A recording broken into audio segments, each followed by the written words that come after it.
and I doubt any of us want to deal with the inevitable. Just seems wrong, Leon mumbled as he picked up the end of the plastic-wrapped body. The group took Eugene's death hard. They were quiet and only spoke when talked to. After getting everyone fed, Brian announced he and Billy would be looking through the building for supplies. When they returned mid-afternoon, everyone had managed to clean up with bottled water. Leo and Juan volunteered to stand first and second watch so Brian and Billy could rest. Brian woke to take the early morning watch. He studied the street below from the darkened office window and thought about the beginning of hell. He had been dealing with a domestic squabble when the attack took place. By the time he had gotten his prisoner into the holding cell at the office and to the parade grounds, the bio teams were in place and directing emergency services. He was given gloves and a mask and ordered to assist transporting the sick and dying to a hospital halfway across town. Meanwhile, without anyone noticing, the colorless mist had drifted to a nearby residential area. No one understood the implications at the time. They were too busy trying to save the soldiers on the parade grounds. Brian broke protocol and warned Liz when he saw the number of people writhing on the grass. He saw the situation was worse than anything ever imagined, so he broke protocol and urged his wife to leave. As the day wore on, he prayed his family had escaped San Antonio and were safely tucked away at her father's hunting lodge. The image of his wife and girls safe kept him moving. Brian still hated to close his eyes. Nightmares of the Midtown Hospital still haunted his sleep. That was where he saw the first of the infected attack the living. When overwhelmed with the dead, dozens of bodies had lined up in a side hall not far from the emergency room when the ER was wall to wall with patients. Without anyone noticing, the dead stumbled to their feet and attacked anyone who entered the temporary morgue. After half a dozen staff members disappeared, the infected stumbled into the emergency room where Brian had been working with 2 paramedics. It was chaos. Dozens of the dead, covered in the blood, attacked the dead and dying. They tackled doctors and nurses when they tried to protect the vulnerable. Orderlies, medics, and emergency staff raced into the mayhem to pull the infected from the physicians and nurses, only to be attacked themselves. Each and every one failed in their attempt to save staff. Brian pulled his handgun but hesitated. He couldn't bring himself to shoot soldiers and healthcare workers. Suddenly, a shot rang out. After the first discharge, there was an explosion of gunfire echoing throughout the building. A female voice screamed, "Headshots!" Brian fired at an infected soldier, then another. With both shots, the approaching dead dropped to the floor. An officer with 3 enlisted men ran past him toward the door. Brian fired at the blood-covered dead following them, putting down 3 more infected dressed in scrubs. The last man, running past him, grabbed Brian's arm. "Gotta go, sir." The young soldier pulled Brian back through the opening. "Close the fucking doors! Get it secured!" a commanding voice called out as Brian and the soldiers ran back to follow orders. "Help us get this door sealed or we're dead," one of the soldiers called out. Stunned, Brian helped slam the 2 sliders closed, then, together, they wedged a couple landscape timbers into the track to secure them. The officer stood at the side of the building with a hand covering his bleeding arm. The soldier who pulled Brian from the hospital had saved his life, but all Brian could think about was the people left trapped in the emergency room with the infected. He could hear their screams as they were being torn apart. With another barked order from the officer, the men ran to a nearby ambulance and hopped inside. Brian jumped into the passenger side of the ambulance, and the soldier behind the wheel accelerated, and they pulled away from the swarm of infected now spilling from the hospital and filling the parking lot. The driver asked, "Where to, sir?" "The base," the officer snapped. "Get us to the fucking base." The driver stopped the ambulance a block from the gate, and the 4 men stared at the mayhem. Dozens of infected in uniforms wandered the grounds. A distant rattle of automatic gunfire set the infected into frenzies, and they stumbled toward the sound. "Any ideas?" asked the officer, a hint of panic in his voice. "MP office." It's a locked office, sealed back access, and we have guns and ammo. Brian directed the young PFC driving the vehicle to the MP office at the edge of the base. When they got to the concrete and steel building, they parked the ambulance and hurried into the building, to the sounds of a man screaming deep within the structure. Brian secured the front door, then led the 3 soldiers to the break room. "I'll be right back." He pulled a first aid kit from a cabinet, then disappeared. Brian walked into a secured office, pulled keys from a wall rack, and jogged down the hall to the detention cells. He approached the single detainee. "Shut the hell up," he ordered. The soldier behind bars asked meekly, "What's going on? Everyone ran out of here and no one's been back for hours." "I'm letting you go. Get your ass home and protect your family." Brian threw him the keys to a military vehicle. "There's a sedan parked at the side of the building. Don't stop for anyone. Infected people are attacking anyone they get their hands on. Do not engage with anyone. Have I made myself clear?" "Yes, sir." Brian led the soldier to a side door. He looked through a small window, then gave the man a weapon. "Headshots kill them. The cost is clear. Get to the car, get home, then get your family out of the city." "It's the 3rd sedan on the right, parked up against the building." Brian opened the door. The soldier ran out and down the row of cars. Hoping he did as he was told, Brian slammed the door closed and locked it. A moment later, an engine cranked, and the sound quickly disappeared. Brian turned down the lights, locked down the building, and went back to the break room where he had left the injured soldiers. "What's the status in here?" Brian asked. The PFC that had driven the ambulance stood up and answered, "I cleaned the wounds, but not much I can do." "Let's see their wounds," Brian answered. Together, the PFC and Brian bandaged each of the injuries of the men, then watched as they sickened. One by one, they succumbed to illness. 16 hours later, Brian put a bullet in Major Winston's head, then 2 of his men an hour after that. The only soldier to survive was the kid that had pulled Brian from the hospital. PFC Billy Walker stood nearby waiting for Brian to tell him what to do next. The kid was green as grass, but he knew how to take orders. That was a good thing. Chapter 18. End and Beginning. Liz stared at Harry. "He would want me to find our girls," she protested. Harry moved his head from left to right. "He would want you and the baby safe. Your girls are being cared for by 3 soldiers. God willing, they'll survive and bring them to you. You said your wallet was in the bag your girl carried." He swung a leg over his bike and held out his hand. "We pray for them." Liz stared at Harry's hand for a full minute before she slid on the bike while whispering, "I can't just give up." Harry cranked the engine and slipped the bike into gear.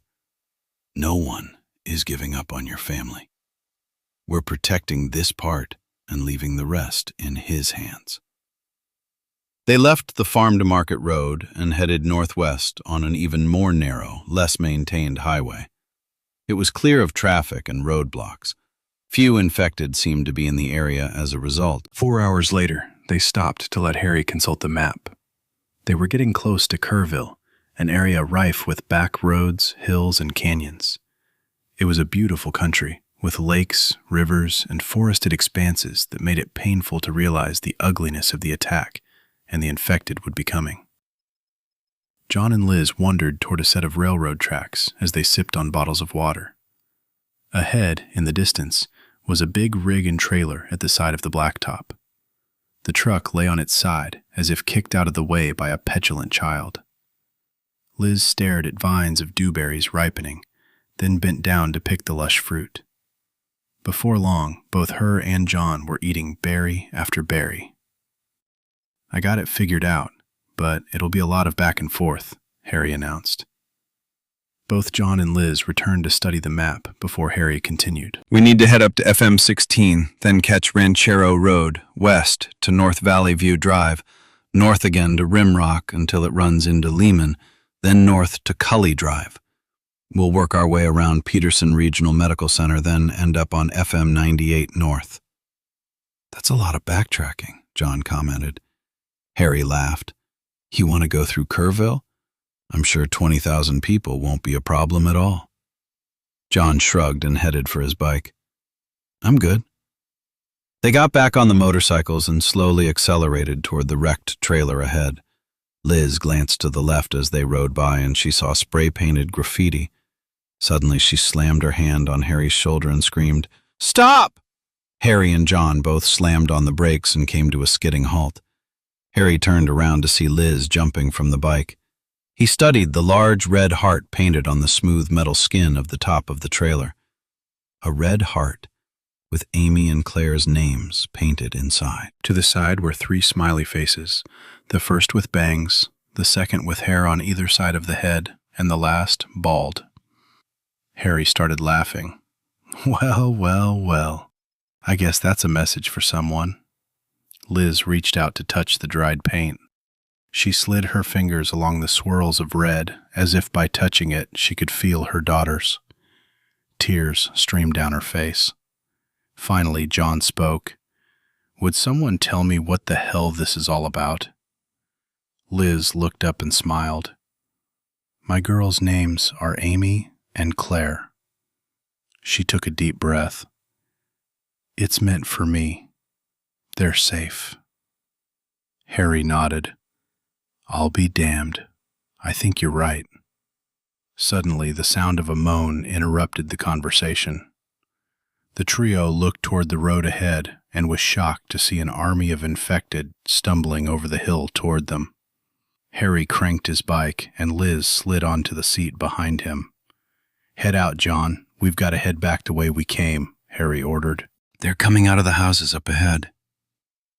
I guess we know what happened to all the creeps from back at that last little cluster of houses. Bastards follow the sound, John commented. Turn right at the next intersection, John. If I remember, it should end up behind what looked like an industrial park, Harry ordered over the intercom.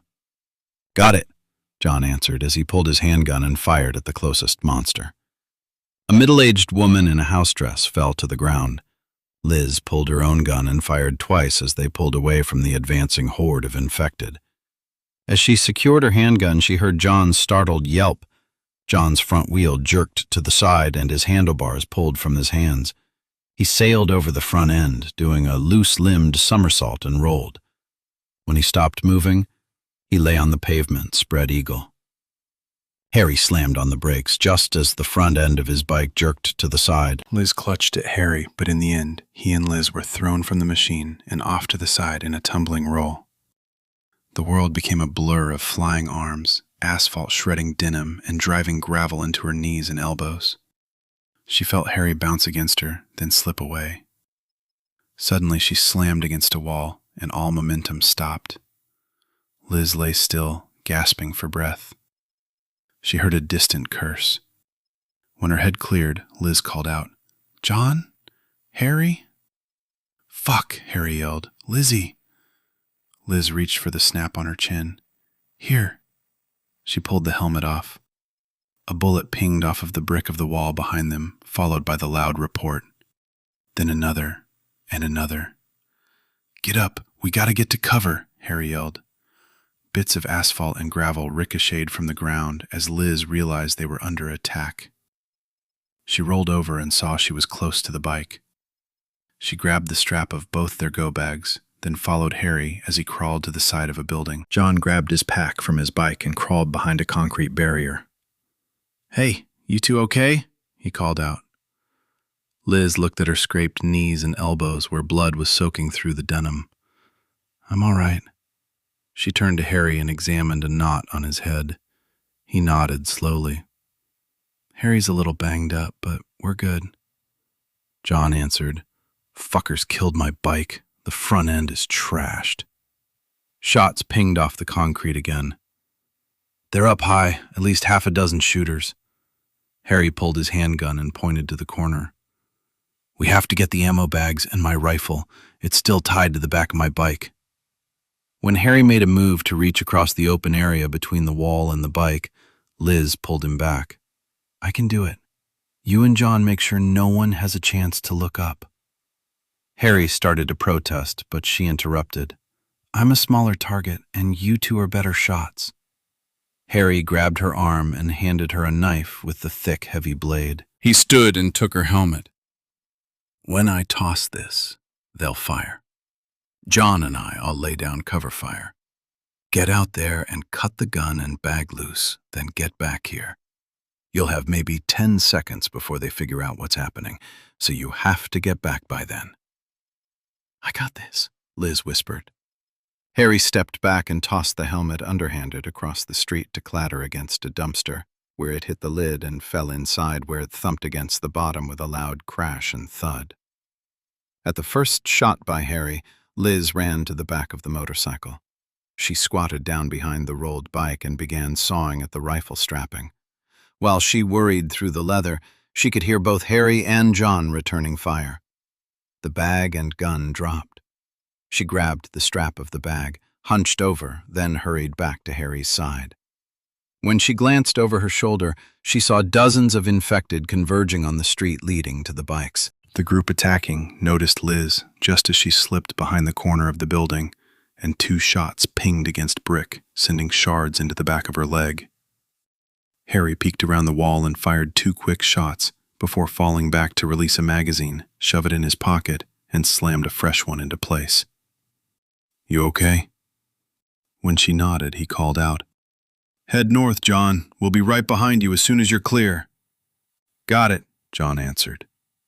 Harry peeked around the building, fired, and jerked back before answering fire could find its target. Liz pulled the rifle from the case and handed it to Harry.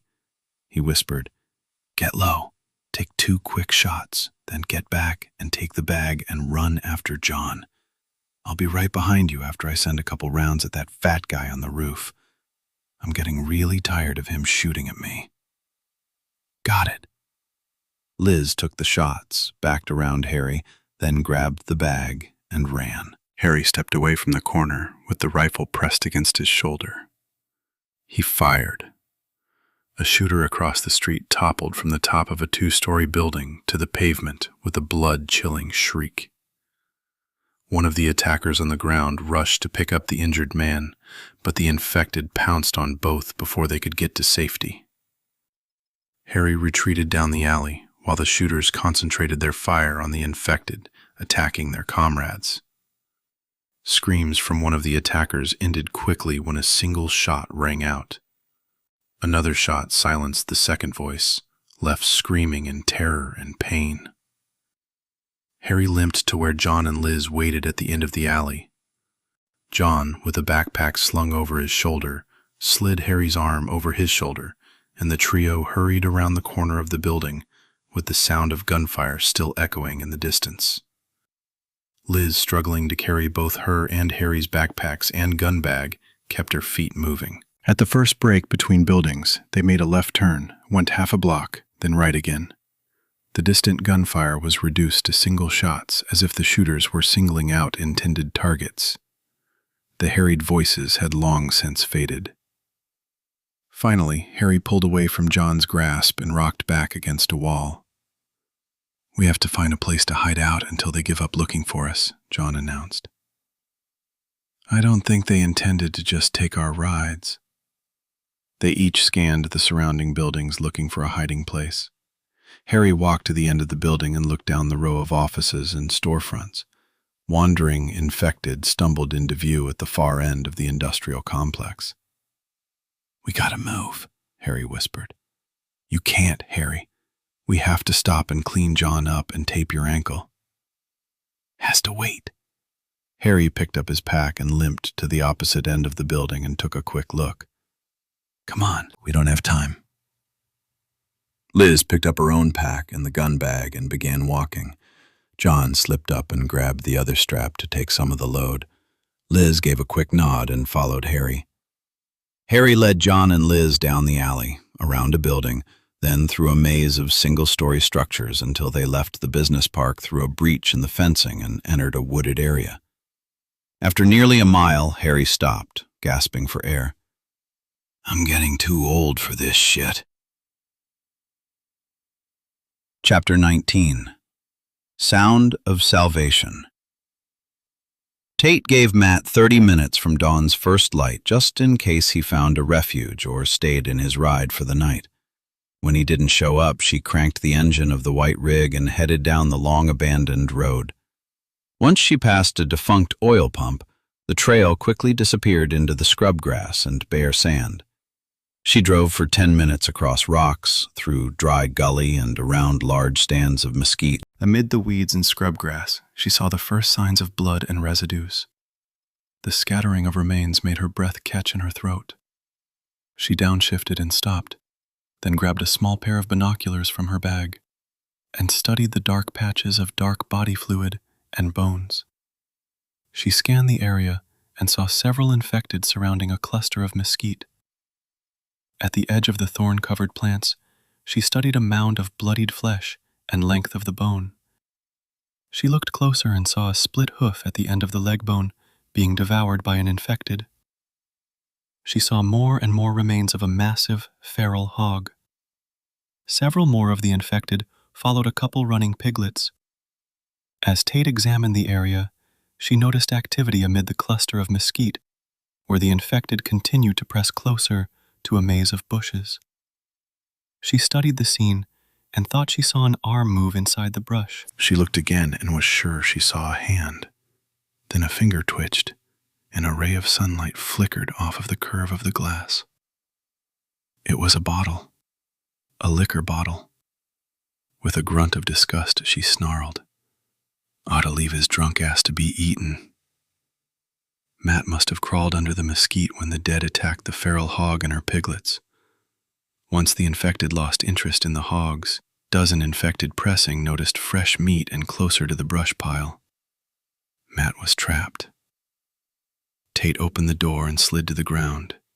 She pulled her machete from the scabbard, brushed her hand across her handgun in the holster, then reached back in the truck to get an extra magazine to stick in her hip pocket.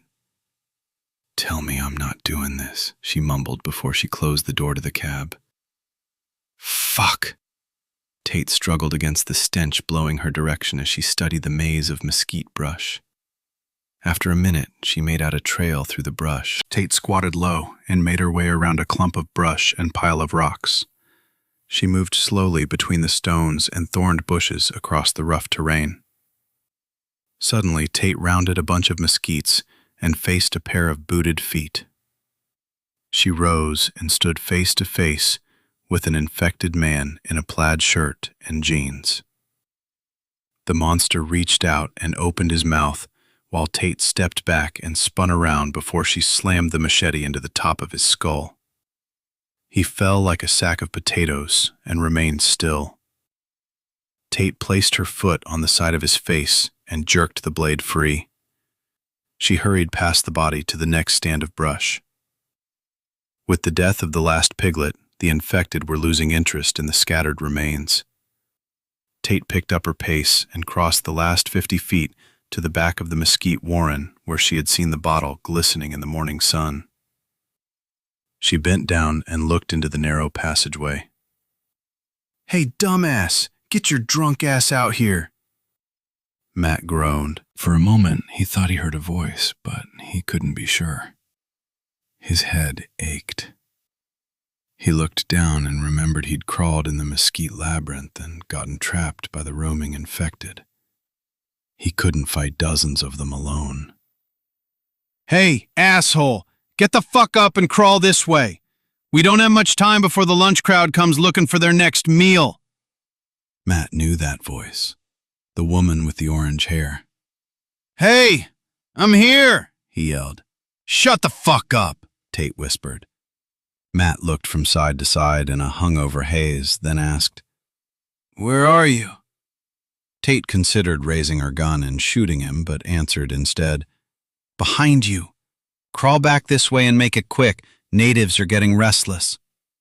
Matt grabbed his pack and rifle, turned around, and crawled toward the sound of Tate's voice. "Ouch! Shit!" he cursed. "This shit's stabbing me."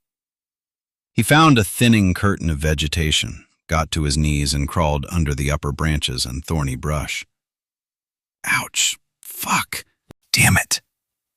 Tate used the machete to clear branches and moved toward Matt. The blade came down just as Matt stuck his head out from behind a clump of thorny green. The brush fell against his face and shoulder, drawing a thorn across his cheek. "Whoa!" Matt complained. "You almost took off my ear."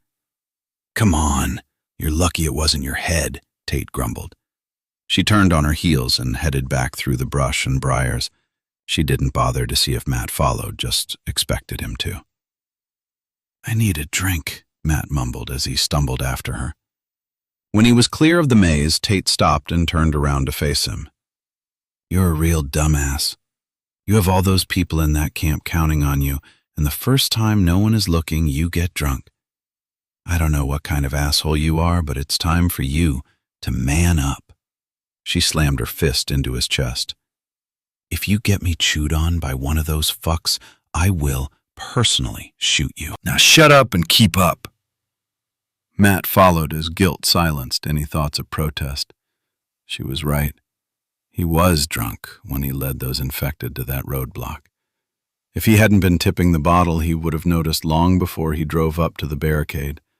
All the signs were there, cleared roads and circles of charred ground. If any of those people died, it would be on him. They had a right to go after him. By the time Tate worked her way back to the truck, 2 infected were heading their way. The first was an old man in boxer shorts with the remains of a bathrobe still clinging to his emaciated body. His belly was distended, and a brown sludge trickled from his shorts and down his legs. Both Tate and Matt could smell the stench wafting up from the walking corpse. "Oh, fuck," Matt whispered and tried to breathe through his mouth. Tate walked up to the old man and used the gun to blow a small hole in his forehead. He went down, and a farmer in bib overalls stumbled closer. Tate fired, took him down, and turned to Matt. "Keep up. We gotta be moving now." More infected turned and headed after them. Tate started jogging straight for the white truck in the distance. At that point, Matt realized he couldn't let the dehydration and pounding inside his head slow his steps. He felt pretty sure, as mad as the woman was, she would probably leave him. When they got to the truck, it was all Matt could do to keep from puking. He stumbled around the front of the vehicle while Tate climbed on the driver's side of the big rig and cranked the engine. Matt opened the door, pulled himself into the seat, and slammed the door. He let his head fall back against the headrest. Tate reached behind the seat and dropped 2 bottles of water in his lap. She picked up another, opened it, and took a long drink. She ignored the infected surrounding the truck, slapping their hands on the doors and hood. Tate glanced at Matt. "You are a grade A fuck-up. You have a bunch of people looking for you to lead and protect them, and you're a fucking drunk. God knows why. You saved my life, and now we're even. Clean slate. You don't understand. Can it? I don't give a shit what your drama is. Either step up and lead, or get the hell out of my truck." She looked totally disgusted. Matt sat there for a long time without saying a word. Finally, he spoke. "You're right. Everything you said is true, and my shit has cost us the Humvee. I owe you." "No, we're even with who saved who, but you do owe those people better than you've been giving." "You're right," Matt answered. "First, you're going to help me, and if you're really good and don't fuck this up, I know where you can get another Humvee. A really nice one, not some army piece of shit." Tate answered with a grin. "Okay, I'm in. What do I have to do?" Tate grinned. "First, you call the camp and tell them you're safe." She tossed a radio into Matt's lap. "Next, tell them we're going on a supply run. And as for you, the entire fucking state is now considered dry, and you better remember it. I'll shoot you in the ass if I catch even a beer in your hand." Matt called the camp. When Lawson answered, he stated he'd lost the vehicle and was going to try to replace it.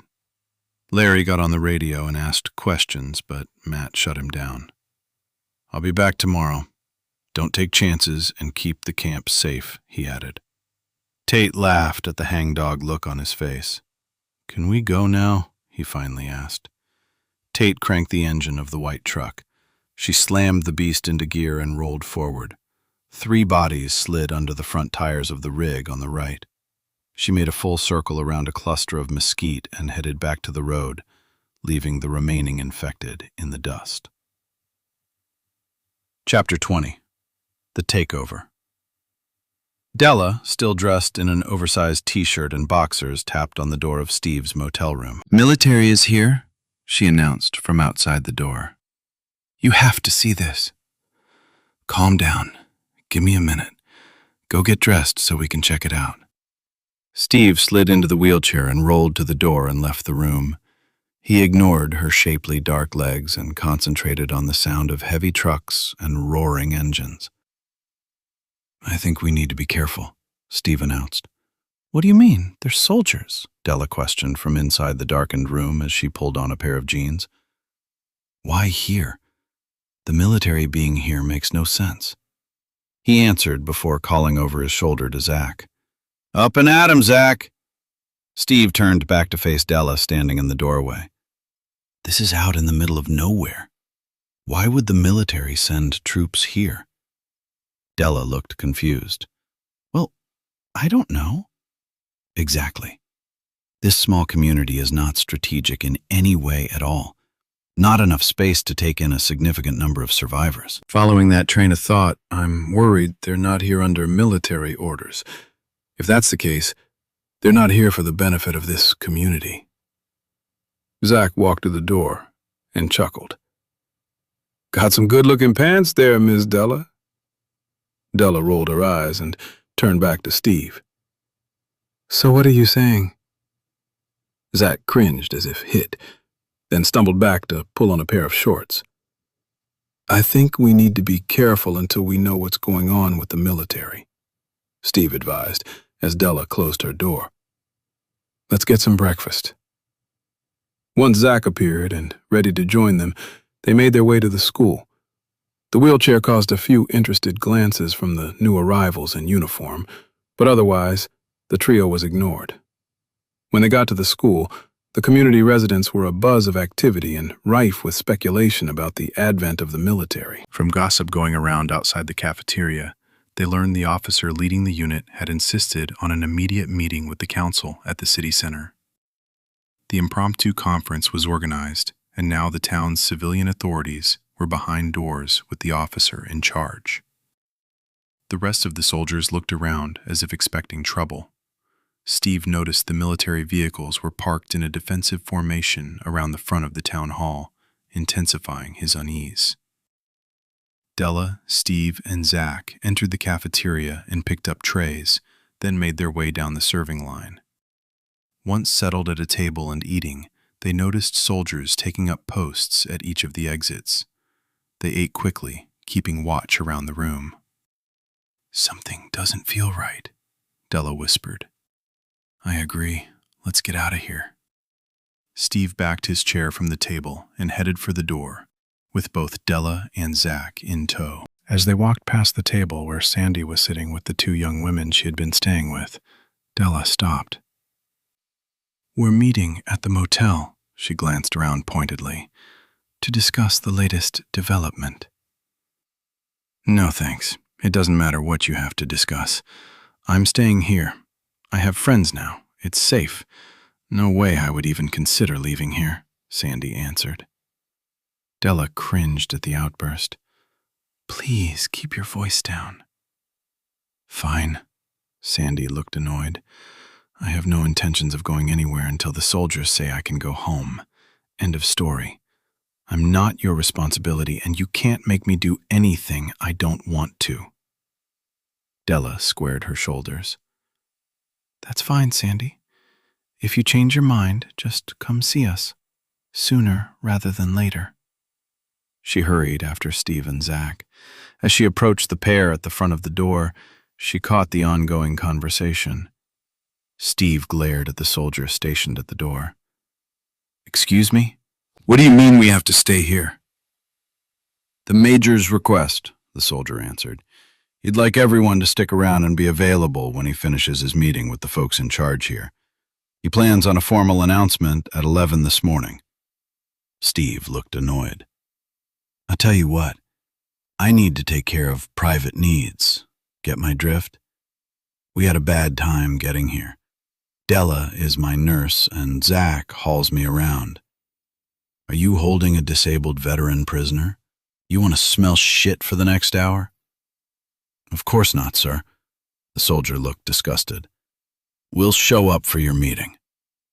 The soldier finally agreed. Be back before 11, or it will be my ass. Della started to speak as they walked out of the building, but Steve held up his hand. At the motel, they heard harried voices through the open window. Why? Millie asked. We have to get out of here. The military came into the clinic and gathered everyone's keys for the pharmacy. I was in the back room doing inventory when they came in. They were talking about going from house to confiscate all medications and taking control of all resources. Guns, food, gas, everything. I got all your heart medication I could get and slipped it into my pocket, then snuck out, Darlene answered. Oh my, Millie responded. You're going to get in trouble. No, we're leaving, ordered Darlene from the bathroom. Penny, put your clothes in the plastic bag. Steve rolled through the door and raised his voice. Darlene, could we talk for a minute? Just a minute, she called out. All I've got is a minute. We're leaving. He whispered to Della, start backing. He turned to Zach. Where's the truck? In the back of the motel. I put it there to get it out of the afternoon sun since we still have some of our supplies in it. Good. Get out there and load supplies when Della passes her things out the back window. I'll gather our clothes and do the same. Steve reached for his prosthetics in the bag at the back of the chair. He slid the right prosthetic on the stump of his lower leg. Darlene walked to the door to speak to Steve. Her face mirrored her concern when she saw the soldiers crossing the road outside the town hall. I wanted to ask you for some help finding a few supplies. We're leaving. We're leaving too. Do you have gas? Steve asked. Only a quarter of a tank, but we can't stay. She dipped her hand into her pocket and spilled hundreds of small white pills into a brown plastic bottle. Steve responded. I think you have a good grasp of what's going to happen. The truck has an extended cab, so we have room for you, your daughter. I'm not leaving Millie, Darlene protested. I wouldn't ask you to, Steve answered. Pack your bags and drop them through the back window. Zach is buying the motel and we'll load everything into the truck. As soon as we're ready, we're slipping out of here. Leave a few odd pieces of clothing around so if anyone comes along and looks in the room before we leave, it doesn't look suspicious. We'll hurry. Darlene disappeared back into her and Millie's room. Steve rolled the wheelchair back into the room and loaded all the weapons into a canvas bag and passed it through the window. Just as he turned to reach for a pair of pants to add to the bag on his lap, a voice called out, Sir? It's almost 11 and you folks need to get to the square for the meeting. Steve turned. No problem, soldier. I'm just finishing up a little housekeeping. Living in a motel room is not ideal for sure. He grinned. Not my problem. Get your people and get moving. Got it. We'll be right there. The soldier moved from door to door and made the same speech, then walked to the end of the building to ensure each of the residents moved out. When the soldier looked back, he saw Steve, in the wheelchair and his entourage, plus Darlene and Millie heading across the parking lot. He walked away. Darlene held Penny's hand and joined Steve's group. All the able-bodied residents moved toward the open area in front of the town hall. Steve let Millie set the pace, leaving them falling further and further behind the folks gathering at the town hall. He stopped everyone at the edge of the square, as far from the collection of residents as possible, without being noticed by the soldiers. Two strutting military officers stood on the top steps of the town hall, along with Tony and half a dozen civilians. Tony looked shell-shocked. He stole glances at the major, as if he were watching a rattlesnake, ready to strike. The other civilians seemed no more comfortable at being in the company of the military. Half a dozen soldiers seemed to be holding their rifles in a way to ensure the city council remained rooted to where they stood. Della leaned down to whisper to Steve, "This doesn't look good." Steve got out of the chair and gently guided Millie into the seat. Together, the group of 6 began to ease back from the gathering into the shadows of a big, spreading oak. The soldiers had gravitated toward the front of the crowd of nearly 300 people. The major stepped up to a portable public address system. "Ladies and gentlemen, I'm going to make this short and sweet. The President of the United States has imposed congressionally authorized martial law for the duration of this crisis. The Authorizing Act allows the President to suspend habeas corpus throughout the entire United States." The major studied the crowd, staring down anyone who seemed about to protest. "There have been instances of the use of the military law within the borders of the United States, such as during the civil rights crises in the 50s. As of this enactment, there will be no distinction between martial law and military justice administered by the military, and as such takes precedence, and all civil courts will cease to function for the duration of this crisis." The major nodded at his men. "Guards will be posted throughout the community, and all assets will be consolidated for appropriate redistribution by the military to discourage hoarding. The goods to be collected by this order will include all fuel, food stock, liquors, medications, weapons, and ammunition. Military personnel and/or military authorized individuals will take any and all actions to ensure the infected do not enter the secure perimeters." He strutted from one side of the top steps, then back again, before he continued. "Work details will be established, and everyone, I repeat, everyone will be assigned a work detail. There will be no exceptions over the age of 10. "If you don't work, you will not be eating." Tony jumped up, leaned over, and said something to the major and the captain. The big black captain's arm shot out, and he slammed a handgun against the side of Tony's head. Pandemonium erupted on the front steps of the town hall. Other members of the city council attempted to intercede, but the soldiers stepped forward and shots broke the silence. Tony and 3 of the committee lay on the steps. "Go now," Steve whispered. The audience erupted into a panic, either pulling back from the altercation or surged forward to protest. Della grabbed the handles of the wheelchair where Millie had settled, and Darlene picked up Penny. Zach stayed at Steve's side. They quickly made a beeline for the corner of the motel building and disappeared from sight. 2 more shots were fired, but Steve's band of escapees kept moving away from the sound. They got to the side of the building, and all were out of breath except Millie and Penny. "Run away! Run away!" Penny giggled. Darlene clutched her close. "Quiet, baby." Steve turned to Zach. "Get them in the truck." Zach grabbed the handles of the wheelchair from Della. "Go, I got this." Steve watched as the 20 or so soldiers herded the surviving members of the city council toward the door to the city hall. Half a dozen burly townsmen raced toward the commotion, and more shots rang out. 2 men fell, and the crowd panicked and scattered in all directions. Steve turned away and hurried to the back of the building and ran to the truck. Once in the seat, he slapped his hand on the dash and ordered, "Go, now!" Zach slammed the truck into gear and stomped on the gas. He made the first left and headed back down the street toward the bridge. When the truck neared the metal barrier at the bridge, Ollie stepped out of the nearby tent and waved.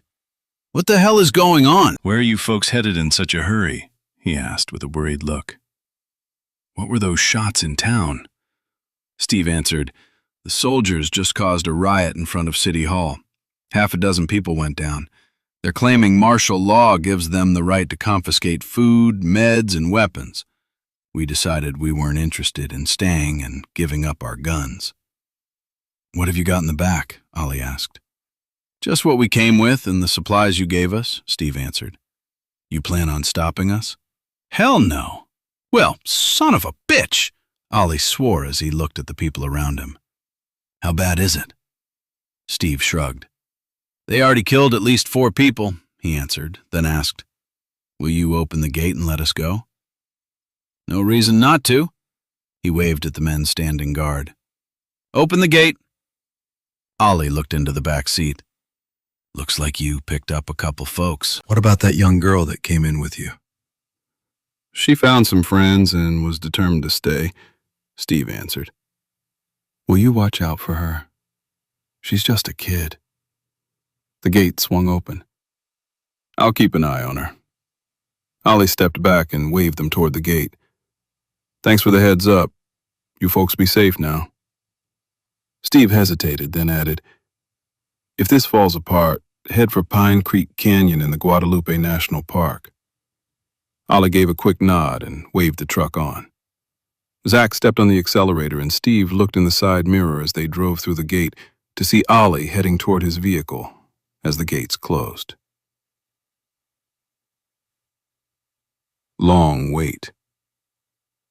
Will Edmonds sipped at the steaming cup of coffee as he looked over the pine and oak forested valleys stretching out before him. How's your family settling in, Randy? Randy growled. They're not.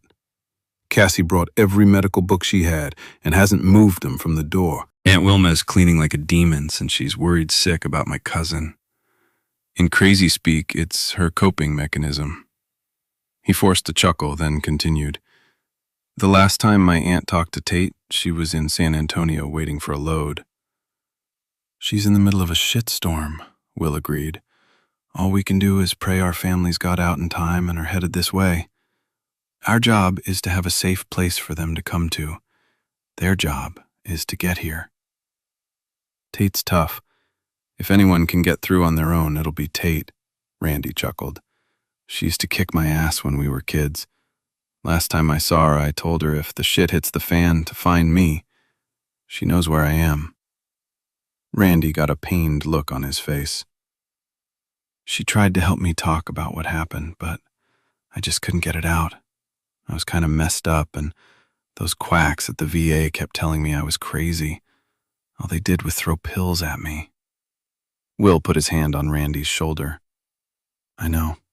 It was hard for me to believe anyone would reanimate the dead until a few days ago, much less 3 years ago. Randy railed. I told him. My team died, then got up and attacked me. I had to put 5 men down.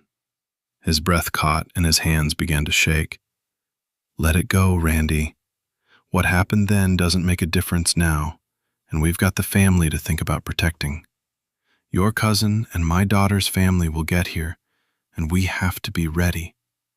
With a little luck, more of our people will be getting here soon too. Yeah, you're right. Randy closed his eyes and took a deep, cleansing breath. When he opened his eyes again, his hands had grown steadily and his face relaxed. Your cousin will remember to come here? Will asked. Randy shrugged. I think so, but honestly, I don't know. She would want to find her mother and sister. If she finds out, they evacuated Houston, maybe. What about your daughter? It would be a hard trek for a woman and 2 kids alone. I know, but I'm hoping her husband is with them and maybe even a bunch of soldiers from the base. Will sighed. Let's get the day started. You want some coffee? I'm good, thanks. Aunt Wilma made breakfast this morning. She said a man ain't worth much without a good breakfast. Randy laughed. Cassie offered to help me work on the drawbridge. I sure could use Juan's help. When do you expect him and Elena to roll in? Will answered, Who knows? They were only supposed to be gone a week, but I'm still hoping they make it back soon. He was supposed to bring several people. Anyway, without Juan here to help, I guess I'll go ahead and finish extending the gully to the south wall of the canyon. With that done, the cattle guard will be the only place to cross the gap. I figure we can start unrolling the barbed wire on this side of the ravine then. By the time you're done, I'll have the cattle guard-style drawbridge rigged up. I'm going to take the welder down there and finish assembling the counterweight system. Randy laughed.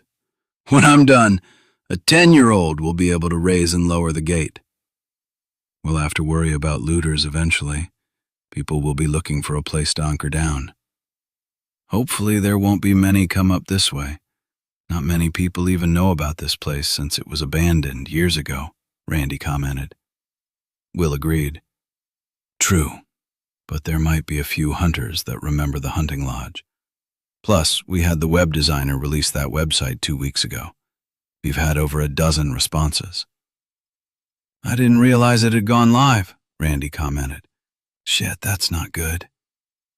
We can support a small community, but I will have a say in who that includes. Digging out those watering holes up in the hills a few years back sure has increased the wildlife around here.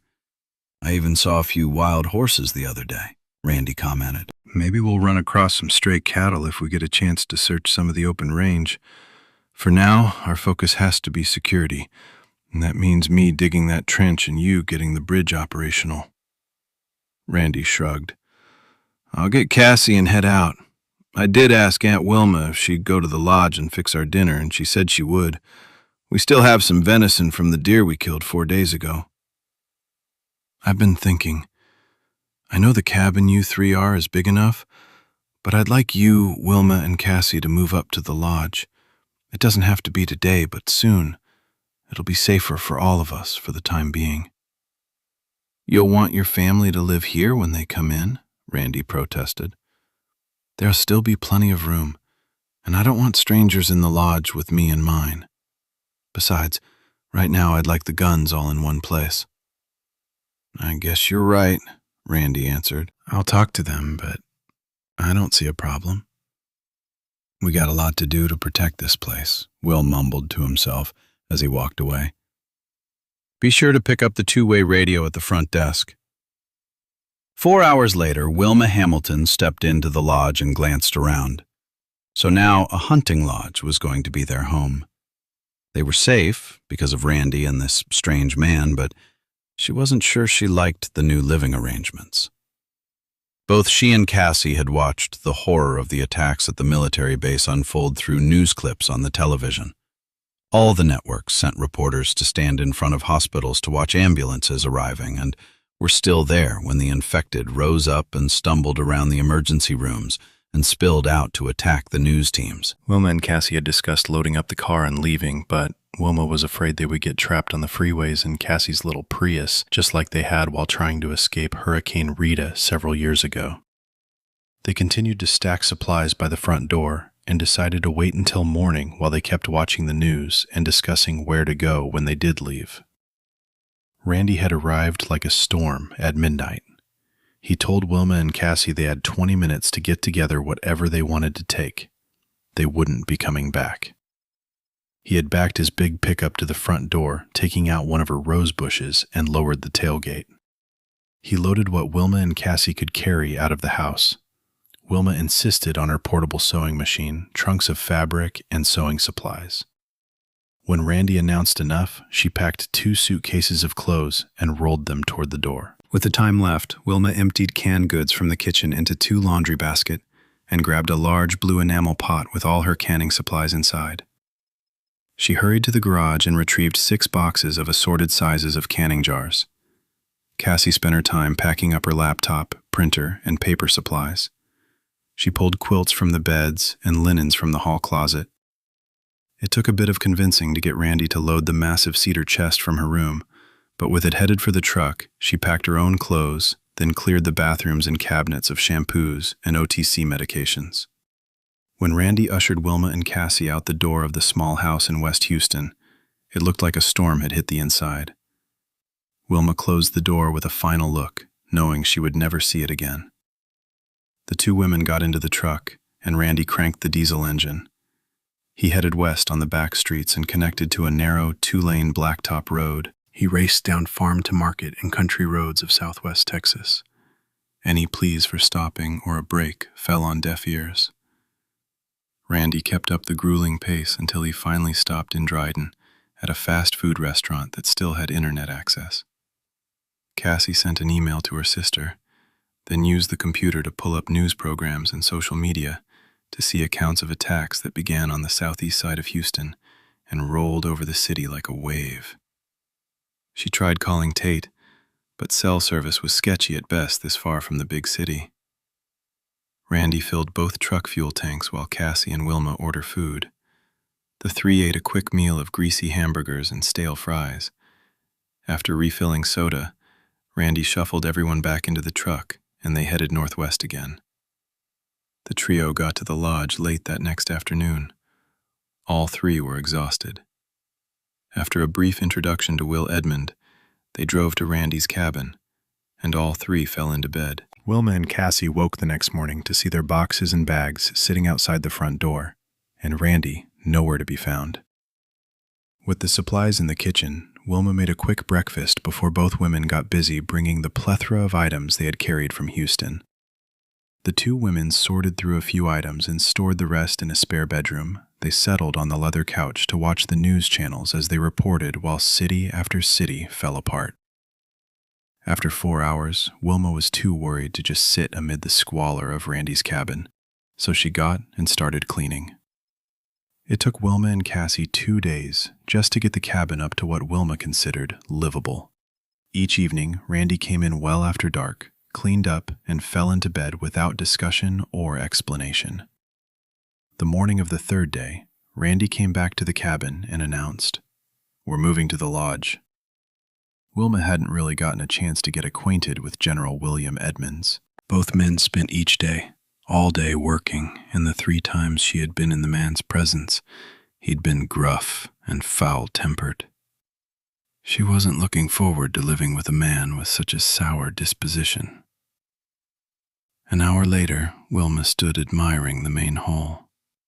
A stone fireplace divided the public room into 2 areas. One side included seating areas with multiple clusters of comfortable couches and chairs, and the other, 3 large rustic tables with chairs and benches. At the back wall of the dining room were 2 doors she imagined led to the kitchen and dining room. She could see where the massive log building was the inspiration for the rental cabins. At the middle of the room above the check-in desk was a wooden staircase leading up to a 2nd level, and open balcony with several doors. Wilma decided the lodge could only be described as a cross between Bonanza and Big Valley, with all the hand-hewn wood steps of half-log and gnarled wood railings and banisters. "Home sweet home, I guess," Wilma whispered. She picked up her and Cassie's bags and climbed the stairs to the 2nd floor. She glanced from left to right and decided if the general used the bedroom on the right, she was going left. She walked to the end of the hallway. On the outside of the door was a wood placard on a string with "Vacant" painted on the front. Curious, she turned it over to see the label "Occupied" on the back. She removed it from the hook to show the room occupied. She opened the door. Inside were 2 double beds with stripped wood headboards, a couple comfortable chairs, a desk with office chair, and a 6-drawer dresser with television and DVR player. Wilma set a bag on the foot of each bed and turned to leave when she noticed the iron stove in the corner. The resort would have been hugely popular with the hunters and outdoorsmen it was intended to accommodate. Wilma shrugged. Those days were over. Wilma wasn't naive. Her beloved Texas, along with California, Georgia, and Maryland were lost, and soon the rest of the country would follow. There was no chance of the state and national borders being sealed tight enough to limit the spread of the infections. The country would fall, and with the first reports of the disease appearing in Europe, Asia, and the Middle East, the world would follow. The terrorist had sent the world into chaos, and there would be no winners. Wilma squared her shoulders and walked across the room to the kitchen and pushed the door open. She was horrified and disgusted at what she saw. Apparently, the general had been cooking and not cleaning for the past week. She walked to the row of refrigerators and freezers. All 3 coolers were brand new, but only one was being used. The third was filled with a variety of foodstuff, but not organized that she could see. She closed the door and turned to face the sink. It was filled with pots and pans, dirty dishes, and a multitude of food-encrusted utensils. The stench of blood and spoiled food wafted up from the heap. After a quick perusal of cleaning supplies, Wilma began the daunting task of scrubbing the room that had been used to process the deer she was supposed to cook. Wilma started with dishes. After soaking the crusted food, she slid glasses into the fresh, soapy water and washed dozens of glasses, plates, pots, pans, and stacks of cutlery by hand. Again and again, Wilma drained and refilled the sink with clean, soapy water to continue the job. Once the tub was empty, she cleaned the counters, the stove, and refrigerator, then found a bucket and mop, then scrubbed the floors. Pausing from cleaning the floor, Wilma glanced at the large clock above the industrial sink. She walked to one of the commercial freezers and retrieved a pre-made lasagna and garlic bread for lunch. Hard work required calories, but she had too much cleaning to do to cook the deer meat for the general. If he had a problem with it, he could prepare his own meals. At 12:30, Will, Cassie, and Randy arrived for the midday meal. Cassie was first to walk into the spotless kitchen. "Something smells good." When the foursome sat down at a kitchen table to eat, Will scowled at the pan of pre-made lasagna. "Thought we still had deer meat left." Wilma glared at him. "You wanted me to cook in a kitchen that hasn't been cleaned in God knows how long? There wasn't a pan or pot without food burnt on the bottom. If you want me to prepare meals for you, fine, but I'll be doing it my way. And that means no more using the kitchen for a slaughterhouse. You left this kitchen smelling of blood and rot. The two of you left scraps of meat splattered all over. You both have been living like pigs. Ain't my fault." Elena and her husband Juan left to bring family from Mexico the week before all this shit happened. Until you and Cassie got here, it was just Randy and me. Will protested. We had more important things to worry about than dirty dishes. I appreciate your thinking about us in Houston, but you can't treat people like this, sir. I'll contribute, but you will not be shooting out orders when it comes to meals as long as I'm responsible for cooking. Okay, already, you made your point, Will submitted, sounding a little more contrite than he really wanted. He reached for a piece of bread to go with his serving of pasta. I like Italian, all right, Wilma added.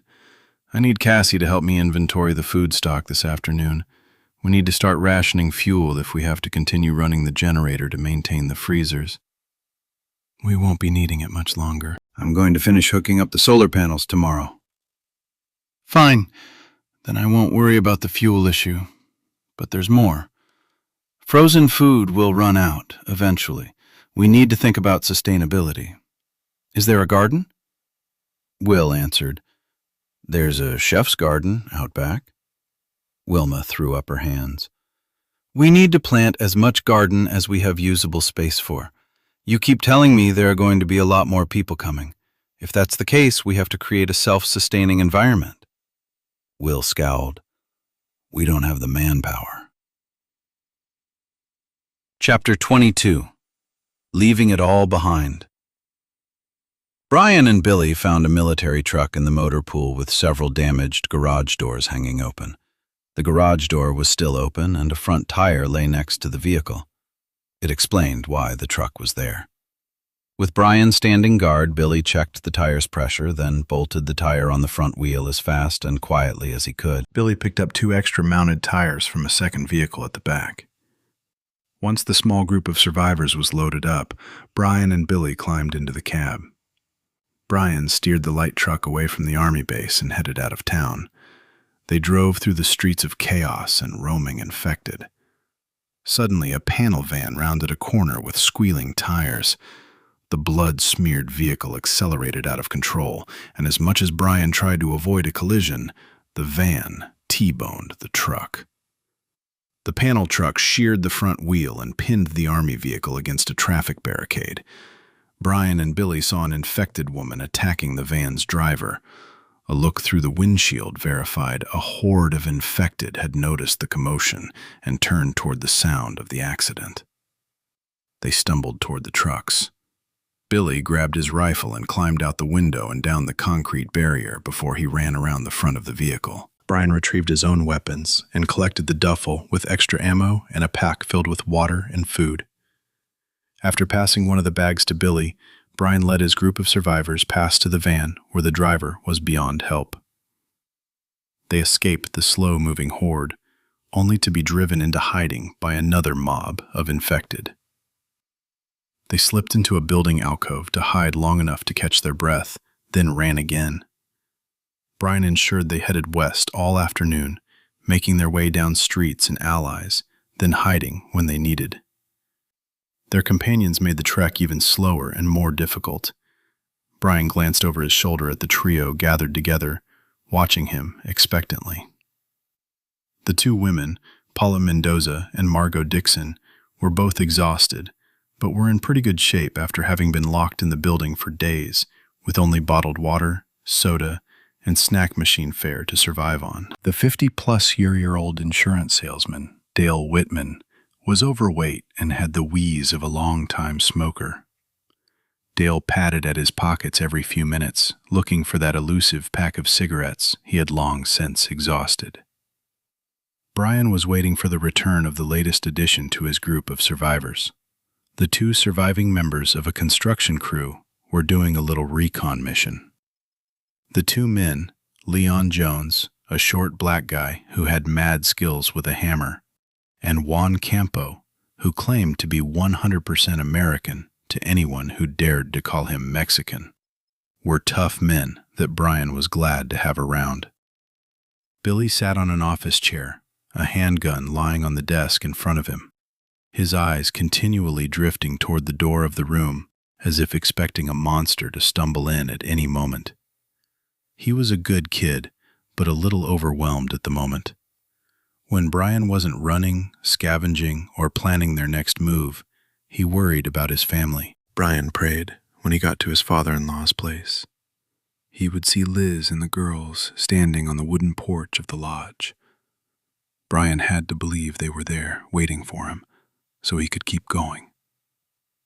Please, God, protect them, Brian whispered as he turned to face the sound of Leon and Juan opening the office door. Leon stuck his head into the room. We're good, bro. Juan nodded. Sure thing, man. We took out a window on the second floor. We could click the locks on both vehicles.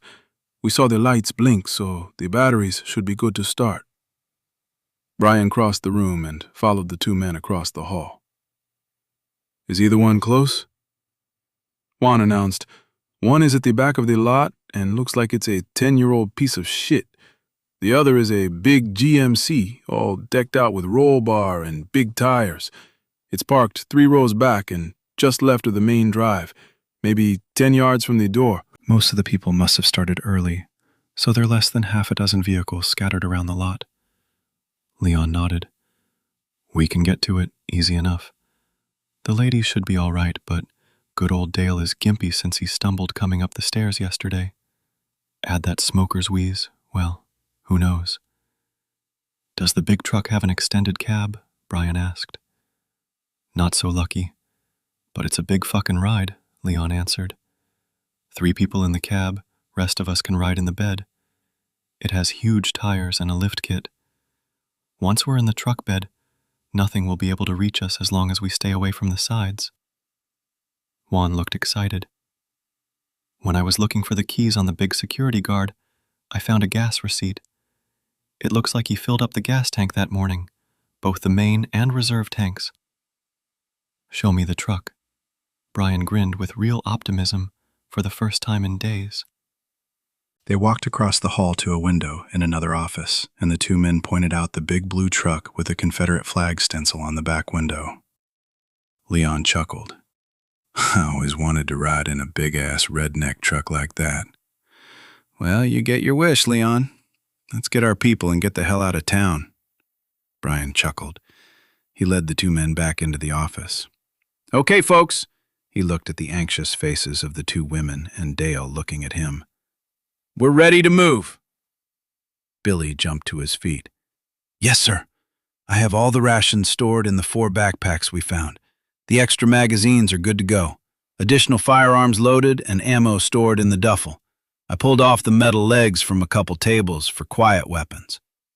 Brian looked at the handguns on the table and nodded toward Juan and Leon. Pick up your weapons and extra magazines, gentlemen. Billy's got everything ready to go. He turned back to Dale and the women. Pick up the table legs, too. We're going to try to do this nice and quiet. Where are we going? Dale asked as he rubbed at the stubble on his chin. We're not taking a chance on the car lot. Juan and Leon located a truck that belonged to one of the guards. The only problem is the truck is going to be tough to get into the bed and will slow us down. We'll be trying to avoid a few infected people still wandering around back there. Paula took a deep breath, squared her shoulders, and picked up a table leg. I'm good. We've changed into the running shoes you found. Billy glanced at Dale and laughed. Yeah, the pink looks good on you, man. Fuck you, kid, Dale groused. You can't expect me to hit someone on the head with a table leg. Margot glared at the others. Brian took 3 steps toward Margot. Look, lady, I'm trying to keep us all alive. That means we all work together. We all protect ourselves and each other. They're people, Margot argued. Billy stepped up and handed the woman the metal cylinder. They're dead. They'll tear your throat out if you don't bash them in the head. We've done everything we can to keep all of us alive. Do or don't.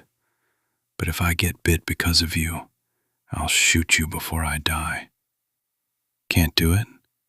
Then stay here. We're leaving. Fine, Margot mumbled as she accepted the weapon. Brian nodded at Dale, and he picked up a metal table leg with a scowl. I'll drive. Juan tossed him the keys ring. We're taking one vehicle, and it's the big blue truck in the parking lot. We found receipts, and we're kind of sure it has a full tank of diesel. It will be a bitch getting everyone into it, but with the big tires and lift kit, everyone will be safer in the long run. All we have to do is keep moving. Billy and Paula will ride in the cab with me. I want the rest of you to get in the back as quickly as you can. Any infected get close, swing at the head as hard as you can, and put 'em down. Billy nodded at Paula. You'd better be quick crawling in the cab. Paula whispered. Agujero del culo. I think she likes you. Juan winked at Billy. I can tell. She called me an asshole. He grinned. Brian led the group down the stairs to the exit and stopped at the door. Billy and Paula go around to the passenger side. I'll keep an eye on the driver's side while Leon and Juan make sure Margot and Dale get in the back. Once you're in the truck, get to the roll bar and hang on. The minute I crank that engine, every deadhead within a 3 blocks radius will be heading our way. We'll just keep attracting attention, so don't lose that duffel bag. We'll need that ammo. Brian passed the bag to Leon, and the black man hiked it up on his well-muscled shoulder. Got it covered, boss. Brian looked at each person in the party. We're crossing open ground, so keep your eyes open. Move quickly and stay together. Billy, Juan, and Brian each hiked backpacks over their shoulders. Leon adjusted the gun bag and reached out to Margot. She reluctantly placed her hand on his. He gave a quick nod. We got this, right? Margot tried to smile, but it looked more like a grimace. Juan leaned toward Dale with a wide grin. Keep up, hombre. I ain't letting no dead fuck bite me in the ass because you can't keep up. Dale hiked up his drooping pants and tightened his grip on the table leg. Fuck you.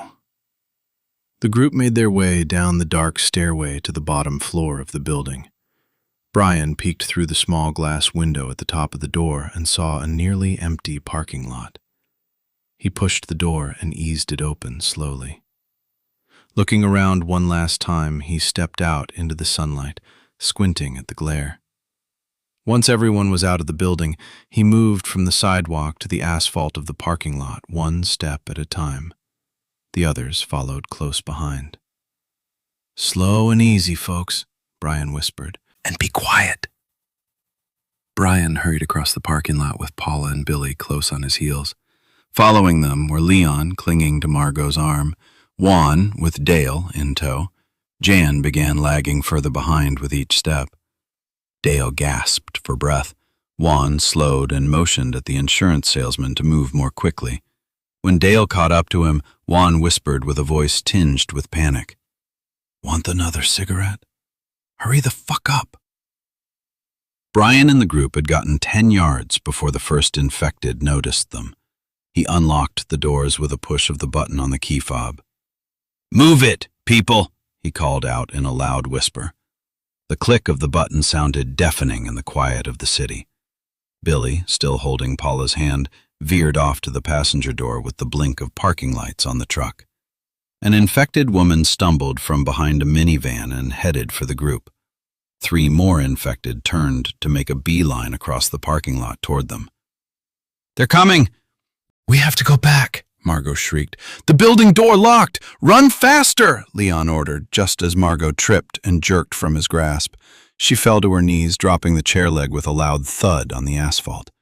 Leon reached down and yelled, "Get up and run!" He took 3 quick steps toward the infected woman and swung his metal chair leg. The heavy metal made contact with the side of the infected woman's head. A patch of scalp peeled off her head as she jerked from the impact. The infected barely noticed and reached out. Leon backstepped to take another swing only to stumble into Dale. Juan, seeing what was happening, sidestepped, avoiding the tangle of legs when both men went down. He raised a metal bar and slammed it down on the infected woman's head. She collapsed on top of Leon's legs. Juan reached down and jerked the body off and pulled Leon to his feet. "Come on, amigo," Juan ordered. Leon turned to Margot, still screaming on the asphalt, and swung out with an open hand. He slapped the side of her face. "Shut up and get up or we're leaving you." The slap silenced her screeching. Leon turned and pulled Dale to his feet. "Move it, man!" Juan grabbed Margot's arm and pulled her to her feet, then released her. She picked up the improvised weapon and ran after Leon, Dale, and Juan toward the truck. The small group headed for the vehicle. "In the truck, now!" Brian called out as he readied to face another infected. A gray-fleshed man dressed in a shredded white shirt covered in dark splotches of dried blood snarled as he raised his arms and reached toward Brian. "Not likely!" Brian roared back as he kicked out and caved in the man's knee. When the monster went down, a quick thrust of Brian's knife into the eye socket ended the monster. Billy got to the passenger side of the pickup, jerked the door open, and ordered, "Get in and get over." While Margot scrambled into the cab, Billy turned to slam his table leg into the head of a blood and gore-covered child monster. Leon got to the side of the truck and threw the canvas bag into the bed. He glanced around, then stepped on the extended hub of the back wheel and vaulted into the bed. He turned just in time to see Dale's reach the top of the bed, with Juan pushing at his ample butt. Dale grunted and hung there, unable to pull his own weight into the bed. Leon grabbed his collar and the waist of his pants to haul him into the truck with a grunt. Leon dropped him on the bed unceremoniously, where a red-faced Dale lay panting from overexertion. Brian intercepted another monster as it made its way around the front bumper of the truck. He stepped out and swung a table leg into the monster's legs. When the infected woman went down, he slammed the table leg down hard on her skull. "Don't leave me! Help!" Margot slammed her hands against the side of the truck, then reached up, trying to step up on the wheel. Brian turned around and frowned. "Guys, gotta go!" "We got it," Leon called out. Brian climbed into the cab and behind the wheel, while Leon grabbed Margot's arm and jerked her to the truck bed. Leon turned to swing his table leg at 3 infected trying to reach over the tailgate, while Juan jumped to the top of the wheel and climbed into the bed of the pickup. He hurried Margot toward the roll bar, while Leon pulled Dale to lean against the cab. Brian cranked the engine, and the big truck roared to life. He slammed the shift into gear and raced the engine. Billy slid open the window at the back of the cab. "Good to go back there?" he called out. Leon slammed a hand on the hood. "Get us out of here. We're drawing a crowd." "Hang on!" Brian stomped on the accelerator and the truck rolled over 3 infected. The cluster of infected, pounding at the side of the vehicle, were quickly left behind. Margot yelped in surprise, and Leon slid an arm around her waist while she grabbed the roll bar. Juan laughed and swung a chair leg at an infected with dreadlocks as they drove past. The impact crushed the side of the man's face and sent him reeling away. "Home run!" Juan shouted. Control. Major William Bishop stormed into the mayor's office with the lieutenant close on his heels. "What in the fuck was that, Mason?" Bishop scowled at Lieutenant Sean Mason. "Griggs would have managed the situation a hell of a lot better. I told you, no trouble before we had the place locked down." "Bastard grabbed at my gun," Mason answered as he wiped his blood-splattered hand on his pants leg. Bishop raised his hands in frustration. "Fuck it," he cursed, then settled in the mayor's plush office chair, leaned back and put his feet on top of the desk. They would have gotten their shorts in a knot anyway soon enough. Now they know who's in charge. "I put the city council in one of the holding cells in the basement," Mason announced. "Good. Close the windows. Let it warm up down there. No food or water until tomorrow night. That ought to soften them up. Meanwhile, get men on the gates. No one comes or goes without my authorization." "What about the midday meal?" Mason asked. "Go ahead and open the mess hall at 1. Put up a sign announcing all residents are required to register with the military office starting tomorrow morning. Set up something on the first floor to facilitate registration. Get a couple men over to the office supply and pick up shit to make ID cards." Mason answered, "We can use locals to do the paperwork, but why do you want to know who's here? Assets or liabilities?" We need to get names, ages, where they're living, and any practical skills. "And then?" Mason asked. "We issue ID cards. We control who consumes resources. It'll also let me know who could be trouble and give us a chance to head it off." "Good idea. If folks want to eat, they'll have to sign up." Mason laughed. "Exactly," Bishop answered. "Meanwhile, get a couple men out to the guard posts and button this place down. Send that little prick Carter in here. From now on, he can serve as my aide." "No problem. He's downstairs." When locals go to eat, pick half a dozen office drones and set them up in the front office on the first floor. Make sure they have enough computer skills to set up the ID system. I want registration to begin first thing in the morning. Mason got up to leave, and Bishop called out, "Tell Carter to bring me back some lunch." 3 hours later, 6 women stood in front of Bishop, including Sandy. Who can use a computer and a spreadsheet? 2 of the women raised their hands. The rest of you have office skills? All 4 nodded. Bishop pointed to an older woman. Where did you work? The medical clinic, a middle-aged woman answered. Good. You'll go with one of my men and inventory the drug supply. I want a list by tomorrow morning. Get out. Bishop tossed Mason a key ring. Get someone to go with her. Mason pushed at the woman toward the door, then left with her struggling to keep up. They disappeared down the stairs. A few minutes later, he reappeared. All taken care of, sir. Bishop stared at the rest of the women for a full minute.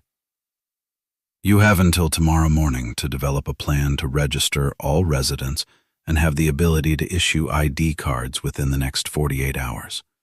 You will be expected to get the registration and issuance completed by the evening meal on Wednesday. Then, any resident without an ID card will not eat. He paused, then added, Any questions? What do you want on the ID card? A woman with copper-colored hair asked. Where did you work? Bishop asked. Downstairs, DMV office, she responded. Good. You know your way around here. You're in charge until you screw it up, Red. Bishop continued. I want names, picture, ages, addresses, family members, and useful skills in a database. The ID is to include a photo, first and last name, and space for assignment or job classification under the name. You can't expect that overnight, Red protested. You have 4 hours to come up with a sample registration form and sample IDs. Red gave a quick nod and turned to the door, then stopped and turned back. My name is Angie, not Red. I'll help, but these girls are not to be harassed by your men. That dickhead and his men have been leering at them since we walked into the building. Bishop burst out laughing. Fair enough. My staff, he used his arm to indicate the small gathering of women, is off limits. Mason, pass it along to the men. Yes, sir. He made a sloppy salute. Angie gave a quick nod. Thank you. She turned and left the room with the other women, still looking a little shell-shocked, following behind. Bishop stood up and walked to an overstuffed couch just as Mason stepped into the office with another soldier carrying a covered tray following behind. Your lunch, sir. Carter walked into the office, set the tray down, and Bishop reached to uncover the dishes. He placed the napkin aside and jammed the fork into the pasta and sauce. Around a mouthful of spaghetti, he looked up at Carter and ordered, Clear my desk, including the drawers. Throw all that shit into a box and get it out of here. He dismissed Carter with a tilt of his head, then went back to his meal. He turned to Mason. Get rid of the shit on the south end of the school, down by the gym showers, and make it into a barracks for the men. Get 6 men and find furniture and twin mattresses in the empty houses. Use a truck. Get some of the women to do the laundry. I want clean clothes and this bunch of dipshits looking like soldiers again. Mason chuckled. Some of the boys are getting a little ripe, that's for damn sure. There's a 2-story house behind the courthouse and across the street from the school. You and I will be moving in this evening. If anyone is living there, move them out. Yes, sir. An engine roared to a stop in front of the town hall, and Mason stepped to the window. He watched a man pull his bulk from the vehicle. It's the fat sheriff from the gate, Mason commented. Bishop tilted his head toward the door. Tell Carter to stall the local lawman until I finish my lunch. Make sure a couple men are outside the door to ensure I'm not disturbed. Don't give the sheriff a chair while he waits. Yes, sir. Mason disappeared, then stepped back into the room. Bishop took his time to look up from his meal. Mason waited patiently by the door. When Bishop finished, he got to his feet and walked to the window to look down at the entrance to the school across the street. A small gathering of civilians had arrived at the cafeteria for the noon meal. They stood around, apparently discussing the sign now posted at the door. Faced turned to direct angry glares at the town hall from time to time. Bishop turned back to Mason. Let him in. Mason opened the door and Ollie Ford charged into the room. What the hell is going on here? I've been told the city council is in the holding cell in the basement. There were shots fired. Townsfolk assaulted? Sheriff Ford, Bishop interrupted. The sheriff fell silent, and Bishop continued. Now, if you are calm, we can discuss the fact your city council attempted to assault me, the rightful authority under martial law. As a result, there were shots fired. Chapter 24. Escape. Liz kneeled next to Harry and unlaced his boot. When his foot was free, she eased the sock off and examined the swelling and bruising. Liz reached into a pack and pulled an elastic wrap from the bag to bind his ankle before it could swell more. When she tore off the end, Harry cringed and jerked his foot. Is it too tight? Liz asked as she slipped his boot back on his foot. No, it's fine, Harry responded as he leaned down to replace his sock and boot, then tucked the laces into the top. How are you doing? Are you okay? Is the baby all right? He sat up and studied the scratches on her arm. I'm fine, and so is the baby. What happened? Liz asked. John held his side while he gulped water from a plastic bottle. They probably wanted supplies. They probably weren't expecting someone on a bike. If they had been, they would have put the steel cable neck high. That would have been ugly for us. He forced a chuckle. It didn't do much good with all those glass jars. He spilled water over a red handkerchief and dabbed at the abrasion on his arm, then folded the rag to wipe his face.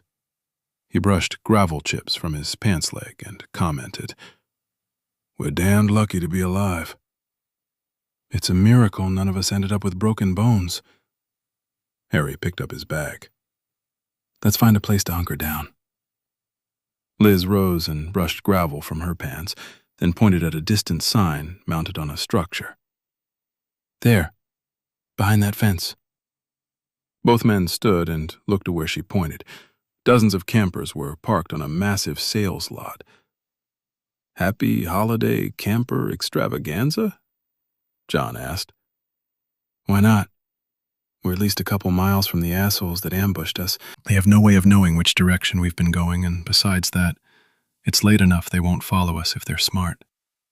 They'll have to clean out supplies and get back to their hidey hole. Harry answered, "Maybe we'll find a vehicle with enough gas in the tank to get the fuck out of here." "I was thinking the same thing," Liz answered with a shrug.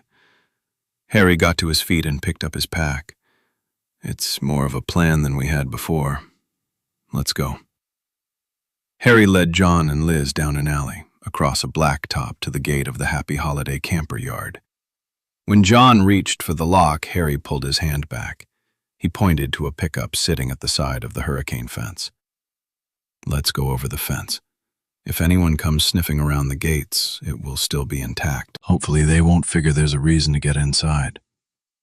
Harry climbed into the back of the truck, reached down, picked up a rubber bed liner and threw it over the barbed wire strands at the top of the 8-foot fencing. He glanced over his shoulder. "Better than my jacket." Pulling down at the edges, he nodded at John. "You first." John climbed to the top of the cab, grabbed the mat, and pulled himself to the top of the fence with a loud grunt. After hovering there for a second, he swung a right leg over, found a foothold, then pulled his other left leg to the inside of the fence. John dropped to the ground, landing hard and falling on his butt. He pulled himself back to his feet, groaning. Harry nudged Liz. "Let's go. We're pretty exposed out here." Liz quickly duplicated John's maneuver, landing on the ground with a lot more agility and grace than John. She turned to John to give him a smug nod and noticed moisture glistened on his face.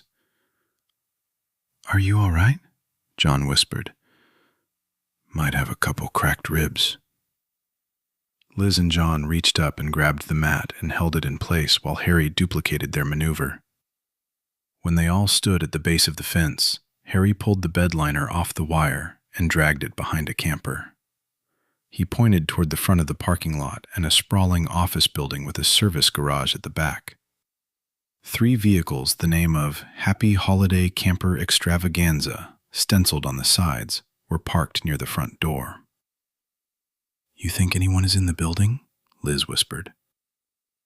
"I think we have to check it out. We don't have much in the way of food. We can see if there's a snack machine inside and try to find keys to the vehicles. We can check them out, then get into one of the units at the back of the lot. Watch the lot numbers, and let's get an idea of their numbering system," Harry advised. Still clutching his side, John readied his gun and whispered, "We might be able to siphon gas from the trucks if we don't find a camper prepped to go." Harry limped toward the building with John and Liz following close behind. He got to the building and looked into a glass window across the front. They could see through the gloom into several cubicles. Everything seemed to be in order. No walking corpses, no blood or evidence of mayhem. He pushed the glass front door. It was locked. Harry turned to the others. "Let's go around the building and find a better place to get in. Breaking glass will let people know we're here." He led the way to the side of the building. There he walked to a side door and tried the doorknob, set the metal door. It was locked. Harry moved on, but nodded toward 2 sets of head-high windows with glass louvered windows. "That might be an option," Harry whispered, then continued to follow the building around to the back of the repair shop. The tall garage doors included glass panels, so they got a good look inside. Nothing moved. They completed the circle of the building and ended back at the front door. "Looks good inside," Harry announced. "Let's go back to the bathroom windows." "The bathroom?" Liz questioned. "The louvered windows, the only thing it can be. Head high," Harry grinned. Venting. He led them to the windows at the side of the building, with John barely keeping up. How are we getting in? Liz asked. Harry grinned as he reached up and pulled at one of the glass slats. The glass wiggled but remained in place. Harry pulled his handgun, turned it around, and tapped gently at the edge with the butt of the gun. The glass moved. He slid his hand to the opposite side of the slat and did the same. When it was loose as well, Harry pulled the glass from the guides. He repeated the process until a stack of glass rested at his feet. John nudged Harry. Give me a hand. He held up a foot. That's not going to work, Liz chided. Even if you could get up to the window, you'll never get through the opening. Give me a boost. John looked at Harry with a grin. Harry relented with a shrug. You be careful. He passed Liz a LED light. Make damned sure the bathroom is empty before you climb down there. No looking around on your own. Just get to this door and open it. Yes, worrywart, she quipped. I'll be careful. Liz nodded, and John laced his fingers together, and she stepped into his hands. She grabbed the sides of the window and flicked the light and shined the beam inside of the bathroom. It was a men's bathroom and smelled faintly of urine and toilet cleaner. Liz ducked her head inside, fanned the light around one last time, then whispered over her shoulder, It's good. She pulled herself onto the windowsill, then bent her knee to pull her left leg through the opening and lowered herself into the bathroom. Finding footing on the cabinet at the side of the sink, Liz eased her right foot down from the window and stood on the sink, listening. Finally, she stuck her head out the window.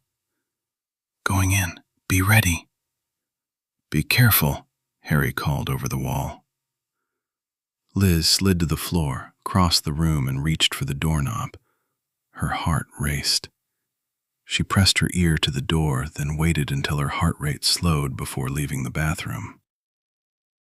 Liz realized the only sound she heard was the dripping of the faucet. She took a deep breath and turned the doorknob. She looked through the narrow opening and saw a row of empty cubicles to the right. Enough light came through the front windows to see the short, soft walls of each and all the personal items inside. She opened the bathroom door to step through and out into the hall. It was eerily quiet away from the dripping faucet when all she heard was her own breathing. She fanned the beam of light from left to right, then crossed the 10 feet to the side door. She hurried to the door, and she pushed on the bar, and the door eased open. Harry slid the last glass panel back into the window, then followed John into the building. He pulled the door closed. Don't shine the light toward the front windows. We don't want anyone catching a flash of light and coming to investigate. Got it, Liz answered. Harry moved toward the front of the building. We clear it, get what we can, find some keys, then hunker down for the night. They rounded a corner and saw an infected man standing inside a glass enclosure. The man slammed bloodied hands against the glass of a teller window. John started for the door, but Harry grabbed his arm. No, leave him. He can't get out. The door has a lock, and we don't want evidence we were here. There's half a case of water on the counter and a handful of candy bars in there. Not enough to take a chance on getting hurt, Harry answered. Let's check out the rest of the building. They cleared the offices, then the repair shop. They were alone except for the infected man in the small windowed room. He slapped his bloodied hands against the window each time they passed. On a shelf in the garage, they found a hand siphon pump and hoses. They found keys to all 3 company vehicles in an office near the garage. While heading back to the office, where a large map of the lot was displayed on a wall, with a closer look, they realized it included keys with parking IDs on the tags. Harry turned to John and winked. While we decide which vehicle to take, Liz can gather supplies from the break room. Fine, give the woman the stinky job, Liz complained. You know opening that frig is going to be disgusting. Harry raised an eyebrow and chuckled. Who, us? You think we're sexist? Liz smirked. Of course you are. You're two of the most politically incorrect people I've ever met. But since the world has gone to shit, and I'm the hardiest of our little band, I guess I'll see what I can get out of the break room that's salvageable. John clutched at his side and gave Harry a lopsided smile. Did she insult us? He whispered. Probably. Harry laughed and turned back to Liz. Stack it by the side door. We'll pull one of the vehicles around to load up. Got it, she answered. Liz walked into the break room to examine the half-dozen snack machines. The smell of the spoiled food from 2 glass cases was disgusting. She found 4 cases of water beside a vending machine, but ignored the refrigerated units. Liz crossed the room and opened a supply closet. She gasped at the plethora of snack boxes, including jerky, pasta and soup cups, dried fruits, crackers and cheese, candies and chips. She found a box of trash bags under the coffee station and began loading up boxes of supplies. After checking out cubicles and offices, Harry and John returned to the office with the site map and parking assignments. The second board in another room turned out to be a short list of campers scheduled for pickup within days of the attack. 3 units with parking location were marked ready for pickup. At the side of each were key rings with several labeled keys. After an extended debate, they chose a camper scheduled for pickup the day of the attack, hoping they would find full tanks of water, propane, and fuel. John helped Liz drag the 2 bags of food to the side door while Harry took a set of truck keys and walked to the front of the building. After a quick look around, he clicked the door lock and headed for the truck with a blink of parking lights. Before he climbed behind the wheel and cranked the engine, he walked behind the pickup and used his handgun to break the taillights. 10 minutes later, the back of the truck bed was loaded with supplies, and the trio drove toward the end of the parking lot after placing a strip of duct tape over the side door lock. Harry watched the numbers on the black asphalt as they drove. He counted the numbers off under his breath as the truck drew near the back of the lot. By the time they found the camper, John's breathing had been reduced to shallow puffs with every jolt of the vehicle. There, that one, Liz announced. The unit was a Class C motorhome. The cab-over vehicle on a truck chassis was only 18 feet in length. The white over tan camper unit was covered with a thin layer of dust. Harry pulled the pickup next to the camper door. Good, Harry commented. We check it out. If it works, you take John inside, and I'll offload the supplies, then take the truck back up front. Do you think we should be left with only the camper for transportation? Liz asked. Harry nodded. I think it's worth it to put the truck back where it was to keep anyone from noticing activity here. Liz led John to the camper. She pulled the keys from her pocket and opened the door. She guided John to a bench seat, then walked to the driver's seat and sat down. Liz turned the key, and the motor roared to life. All the gauges came to life. Harry sat a case of water on the dinette table and turned to look over Liz's shoulder to read the gauges. He glanced at a second panel and tapped the board. Well? Liz turned and asked. We're even better than good. It's great, Harry announced. Turn it off now. I'll help you get the supplies in. Then we need to look at John's ribs. He's looking bad. Liz answered as she turned the key in the ignition. Hideaway. Della, Millie, and Darlene, with Penny in her lap, settled in the back seat, while Steve watched the gate close behind them. Zach accelerated and the truck pulled away. We need to get away from here as quickly as we can. I don't want to be in the area if the military decides it doesn't really want last-minute deserters, Steve advised. Since when does martial law include taking over a town and killing civilians? Darlene asked. Not supposed to, Steve answered. Steve pulled out a map and folded it into fourths. He found Utopia on the map and traced his finger across the paper. 30 miles back, we can catch a farm-to-market road north toward Leakey. The truck passed several small side roads before Zach eased off on the accelerator and braked. Don't think we're going that way. At the entrance of a single-lane bridge, an 18-wheeler had tried to pass a pickup and misjudged the clearance. The trailer ended on its side, blocking the opening of the bridge while the cab dangled in the water below. Back up, Steve ordered. Careful, man. Zach slipped the gear shift into reverse and swung his arm over the seat to look through the back window. He eased off the brake and accelerated. The truck strayed from side to side as Zach backed down the road. I'm not good at this. Doing fine. Ease up on the accelerator just a little and you'll stop having to overcorrect, Steve advised. Got it. Zach slowed. Look, Della shouted. In the distance at the top of that hill. A string of motorcycles crested the distant rise and raced down the blacktop toward them. Steve pulled a pair of binoculars to his face and studied the riders. Quick, back up to the side road. Get the truck off the road, Zach. We don't have time. They'll have to get past that accident. Hopefully the bikers didn't see us. What did you see? Asked Della. Looks like a rough bunch of bikers with a military vehicle leading the way. After what we saw in Utopia, we can't take a chance. Darlene clutched at her daughter. Please, hurry. Zach waved his hand. Working on it, Ms. Darlene. He accelerated, and again the vehicle swerved from time to time. There, on the right. Steve pointed to a gravel road. The truck sped past the intersection, then Zach slammed on the brakes. The pickup skidded on loose gravel at the edge of the blacktop. Amid startled yelps, the vehicle swayed to a stop. Zach slammed the gear shift into drive, whipped the truck around, and accelerated down the gravel road. He followed the curve of the lane out of sight of the intersection. Stop, Steve ordered. Turn off the engine. Zach slammed on the brakes and turned off the truck. The only sound was the ticking of the cooling engine. Zach opened all 4 windows after a signal from Steve. Everyone turned to watch the dust settle. A few minutes later, they heard the sound of the approaching motorcycles from behind the stand of trees at the edge of the road.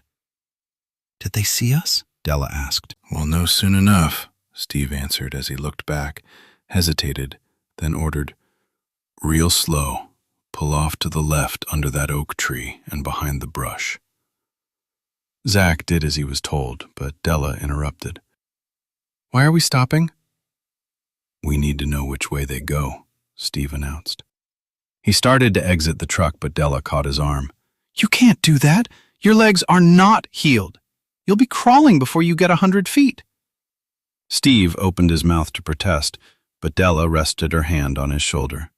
If we have to know, I can go back, but you can't. You have to let us help. She took a breath, then continued. Besides, what difference does it make? If they head into Utopia, we can do nothing about it. If they saw us, we need to be gone. Steve hesitated, then answered, You're right. He eased the door closed and slid back into the passenger seat of the truck. Let's move, Zach. Slow and easy. Try to keep the wheels on the grass at the center and side of the road. It'll kick up less dust. Zach guided the truck down a narrow dirt road. When the way veered to the south, Steve directed them to a fire road heading north. Are you sure? Della protested. This doesn't look like much of a road. It's a fire road. It looks like a fire road or a rural access go through the canyons and should take us past some really sparsely populated areas. Darlene leaned toward the front seat. Do we have enough gas? We got a full tank and picked up 2 5-gallon cans in Utopia, Steve answered. Zach and I picked up a few extra supplies. Since we're going to head northwest, I think we can avoid populated areas, at least for a while. Della nodded. As long as we're away from here. Darlene reached out to cover Millie's wrinkled hand. I agree, it's a good idea. It seems the best of humanity is not the only survivors. Zach chimed in. You got that right. Between the military and now those bikers. Steve wiped moisture from his flushed face. Legitimate military wouldn't have taken control by killing people. I think the residents of Utopia are in for a rough time. Time passed slowly as they followed the fire roads through the rock-strewn canyons and wooded valleys. Penny pointed at deer grazing along the route. She laughed at Zach when he started singing nursery rhymes, and soon they joined in to entertain the 4-year-old. When Penny grew tired, she settled in Darlene's arms and napped while the adults fell silent to worry about loved one and their future. It was during those quiet times that Millie started talking about life without modern conveniences. You know, I come from sharecroppers. My people were poor, dirt poor. You folks too young to know how poor that is. She cackled at her comment, then continued. When I was a child, my folks trapped and cleaned squirrels, rabbits, possum, and raccoon. You name it, and my mama could make it for dinner. She chuckled. We were so poor, I didn't use commode until I was near 30 years old. What's a commode, Granny Millie? Penny asked. Zach jumped into the conversation. The porcelain king, the loo, the can, the toilet.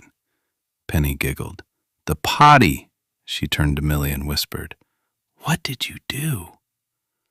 Millie made a guffawing sound that filled the cab. Why, an outhouse, child. Penny was quiet for a moment, then asked, What's an outhouse? Amid the chuckle that followed, Della suggested, Maybe it's time to stop for a few minutes. After a quick look around, Steve agreed. Zach stopped the truck and the riders stepped out. While stopped, they all listened for the sound of motorcycles in the distance and looked over their shoulders. After a quick trip to the bushes, they piled back in the vehicle. Late that afternoon, several hours after passing Garner State Park, Zach flexed his shoulders and asked, Are we going to stop tonight? It's getting late and I'm beat. Steve answered, I know we're all tired. If I read this map right, we should be coming to a farm-to-market road in the next couple miles. Turn left and we'll be going west again. In that area, we should see a few small campgrounds and maybe a hunting cabin or two. The first place we come across, we'll check it out. Once on the blacktop road, they found themselves driving by deserted vehicles and a couple abandoned buildings with infected still roaming around the property. They saw half a dozen buildings in the distance, but no one seemed to want to explore them.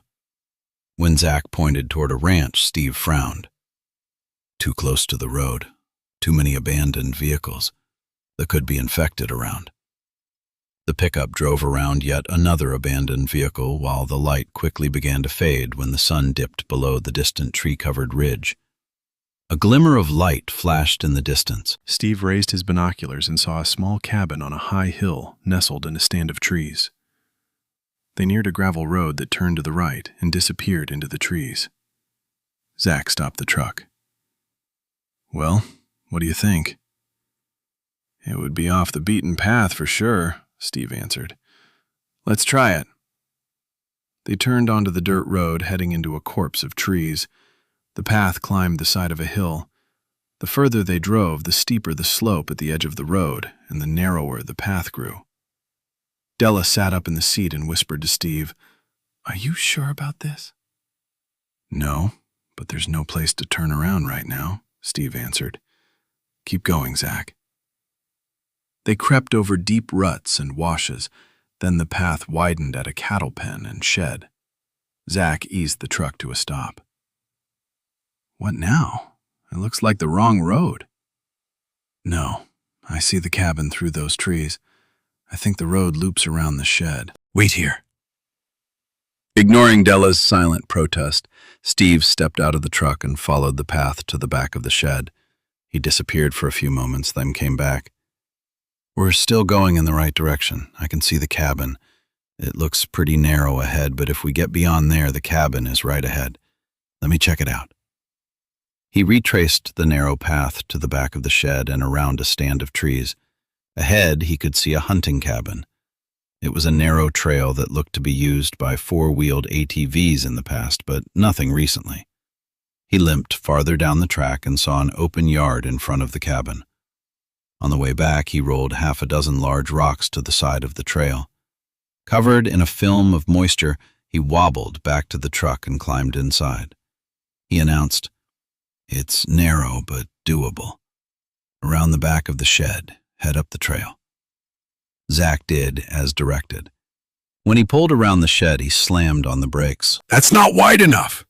He stared at the trail with the sharp drop-off to the left and the steep rise of dirt and brush to the right. I can't do this. We'll go over. Steve placed his hand on Zach's shoulder. You can do this. Just keep your left tire on the trail. The slope on the inside is gentle enough that you can drive on it. It'll tilt the truck, but the tires are big enough to climb over a few rocks. The trail widens just beyond the washout. You can do this, Zach, Della echoed. Zach chuckled nervously. Okay, but y'all get out just in case. Good idea, Zach. Steve turned to the back seat. Della, you four get out and follow us. I'll ride with Zach, Steve answered. We'll pick you up on the other side. The three women and child stepped out of the truck and waited as the vehicle pulled ahead. They watched as the massive pickup rolled toward the narrowing of the trail.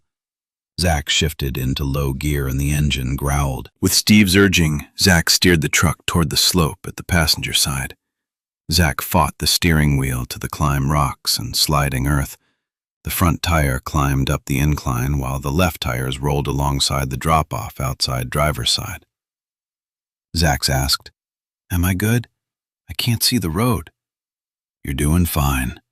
Steve leaned out the window, judging the distance. To the right. More to the right. The tire can roll up the rocks on this side. Slow and steady now. Zach's face glistened with moisture as he struggled against the steering wheel, forcing the front right tire up the incline. The truck moved forward. The cab tilted at a steep angle. Gravel and dirt slid down the canyon wall. Oh God! Oh God! Della whispered as the women followed. Darlene was quiet while Penny danced around as she clung to her mother's hand. Millie started discussing how she could cook on a wood stove. She talked about cooking grits, collard greens, and smoke-cured meat. When Della gasped, Millie grabbed her arm and insisted Della support her. Della girl, I need your help. I ain't as strong as I used to be, Millie declared. Darlene continued walking silently while she watched as Millie forced Della to ignore the truck rolling past the narrowest point, a wash created by recent rains. Millie insisted Della help her across the uneven ground. Darlene smiled as she watched Millie try to keep Della from focusing on the truck. Darlene finally glanced at the edge of the road, and her heart quickened at the sight of the sheer drop off mere inches from the tires of the truck. Steve hung out the passenger window, waving his arm and encouraging Zach to hold the right wheels straight as the vehicle rolled over the rock slide at the side of the trail. Suddenly, the back wheel bounced off the last cluster of rocks, and the truck settled back on the trail with several feet of roadway on either side again. Zach let the truck roll forward another 10 feet, then slammed the big vehicle into park and jerked open the door. Fuck a duck, Zach cursed as he jumped to the road. He leaned over, taking several deep breaths. Finally, he stood up, his eyes still wide with fright. He looked back at the narrow pass. That was really screwed up. Steve wiped the moisture from his face and forced a laugh. You're the man. Let's get moving. Everyone back in the truck. After retrieving a bottle of water and taking a long drink, Zach opened the back door of the extended cab. He made an exaggerated bow and hustled Della, Darlene, Penny, and Millie inside. I'll be doing some road work on this trail before we come out of here, he announced as he settled behind the wheel. Steve laughed. Might be a good idea, Della sighed. I don't think my heart could watch you do that again. Millie chuckled. I wasn't worried. Chapter 26. Up a Creek. Brian steered the truck through a maze of vehicles abandoned along the roadway. Billy pulled out a map, studied the multicolored lines before plotting a route to a westbound state road. Next right, Billy directed. Then down 2 lights, we should hit an industrial area with a lot less traffic and fewer chances of infected people. Where are we going? Paula asked. To the Air Force Base, Brian announced. I've heard flights coming from that direction. I think they must be evacuating civilians from the airbase. I want to get there before the place is overrun or closed down. What about my family? Paula fired back. What about them? Brian glanced at her. I'm not running a bus service. My only goal is to get you folks out of the city. You got a better idea, that's it. When she didn't answer, he continued, If any of you want to go off on your own, I'll help you find a vehicle and you can head out. Paula looked at Billy, and he answered, Don't look at me. The man saved my life more than once. My family is out of state. I'm sticking with him. Paula folded her arms across her chest and adopted a stubborn pout. Asshole, she whispered under her breath. You saw what we saw, Paula, Billy interrupted. You wouldn't last an hour on your own. Brian sighed. Where is your family? Houston, Paula answered.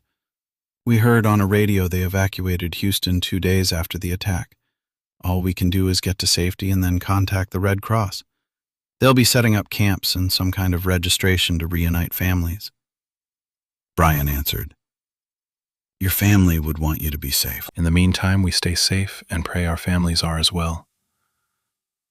Paula took a deep breath and answered softly, I guess you're right. Hang on back there, Brian called out as he slowed the truck to maneuver around yet another accident. Dozens of infected spilled from storefronts. They quickly began to make their way toward the rumble of the truck motor. Juan slapped his hand on the roof of the cab. Got company coming, man. Got it. Hang on back there. Don't let anything get close, Brian answered. We'll manage. Just keep moving and get us to the airfield, Leon added. Brian steered the truck to the edge of the street and rolled over pieces of torn and battered bodies. The brush guard hit flesh and the infected fell under the large wheels. The truck rolled down the hill, over a curb into a yard, then back into the street again. More and more of the infected were drawn to the sound of the motor accelerating. A few of the infected tried to reach over the edge of the bed, but the moving vehicles slipped from their grasp. Others stumbled into the side of the truck, only to fall under the massive wheels. Brian steered the pickup past the last of the vehicles that blocked the access to the main road heading toward the airfield. Slowly, Brian brought the truck to a stop at the top of a hill overlooking the base. They studied Kelly Field in the distance. Hundreds of vehicles had been pushed to the sides of the streets around the airfield, creating massive barricades around the enclosure, leaving only a few roads with access to the base. Those had been closed off and were currently under siege by masses of the infected. Behind the barrier, the airfield was a beehive of activity. Even from the distance, they could see the main entrance was a canyon of abandoned cars parked end to end. The second level of cars had been added to the barrier, only upside down, creating a wall that was twice as high and unmovable. At some point, concrete barriers had been brought into line on either side. It was a formidable effort, but it was failing. The infected were massing on either side of the stacked vehicles. The dead moved between buildings, drawn by the sound of the helicopters and aircraft staging on the runways. Thousands of infected pushed against the roadblocks and were only held back by piles of bodies created by the constant barrage of gunfire from the men on several tripod guard posts around the field. The military was making a concentrated effort to evacuate the remaining survivors from the city. Access to the area was closed off, and a collection of uniformed and civilian defenders were attempting to hold the line until the survivors within the compound were evacuated. The only barrier that kept the infected at bay was a 20-foot wide bayou at the side of the airfield. We have to get in there now, or we're fucked, Dale announced through the back window. Ignoring the comment, Billy asked, How are we going to get on the base? We're not. No way to get to the field before it's overrun. Brian pointed to a distant tower as it fell when the stacked cars nearby toppled over. Hold on. We need to get moving while the mob is focused on the airfield. No! Margot yelled from the truck bed. We have no choice, Brian called over his shoulder. Brian guided the truck through the congested streets for nearly 2 hours until he suddenly pulled into a strip center with a large Cabela's store. He crossed the empty parking lot, drove to the end of the buildings and circled around to the back of the buildings at a loading dock. He backed up to an overhead door. Across the back was painted the name of the camping and hunting supply store. Juan jumped from the bed of the truck, with Leon close on his heels. "I take it you have a plan?" Leon asked. "Yeah, we need to stock up. There's no way to get out of the city on the streets. We've been circling and backtracking for hours. There's a creek nearby that goes south all the way to the Medina River. We'll take it to get out of the city." Billy, with a rifle at the ready, stood at the front of the truck scanning the alley while Paula and Margot disappeared behind a small stand of bushes. Both returned with a look of relief on their faces. Brian used a tire iron to pop a side door, then went inside the loading dock for several minutes. The overhead door rolled up with rumbling and squeals of protest from the wheels. Dale leaned against a barrier at the side of the building. He took a long draw on a water bottle. "We need to find real food." Everyone startled at the sound of a distant boom. After a brief silence, there was another explosion, then another. Each explosion was followed by several smaller detonations. White smoke and dust billowed up toward the gathering storm clouds overhead. The whine of cargo planes racing toward the skies overhead. A quick look overhead verified jets circle and headed back toward the center of the city. "You hear that? The city is lost," Brian announced. "The military is taking out the bridges.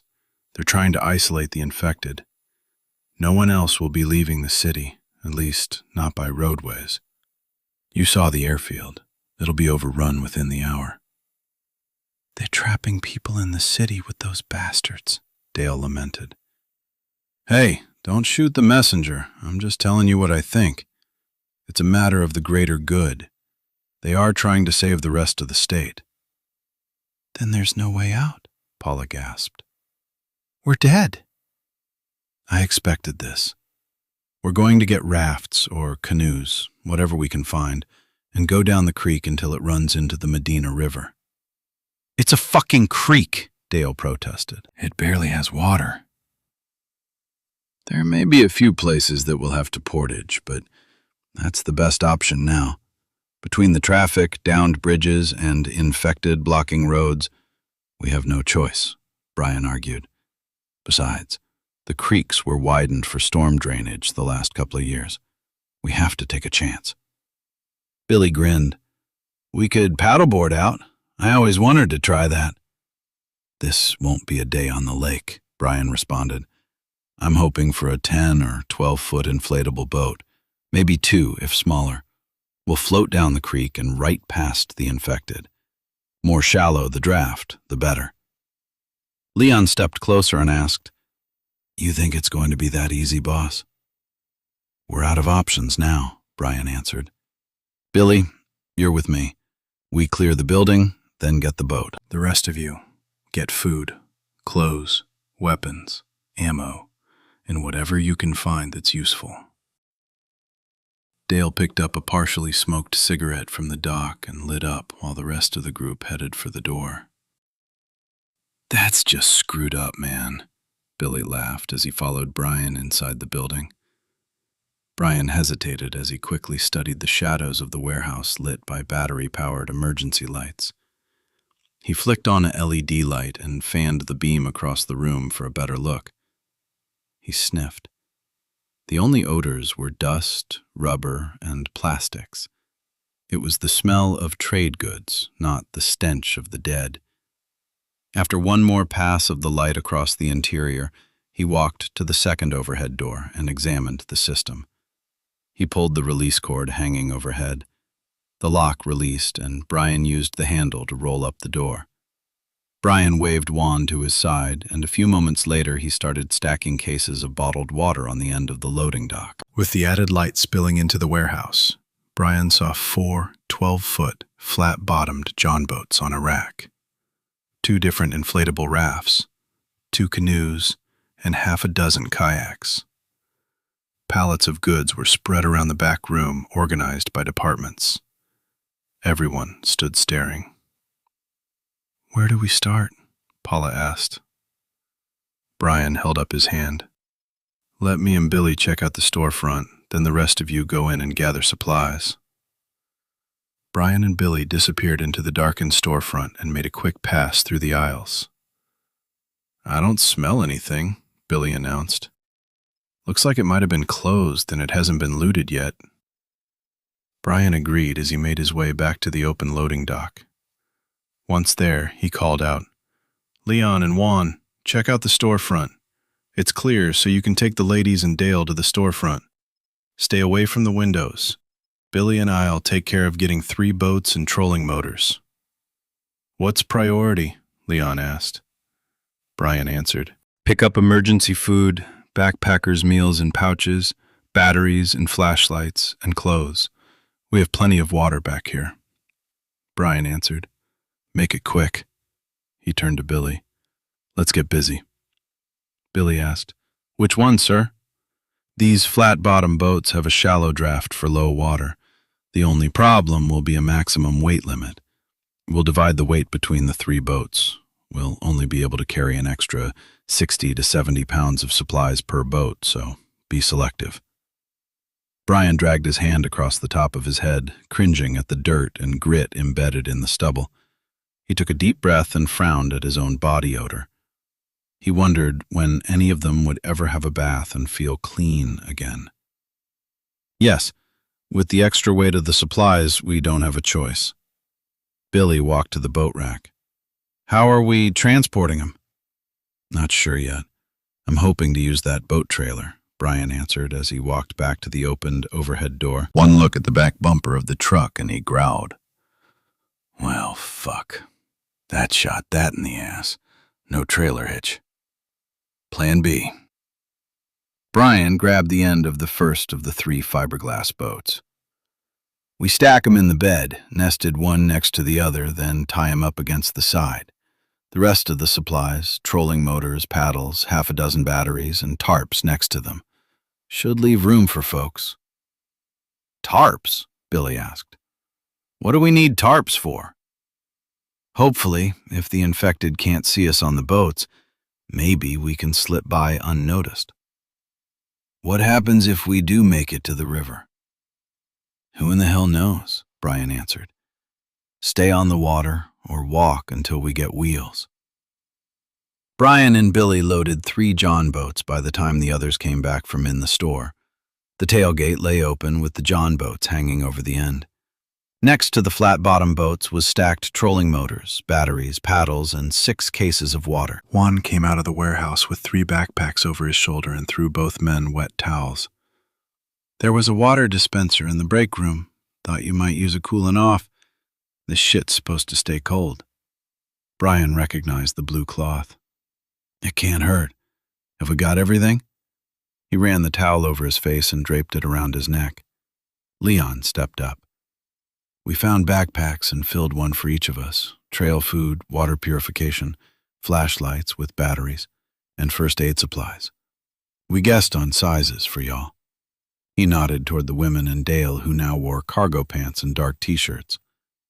"We got extra socks for everyone, ammo, knives, and fire starters." Brian glanced at the group and saw Juan and Leon now wore sidearms and carried rifles. Leo dropped another bag in the bed of the truck.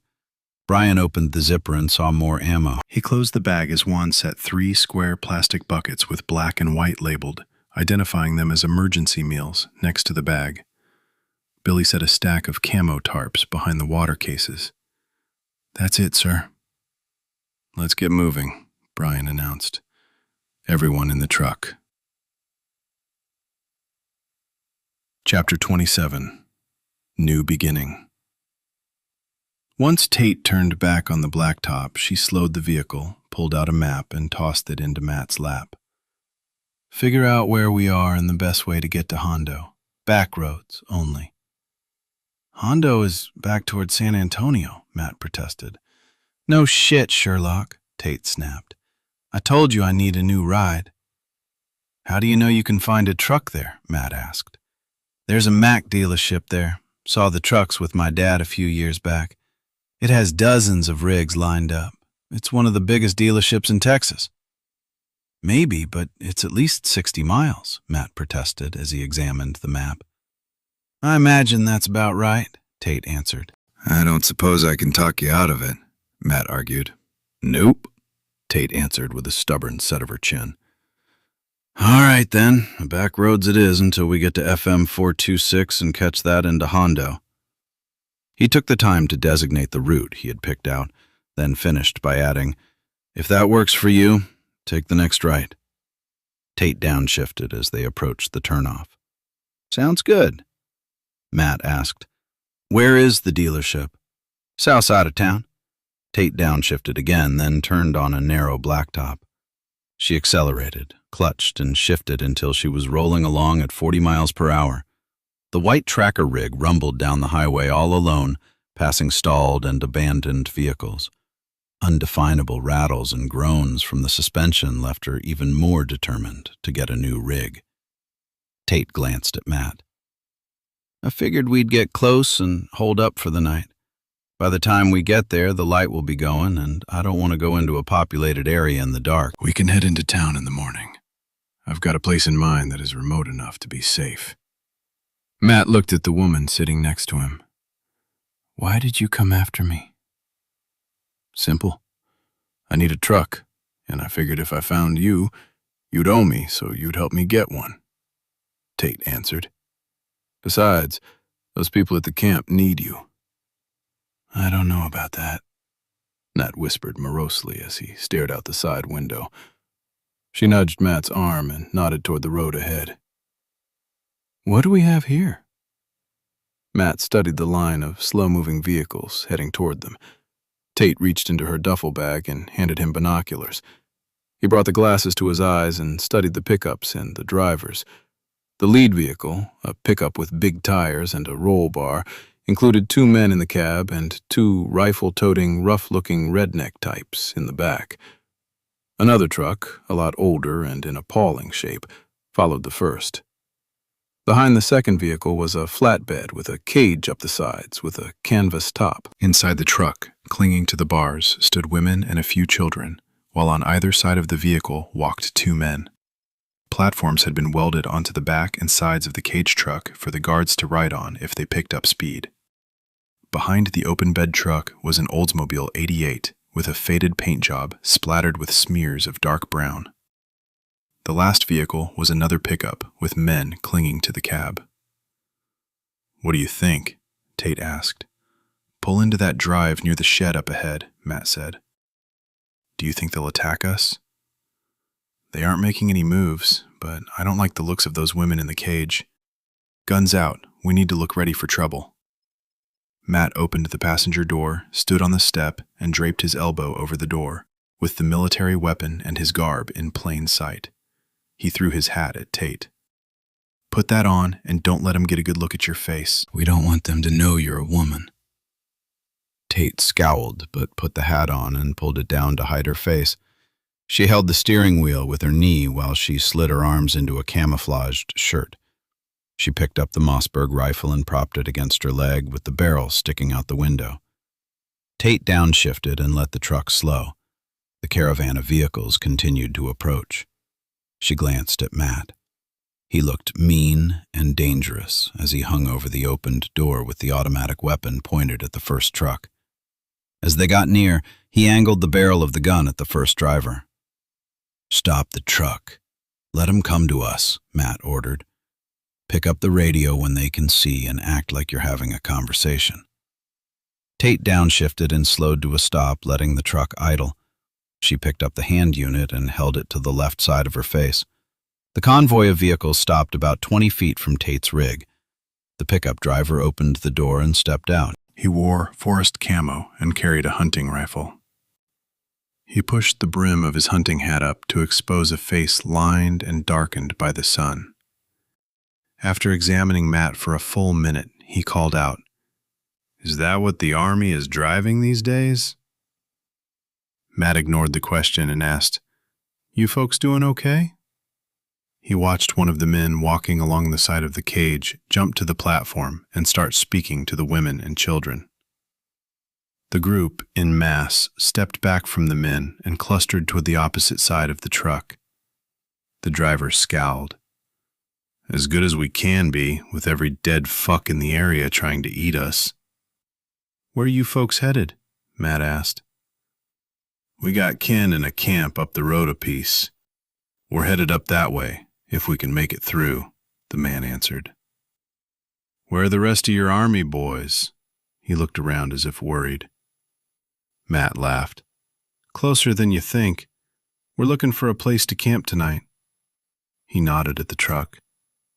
Who you got in the cage? Wives and kids. We're keeping them safe, the man answered. Got miles to go. Maybe we'll be seeing you around, soldier.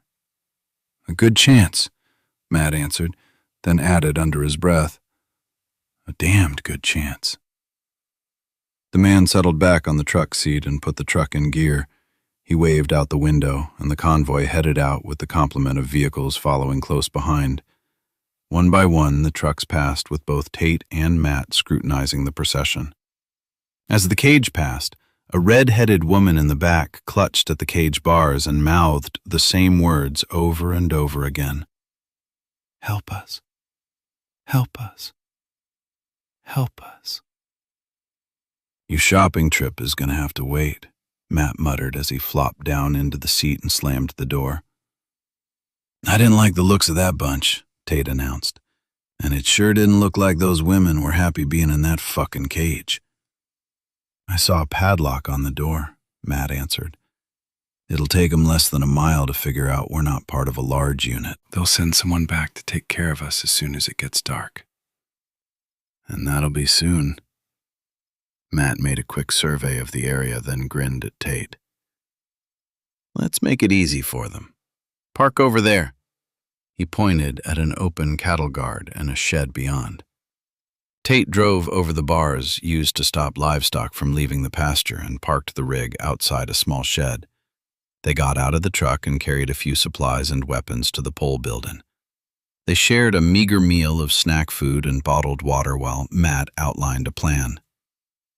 Wonder where the cattle are, Tate commented. Matt shrugged. Back of the pasture, I would guess. It would be cooler in the shade. Finishing his water, Matt walked around the three-sided shelter with an opening on the front. He glanced in each of the 3 stalls, then stacked hay bales in the first 2 pens, creating 2 walls, leaving the last with only a couple bundles to sit on. Matt built an enclosure in the darkest corner of the building. Meanwhile, Tate used hay stuffed in a jacket and shirt from the truck to create the impression of 2 people sitting on bales of hay around a small lantern. Tate adjusted the hats on top of both straw figures to complete the illusion. Matt turned down the LED lantern and slipped out of the shed. Finally, Matt led Tate to a row of huge, round hay bales 30 feet from the back of the shed and about 20 feet inside the wooden fence. He laced his fingers and held his hands down. Up you go. How long will it take Tate asked. It will depend on how anxious they are to see what's in the truck. He gave her a leg up. Lie down and don't give him a silhouette to shoot at. Don't come down. We're not alone out here. What do you mean? She asked. Matt ignored the question. Use that silencer if you can get a clean shot. Just don't shoot me. Fuck you, Tate whispered as she settled between the 2 bales and stretched out on the rounded top. You may be here all night. Whatever happens, stay there until either morning or I come get you, Matt ordered. Tate whispered. There, look. I see lights, a couple miles down the road. They watched the distant orbs slowed to a crawl, then blinked out. This is it, Matt whispered back. Stay put. Matt slipped into the trees and headed toward where they saw the lights blink out. He picked up his pace and began jogging until he was half a mile from the shed. He pulled binoculars from his pocket and watched the vehicle stop and 6 men climb out.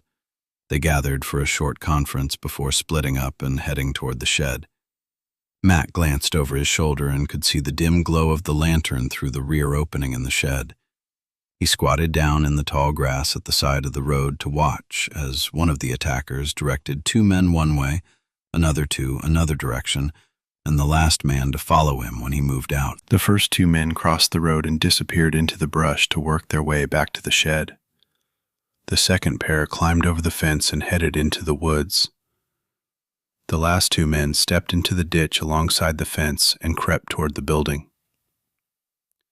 The leader of the last pair, anxious to get to the task, soon outpaced his companion by 20 feet.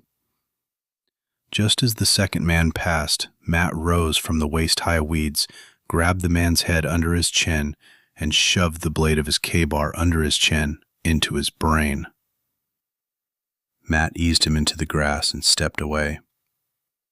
He picked up the man's rifle and handgun and stowed them behind a fence post, then disappeared into the shadows. Matt ran back into the woods and made a mad sprint to outdistance the second man. The leader walked forward with an arrogance that belied his confidence in their numbers. He didn't bother to check on his companion supposedly following. Matt got to the tree he had staked out earlier and peeked around the trunk of the spreading oak. The limbs reaching toward the road made long, dark shadows in the waning light. He waited. The man Matt was stalking slowed his pace when he noticed his companion seemed to have fallen behind, and glanced over his shoulder as he whispered into the dark. "Arnold? Where in the fuck are you, you idiot? I told you to keep up." He turned to retrace his footsteps. Matt leaned around the tree and hissed, "Psst." The man turned back and stopped mid-step when Matt's knife suddenly appeared in his chest. He fell away from Matt and to his knees, looking down at the blade sticking from his body.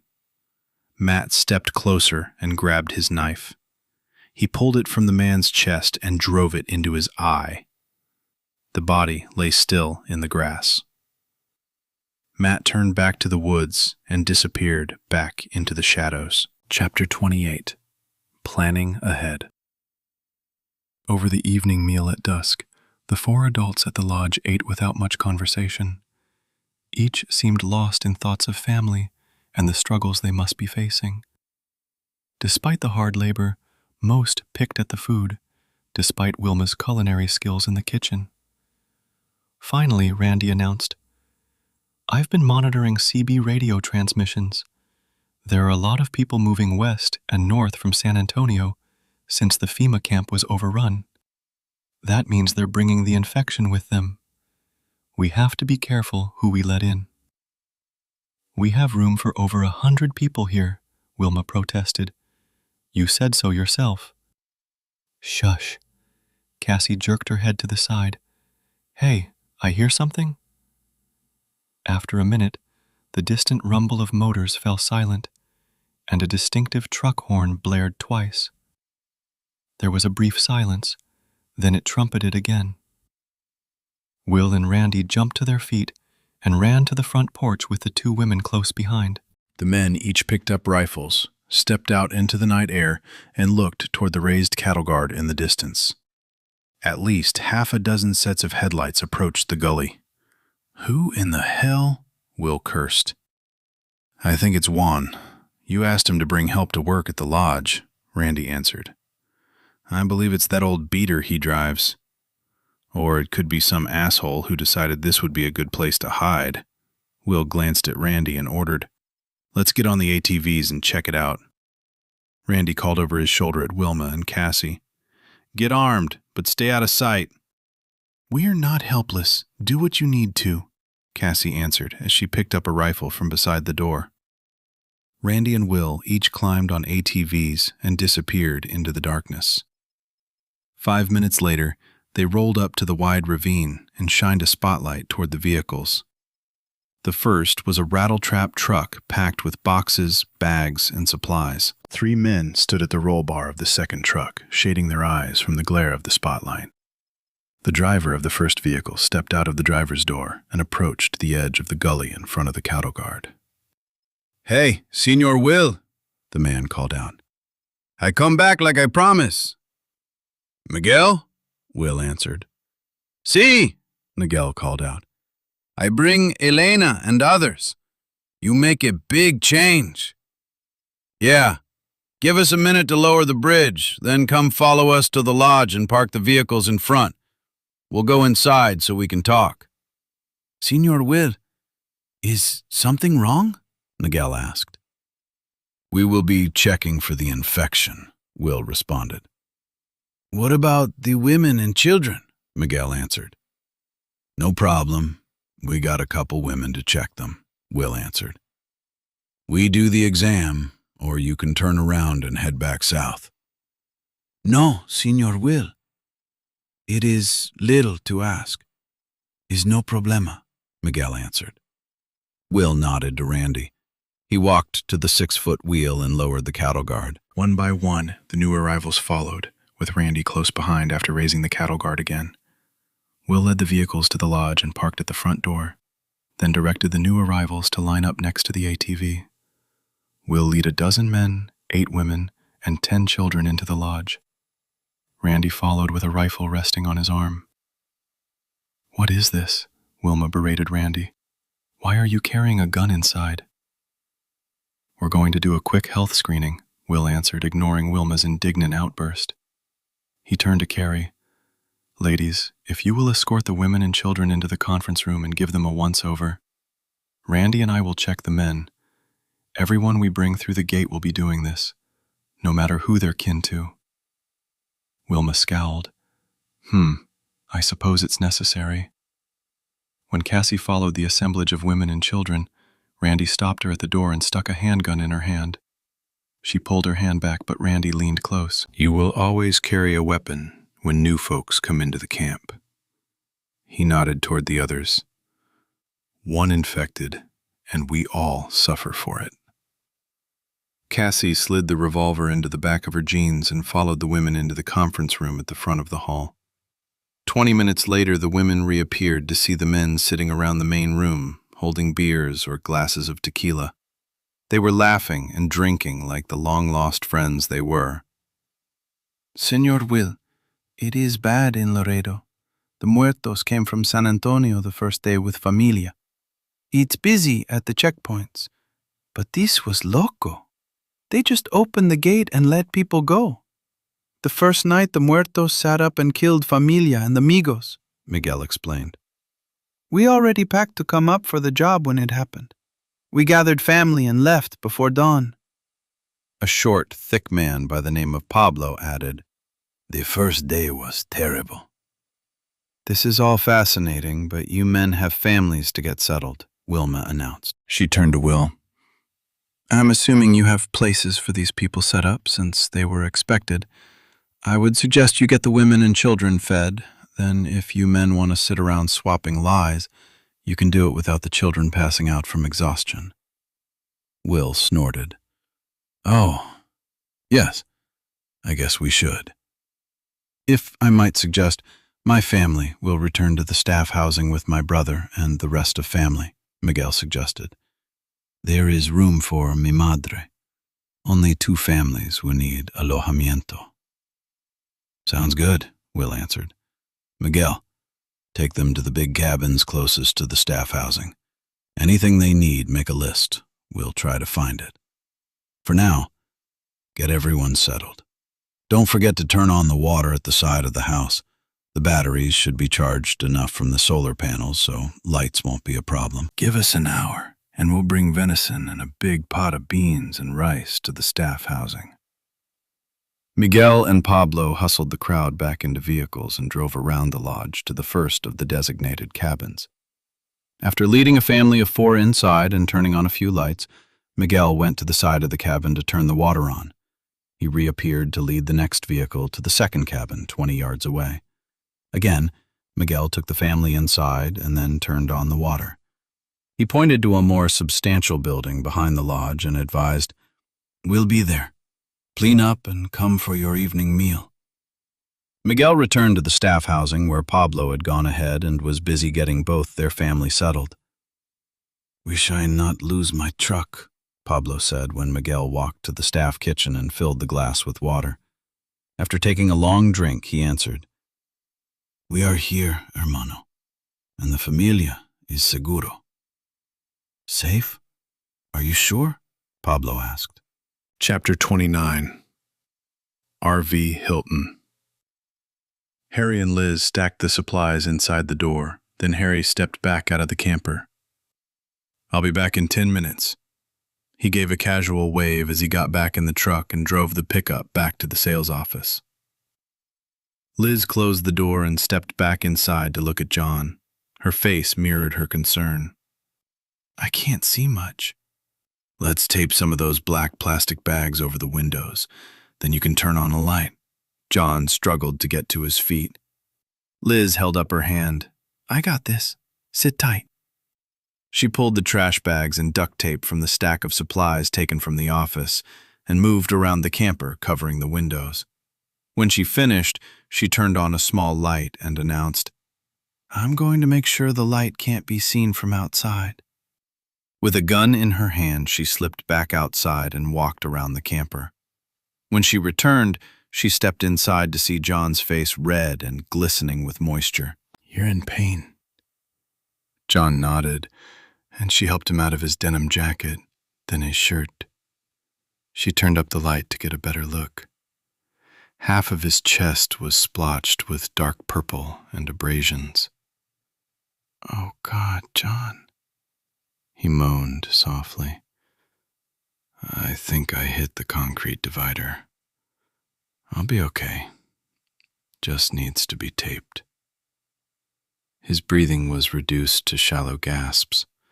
After a light double tap at the door, Harry's harsh whisper announced his return. Just me. He slipped inside the camper and pulled the door closed and locked it. He gave John a worried look and grunted. Well, is he gonna make it, Doc? I'm as far from a doctor as you could get. The only things I've ever treated have been diaper rash and skinned knees, but I think he might have broken or cracked ribs. Liz slid her fingers down John's side, and as she nearer to the purple flesh, John cringed. She clenched her jaw and continued the exploration. John gasped. You found it. I can feel the ribs move. I think it's only one rib broken, but there could be another one or two cracked, Liz announced. Harry looked over Liz's shoulder. I'll find something to wrap his ribs. He disappeared into the back of the camper, returning with a sheet in hand. After a few swipes of a knife, he began tearing 6-inch strips of fabric. I'll be all right, John commented through clenched teeth. Just stop fussing. When we get that rib stabilized, it will still hurt, but I think you'll feel better, Liz agreed. Sorry, we only have Tylenol. Harry brought soap and a bowl of water. Liz carefully cleaned the abraded flesh, then dried the area and gently smeared on antibiotic ointment. When she was finished, she gave John the end of a fabric strip to hold against his chest, then wrapped around his chest and the broken rib again and again. When Liz reached the end, she grabbed another piece of fabric and continued binding John's ribs. After the third section, she glanced at the sound of ripping. She accepted a strip of duct tape with a tilt of her head. What? Harry pulled the second strip of silver tape from the roll, handed it to Liz, and grinned. Duct tape has a million uses. Liz smiled and anchored the binding, then pressed several more strips on John's rib to add more support. Well, she asked, is it any better? I think so, John huffed. He got to his feet with Harry and Liz's help, then made his way to the bathroom to clean up. A few minutes later, he reappeared, still wiping at his face with a towel. I'm gonna lay down for a while. Liz followed him into the back bedroom and opened windows on either side of the bed. Screens kept the mosquitoes out, but allowed a gentle breeze to dissipate the heat that had built up during the day. She disappeared for a minute and returned with a glass of water and 2 white pills. I'm closing the door, so you can rest. John nodded, and she continued. I'll bring you something to eat in a few minutes. Liz stopped at the restroom to wash her hands. She was not sure how long they would have to stay put with John's injury, so she was determined not to waste water. She walked out of the bathroom to see Harry riffling through the supplies. I put the first bag of food in the kitchen and the bottled water on the cabinet by the door, Harry announced. We got some soups, but most are snack foods. Liz walked to a second bag, opened it, and pulled out the content. She found beef jerky, pasta, and soup cups, dried fruits, crackers and cheese, and boxes of candies and chips. After the perusal, Liz opened a cup of dried soup, added bottled water, then used the microwave to heat it. She used a box lid as a tray and carried the soup with crackers and a bottle of water back to John. When he finished eating, Liz picked up the remains and left the bottle of pain pills and a second water bottle next to the bed before going. She closed the door and walked to the front of the camper. "How is he?" Harry asked as he finished a cup of soup. Liz shrugged. "He did eat. I think that's good." When Harry finished throwing the trash in the empty bag, he walked to the front of the camper to stand at the window and peeled back the corner of the plastic to study the parking lot. "Looks quiet," he commented over his shoulder.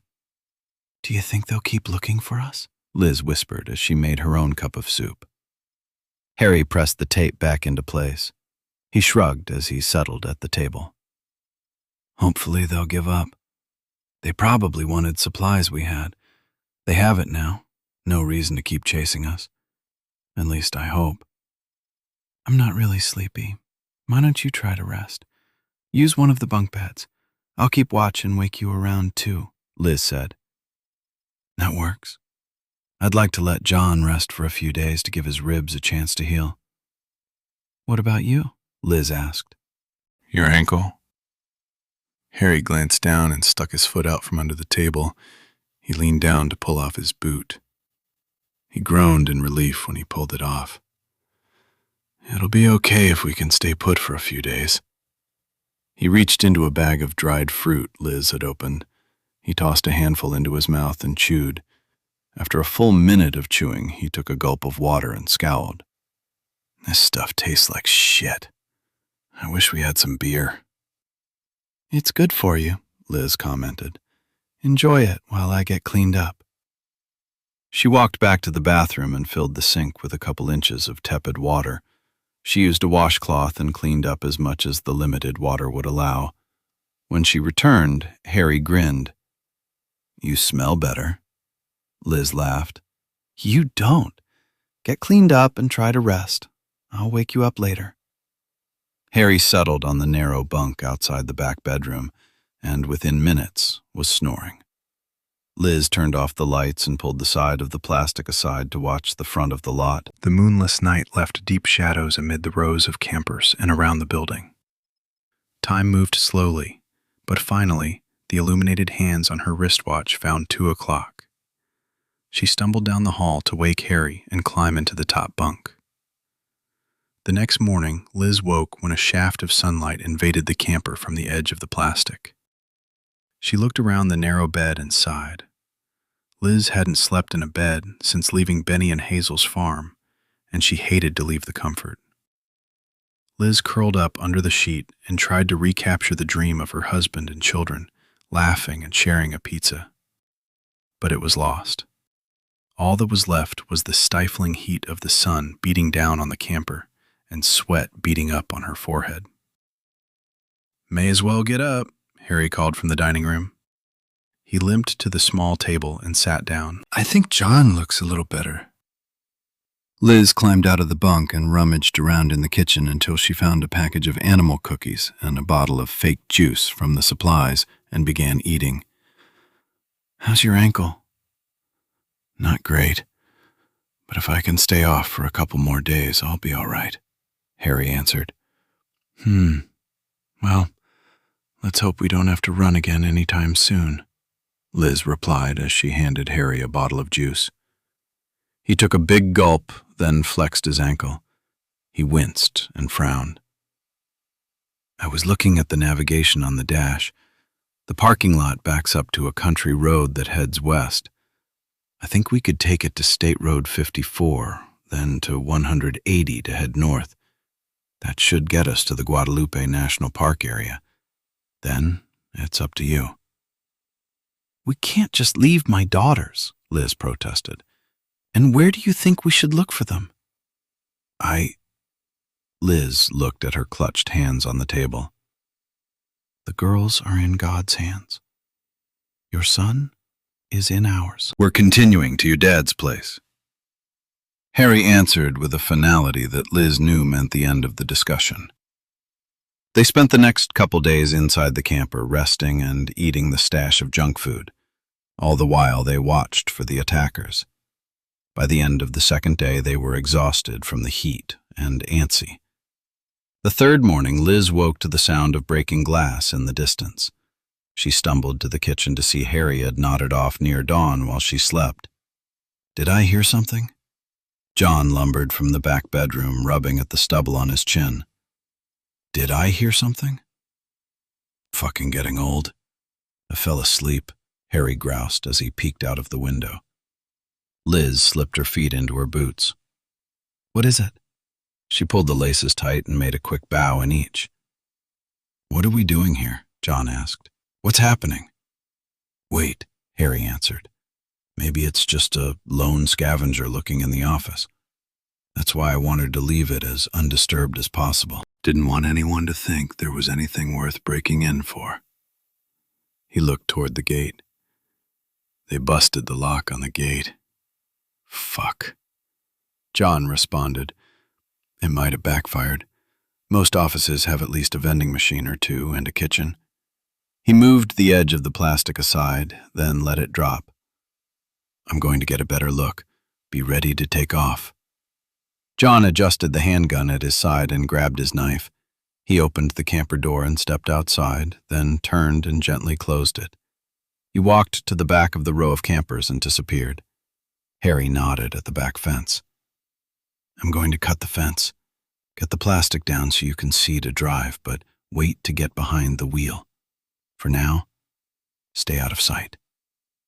Liz nodded and quickly stowed a few supplies in the cabinets and behind rails along the shelves. She cleared the windows around the front of the camper and waited in the shadows to watch John make his way toward the building. Meanwhile, Harry jogged to the back of the camper and crossed the 20 feet of asphalt to the fence. He crouched low and made his way to the center of the fencing between two posts and took wire cutter out of his pocket. He began at the bottom, cutting each of the wire loops. The sound of the wire snapping seemed to echo across the yard like a gunshot. He cut 2 or 3 wires, then glanced over his shoulder. When no one appeared to investigate, he resumed cutting. Harry glanced toward the camper. He could see Liz slowly opening the screens and ready the camper to leave. He clipped 6 more wire loops and heard more glass break, then a terrified scream. Harry finished cutting the fence as quickly as he could, then ran back to the camper and reached inside to grab his machete. "Stay put. Get behind the wheel and duck down. If you see us running, crank this bitch and get ready to get the hell out of here." Harry jogged after John, looking between campers for his friend. He rounded a camper parked 30 feet from the office, just in time to see John enter the building. Chapter 30. The Future. Zach pulled into the small yard in front of the hunter's shack. He turned off the engine, and the 6 travelers sat quietly in the fading light studying the building. The simple structure was unpainted cedar, dulled to shades of gray by years of sun and rain. A porch stretched across the front and protected a sturdy wood door flanked on either side by darkened windows. The corrugated tin roof showed signs of rust, but no visible holes. Millie leaned forward. "Don't you all suppose we'd better get settled in before dark?" "Let's check it out, Zach," Steve answered with a deep sigh. The 2 men got out of the truck, Zach carrying a crowbar and Steve his handgun. They crossed the small, packed earth driveway to the front porch. Weeds grew in clumps around the shack. Oak leaves danced across the faded planks of the covered porch. The weathered wood had a gate latch with a padlock securing the door. The windows at the front of the cabin were dusty but intact.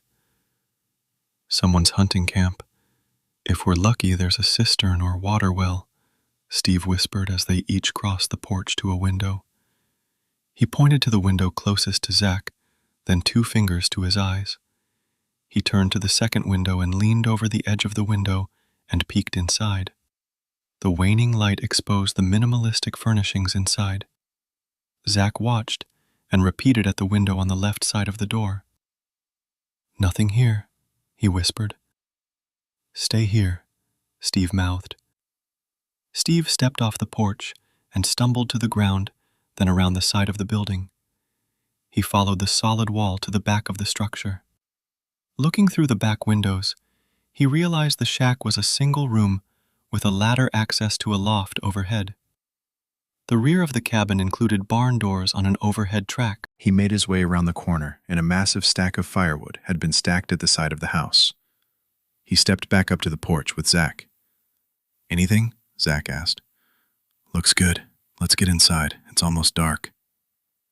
Zach picked up the padlock and shoved the crowbar through the hasp. With a snap of his wrist, the lock popped open. He pulled the bolt off the door and laid it on a windowsill. Steve, leading with his gun, opened the door. He snapped on a light and fanned the beam in his weapon from left to right, then back again, studying the shadows for danger. The building was set up with a sink, a few cabinets, and table at one end. The rest seemed devoted to providing sleeping quarters, with 2 bunk beds and twin beds overhead in the loft. "Let's move him in," Steve stated as he stowed the weapon in his waistband. He gave a wave to the women, and they climbed out of the truck, each taking an armful of supplies. Zach went to the truck, while Steve lit a kerosene lamp on the table. He limped to the sink and examined a hand pump at the edge of an enamel sink with a hole in the middle. He pumped the handle a few times, and rusty water spilled from the spout. After a few more pumps of the handle, the water flowed clear and clean. He dipped his hand in the stream and brought it to his nose. It smelled fresh. Zach and the women walked into the cabin. Millie released Penny's hand and crossed to the sink when she saw Steve leaning against the sink. "Young man, you need to sit down." "I'm Steve wiped his arm across his forehead. Millie interrupted. "Young man, I'm not suggesting, I'm telling." Millie looked under the sink and found a pan. She pushed Steve toward the chair and filled the pan with water, then looked in drawers until she found a dish towel. When she turned back, she glanced at Penny. "Child, tell that boy to bring us that chair on wheels." With another glare from Millie, Steve settled on a chair at the table. Millie nodded toward the prosthetics, and Steve removed the right leg, then the left. Both silicone cuffs were smeared with blood inside when he pulled them from his stumps. Della came in carrying an armful of supplies. She saw Steve's ulcerated legs and gasped, "I told you. How could you let it get this bad?" She set the supplies on the counter, crossed the room to press the back of her hand against Steve's forehead. "You're running a fever." Steve shrugged. "I didn't see I had much choice." "Well, we do now. We stay put until you're healed," Della announced. Millie sat the pan of water on the table and another pan on the floor at the front of the chair. She soaked the rag and dribbled water over the angry red flesh.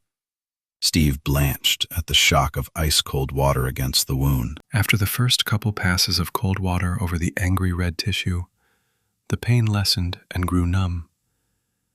Steve sighed in relief. Millie looked up when Della walked into the cabin with another armful of supplies. "You got medicine for this?" she asked. "Yes, ma'am," Della answered. "Exactly what I was bringing." Penny came in with Zach carrying the wheelchair. He looked at Steve's legs and cringed. "Man, that looks painful." "A day or two and it'll be fine," Steve began, but Della interrupted. "No, it'll take at least a couple weeks." "Mommy, I really gotta go to the bathroom," Penny announced. Darlene looked around the room, then to Steve. He grinned. "There's an outhouse in back. We got running water, though." "Running water is nice to hear, but an outhouse?" Darlene groaned. "Gross." Zach laughed. "I saw it out back. It's close to the shed. I thought I'd make sure no rats were inside, but I'll show you now." They walked to the sliding barn doors, unlatched one door, and slid it open.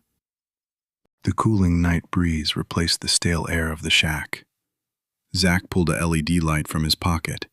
He led Darlene and Penny through the back door, out into the fading light. When we get everything inside, let's keep the lights low until we can cover the front windows and close the door. I don't want to advertise we're here, Steve mumbled. Della placed a tube of ointment on the table with 2 rolls of gauze. We have what we need inside. I'll cover the windows. 2 hours later, Millie had schooled Zach on starting a fire in the wood stove in the kitchen, using the kindling in a bucket at the side of the kitchen after he brought in wood from outside of the cabin. She pulled a pot from a cabinet and dumped an assortment of canned vegetables from their supplies into the pan and added a can of diced chicken. She made a thick flour-based gravy and covered the mixture. Millie pulled down a bowl from a shelf, combined flour, salt, a couple tablespoons of shortening, and water together. She finished by cooking the flat Mexican bread on the top of the stove. The remains of the day slipped into the night as the small gathering sat around the cabin, eating bowls of Millie's concoction with fresh tortillas. "Do you think we're safe here?" Darlene asked. "Safer than we've been since we left San Antonio," Steve answered. "I can take first watch. Zach?" He rolled the chair to one of the windows. "I'll wake you at midnight."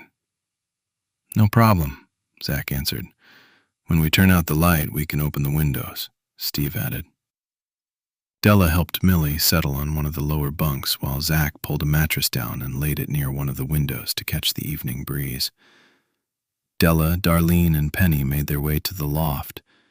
After everyone settled, Steve and Della opened windows and a faint breeze wafted through the cabin. The cabin filled with the sounds of crickets and night creatures. A distant howl let them all know they were not alone. Within a short time, Steve could hear both Millie and Zach snoring. The warmth of the cabin was not really comfortable, but within it felt safe and secure, away from the madness. Steve opened the front door and rolled the wheelchair outside. He pulled the handgun from under his leg and rested it on his lap. Just moving his leg caused a flash of pain. He wiped the moisture from his face and tried to enjoy the quiet and night breeze. He looked out over the valley beyond and realized how high on the bluff they had driven up. He could see a few lights and wondered if they were struggling survivors huddled around campfires or people secured homes running generators. A little before midnight, Zach stumbled through the opened door, wiping the sleep from his eyes. "All quiet?" Steve answered. "Yeah, not much to see out there. A few fires in the distance. There must be a blacktop about 6 miles north. I saw headlights." "Heading this way?" "No, north," Steve answered as he rubbed his eyes. "Get some rest. I got this. Use the bottom bunk on the right. It's not so hot. I'll be out here." Thanks. Steve handed Zach the handgun. "Remember, aim for the head and keep your eyes open when you pull the trigger." "Got it." Zach chuckled as he laid the gun next to him on the top step of the porch. "I'll yell if I hear or see anything." Steve rolled inside the cabin. After the breeze of the porch, the room felt like an oven. He went over to the bunk and pulled himself into the bed. Despite the warmth, he closed his eyes and was fast asleep within minutes. The sound of whispered voices woke Steve sometime after dawn. He opened his eyes to see dust particles dancing across the first rays of the sun shining through the back windows. The smell and sound of something cooking filled the little cabin. He threw his arm over his eyes as his stomach rolled. He swallowed hard as he listened to the voices coming from the kitchen. "Now this chipped beef is poor folks' best friend." She stirred a pan of gravy. "That garden out back looks to have been cared for last fall. Got volunteer vines up on the side of the shed.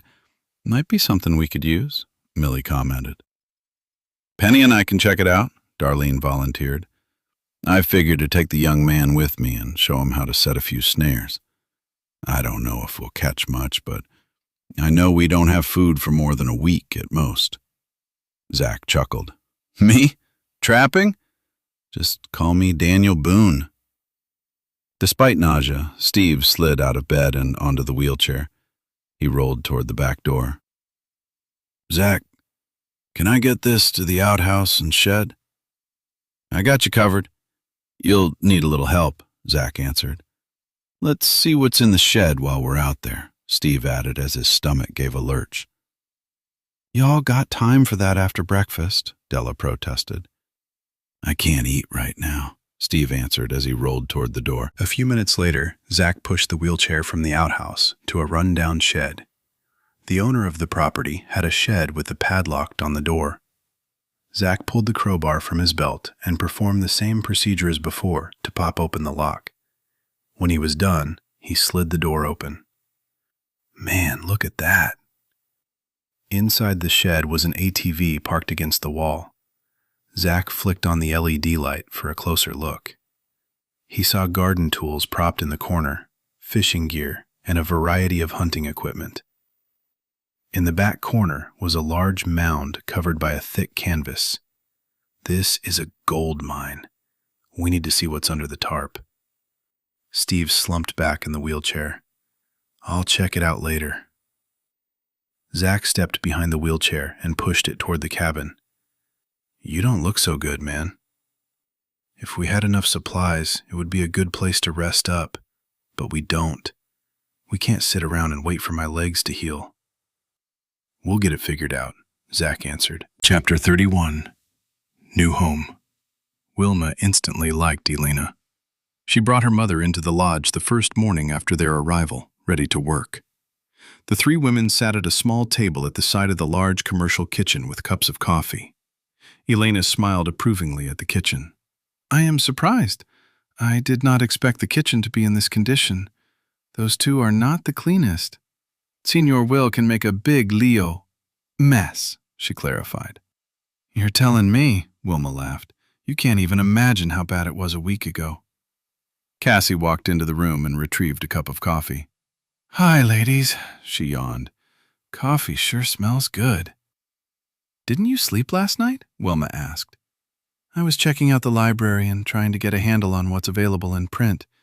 There's a pretty good selection of books, including lots of history, how-to books, and geography books. Will has an eclectic taste in fiction. It has a little bit of everything. Then I spent hours downloading textbooks while I could still access the internet.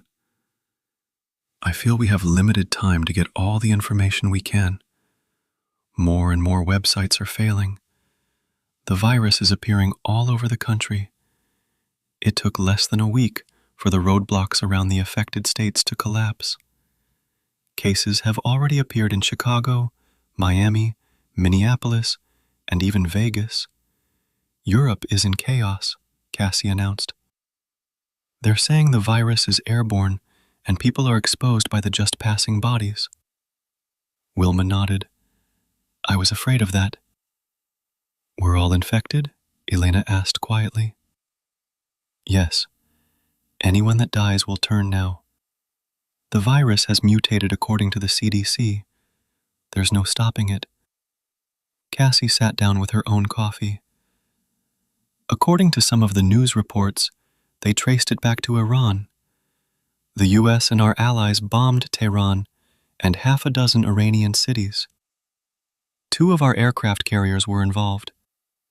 I found a site that says we've lost the G.W. Bush. There was an attack by the Islamic Revolutionary Guard, and dozens of crew members were killed and, well, you can imagine the rest. It's floating around in the Persian Gulf, and there has been no contact from the crew in 3 days. The Ronald Reagan had an outbreak that left a third of the crew dead.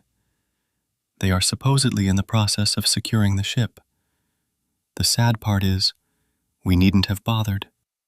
Whatever they let loose, they destroyed themselves along with the rest of the world. She clutched at the cup, frowning. No, Nina. Maria reached out to take Cassie's hand. God will protect us. Others will come, and we will live on. Elena agreed. Life goes on. We work, teach our children, and protect ourselves. I guess we still have kids to educate. With a little luck, we'll have a lot more, Cassie agreed. Oh my, I guess none of us have thought that far ahead, Wilma said. Do you know if any of your family can use a computer, Elena? Cassie asked. See, Daniel is always on the computer at home, Elena answered.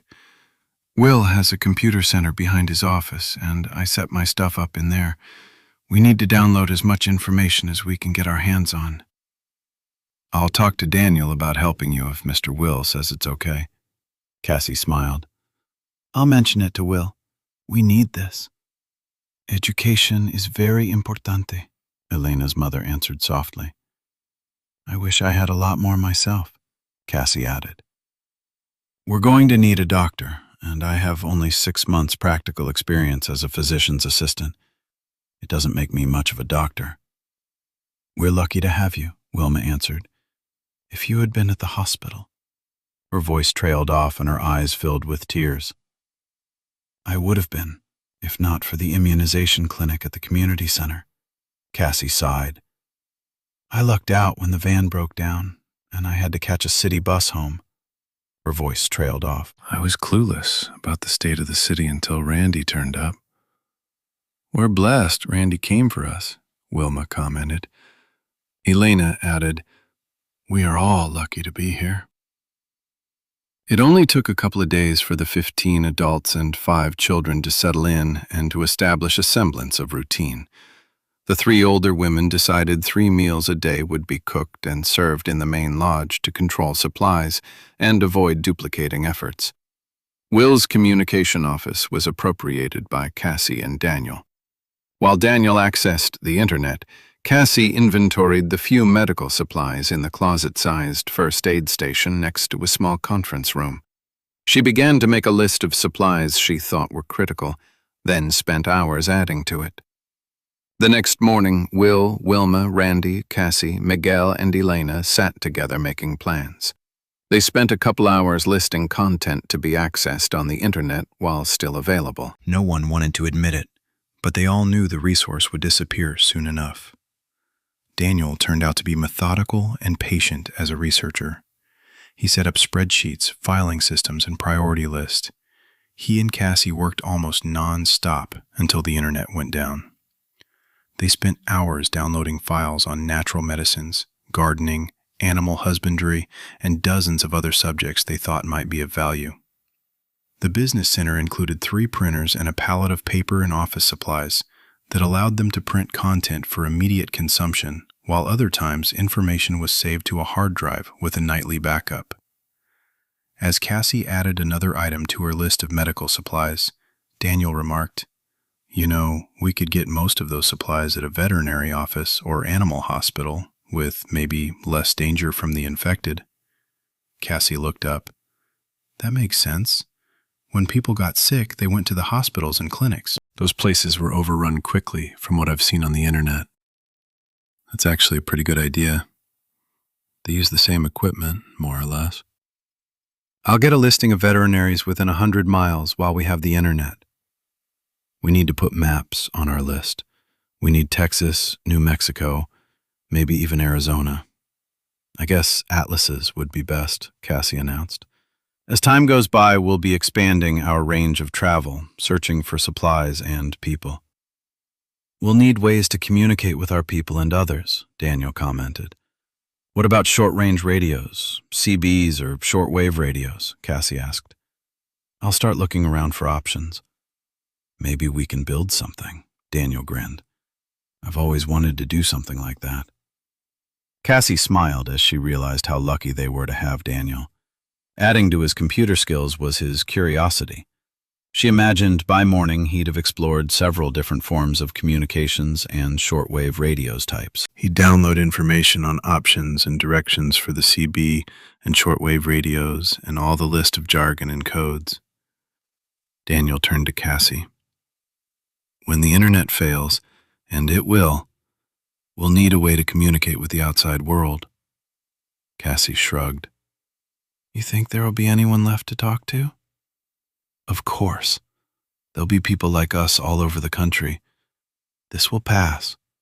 If you believe in God, you know this will pass. The world will rebuild, Wilma answered from opened the door. Now come to dinner. She led Cassie and Daniel to the dining room. At dinner, Will and Randy agreed they would need a way to communicate with the outside world and other survivors when the internet failed. Until then, Daniel would work on the shortwave radio when the computer was tied up downloading files. They were careful not to share the location of the cam for security reasons. Over the next few days, while Cassie and Daniel watched the world dissolve into chaos, Will directed one of the men to enlarge the garden using a small tractor, while 3 others worked at expanding a corral for livestock they anticipated finding. Wilma led a discussion on options, and, in the end, the women decided what to plant and how much to plant. While Elena and Wilma concentrated on meals, Maria supervised the work in the garden and took great pleasure in breathing new life into the plants already growing. They planted the heirloom seeds Will had carefully accumulated before the attacks. Maria turned out to be an avid gardener and made suggestions on how to utilize the garden space as much as possible and avoid unwanted cross-pollination. They planted corn, squash, beans, tomatoes, cabbage, greens, lettuce, and half a dozen other plants to can and/or dry. All of the adults worried that no matter how much they planted, they would not have enough food if they achieved the number of people expected. In addition to saving food, they would also need to keep seeds for the next year's planting. Despite all the fruit trees Will had planted when he bought the property, the trees would not be producing large quantities of fruit for a few more years. They would struggle to have enough food without livestock. Will, Randy, Miguel, and Pablo decided they needed to scout the area and collect any domesticated animals they found. Miguel shared information about towns, farms, and ranches to the south. Will pulled out a state map and began making notes. He was hoping to eventually make contact and establish trade with the other survivors, but for now, searching for supplies was a priority, and knowing what they faced would be paramount. There's a good chance we can gather a few horses and tack at some of the closest ranches. Add cattle and, well, it would improve our chances long term, Randy commented. Will glanced over his morning coffee. I've been thinking if we find livestock, we can't drive them across the cattle guard. I'm going to put a wooden platform we can pull across the cattle guard to use with the animals. We can leave the guard down during the day for coming and going, as long as we have a guard on duty. We need to build a guard hut, too. It's going to get hot as hell come summer, and at least shade will make it slightly more bearable. Come cold weather, the guards will need the protection, too. Wilma and Cassie gave me a list of supplies to scavenge, Randy complained. I don't know how we can get everything they think we need, even taking 2 trucks. You probably won't find all of it. We'll have to get what we can, and then make do, Will answered. People and livestock are critical, with medical supplies another priority. Everything else we'll look for after that. Both Wilma and Cassie opened their mouths to protest, but fell silent when Will raised his hand and continued. We get what we can, but there'll be a point when it'll get too dangerous to be out there. If we find strangers, we need to get to know them before we make an offer of a place to stay. Our families will be coming, but we still need to pick up enough folks to build our community. Randy stood. Miguel, Pablo, Hugo, and I are going out today. We're taking my truck and Pablo's because both have trailer hitches. If we find a trailer, we can fill them up. When are you leaving? Cassie asked.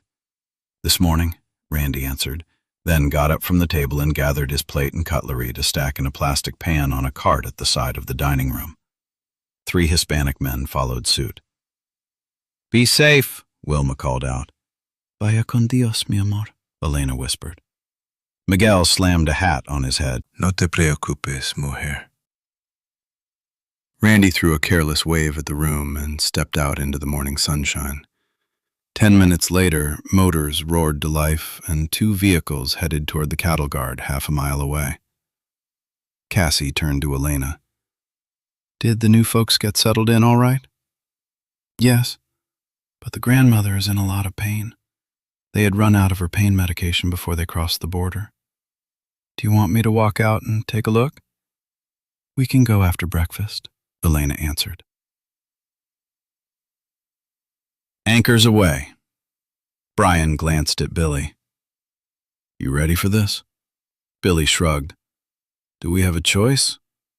He checked the load on his weapon for the third time. Everyone hang on, Brian called out. Leon tapped on the top of the truck cab. We're good. Let's get on the road, man. I see some of those bastards coming this way. Brian slammed the truck into gear and steered away from the loading dock. The pickup pulled out onto the street and headed toward a city park along Leon Creek, nearly 3 miles away. They had decided it would be the best place to put the John boats into the water, considering the darkening skies. Brian accelerated. Inside the cab of the truck, Paula pointed to the ominous clouds rolling toward the city. It looks like it's going to be a bad storm. Great, Billy moaned. Just one more fucked up thing we don't need. No, maybe it'll be a good thing, Brian answered.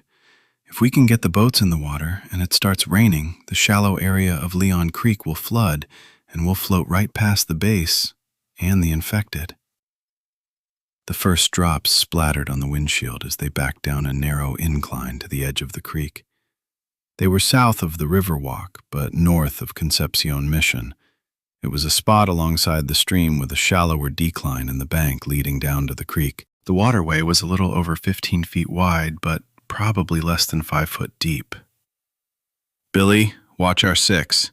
The rest of you, let's get this done. Ladies, carry supplies to the water's edge. Men, grab a boat. Get 'em in the water, Brian ordered. We load up all 3 boats and use the tarps to hide under when we get moving. How do we do this? Leon asked. We have to distribute the weight so Billy and Juan can take Margot. Leon, you take Paula, I'll take Dale. Leon and I can carry more supplies. We split up between the 2-man boats. Everyone keep your packs close, just in case. Billy stood at the top of the bank to watch for the infected while Leon and Juan carried the first boat down the bank to the shore. They shoved the end down into the water and suddenly realized the bank was still too steep to extend the craft into the water and opted for resting the boats parallel with the edge of the water. Margot and Paula were pressed into holding the vessels against the current. Once all the boats were sitting at water's edge, Brian directed the loading of supplies. Everyone put your packs in front of your seat. Put a case of water in each boat. Then the square plastic buckets of food go in the front and back boats, Brian added. Let's get moving, folks. Billy suddenly called out, Company's coming. Come on, Billy, load up, Brian called out as he picked up the trolling motors and hurried down the bank. He passed a motor and battery to each, Leon and Juan, then walked to the first boat and mounted the trolling motor to the back. Get in the boat, Dale! The once gentle volley of raindrops turned into a torrential downpour as the group hurried toward the John boats. Rain pelted the small group, making the grassy bank slick and treacherous to navigate. Dale pulled up his sagging pants and stepped out across the edge of the water into the boat Brian struggled to hold against the bank. Dale caught his foot on the side of the boat and stumbled into the craft head first, with one foot still planted in the mud. The shallow aluminum craft tilted and began taking on water. Get up, Brian yelled as he jerked Dale into the seat. Billy fired twice, then slid down the embankment. Time to go. Leon helped Paula into the boat, then left her to hold the boat against the bank while he helped Billy, Margot, and Juan into their craft. When they were settled on the seats, he gave them a push away from the bank. He rushed back to the boat, where Paula clung to a little shrub to hold the metal craft against the current. Leon got to the bank and grabbed the back of the boat. Billy fired at the approaching infected, while Juan mounted the trolling motor and connected the battery. He turned on the engine and guided the boat toward the middle of the stream. Billy continued to face the shore and fired twice more. He yelled, Gotta move, now! With one foot in the craft, Leon pushed the shallow craft away from the shore, settled on the seat, and picked up the trolling motor at his feet. He dipped the propeller end in the water and attached the engine to the flat back end of the boat. After Leon connected wires to the battery, he pushed the button. Nothing happened. The flat-bottom craft continued to drift and spin at the whim of the raging current. Hurry! They're coming! Paula yelled as she picked up a paddle and began paddling amid the rising water. The John boat drifted and turned in a circle, Leon glanced at the motor, then back at the battery. It took 5 long seconds to switch the connections, then push the button again. The trolling motor vibrated under his hand. He dropped it into the water, turned the handle, and the John boat headed downstream amid the roiling open current. Billy fired a short burst. A body rolled down the incline where one boat remained. "Hurry up, sir." Brian threw a tarp over Dale's shoulders. "Cover up and don't move." Brian stepped into the back of his John boat and pushed away from the shore. When the flat-bottomed craft wobbled under the shifting of Brian's weight, Dale yelped and tried to stand. "Sit down or I'm going to shoot you," Brian yelled as the boat drifted into the current. He picked up the motor and mounted it on the back. "Get to paddling, unless you want to end up back on shore." Dale picked up a paddle and swiped at the water, trying to keep the boat away from the bank. He did little to move the boat into the current, resulting in it swinging back toward the sand. Brian looked under the seat for the battery. "Where is the battery?" Dale put down the paddle and reached under his seat. "This?" "Toss it back here," Brian ordered. Dale made a half-assed pitch that forced Brian to fall forward to catch it, leaving him on his hands and knees. He pushed his way back to the seat, and with hands trembling with frustration, he connected the battery. Juan maneuvered his boat next to Brian's stalled craft. Juan and Billy grasped the side of the vessel, and Juan accelerated. The single trolling motor had just enough power to pull Brian's boat from the shore and away from the growing cluster of infected reaching toward them from the bank. With the battery connected, Brian pressed the button, and the vibration of the propeller turning verified power. He gave Billy a quick thumbs up, and both men released their grip on the boat. Quietly, the small propeller pushed the flat-bottom boat forward and toward the middle of the creek. "Everyone, get under the tarps and let's move out. Single file," Brian called out above the sound of the storm. He accelerated and moved his boat to the lead. When he got his knee under the handle, he broke out his tarp at his feet and ordered, "Dale, pull the edges of that tarp inside the boat and do it now." "Asshole," Dale mumbled. "That's asshole, sir, to you," answered Brian as he pulled his tarp over his head and tented the plastic around his face, leaving just enough of an opening to see where he was directing the John boat. Rain pelted the survivors. As the storm raged over the next hour, the rainwater made its way from storm drains into bayous, then into larger waterways, including Leon Creek. The levels rose, and the rushing water grew swifter and more turbulent. Ambush. Matt hurried after the 2 men that had headed into the woods, intent on coming up on the back side of the shed. After a 5-minute sprint through the dark, he heard them ahead. Quickly, Matt advanced until he saw their silhouettes against the fading light of dusk. They held rifles to their shoulders, fanning the barrels back and forth as if monsters would jump from every shadow, and whispered back and forth. They drew close to a large stand of mesquite. Matt grinned. He was the monster they were not expecting. He slipped into the gloom of the mesquite bushes and picked up a rock.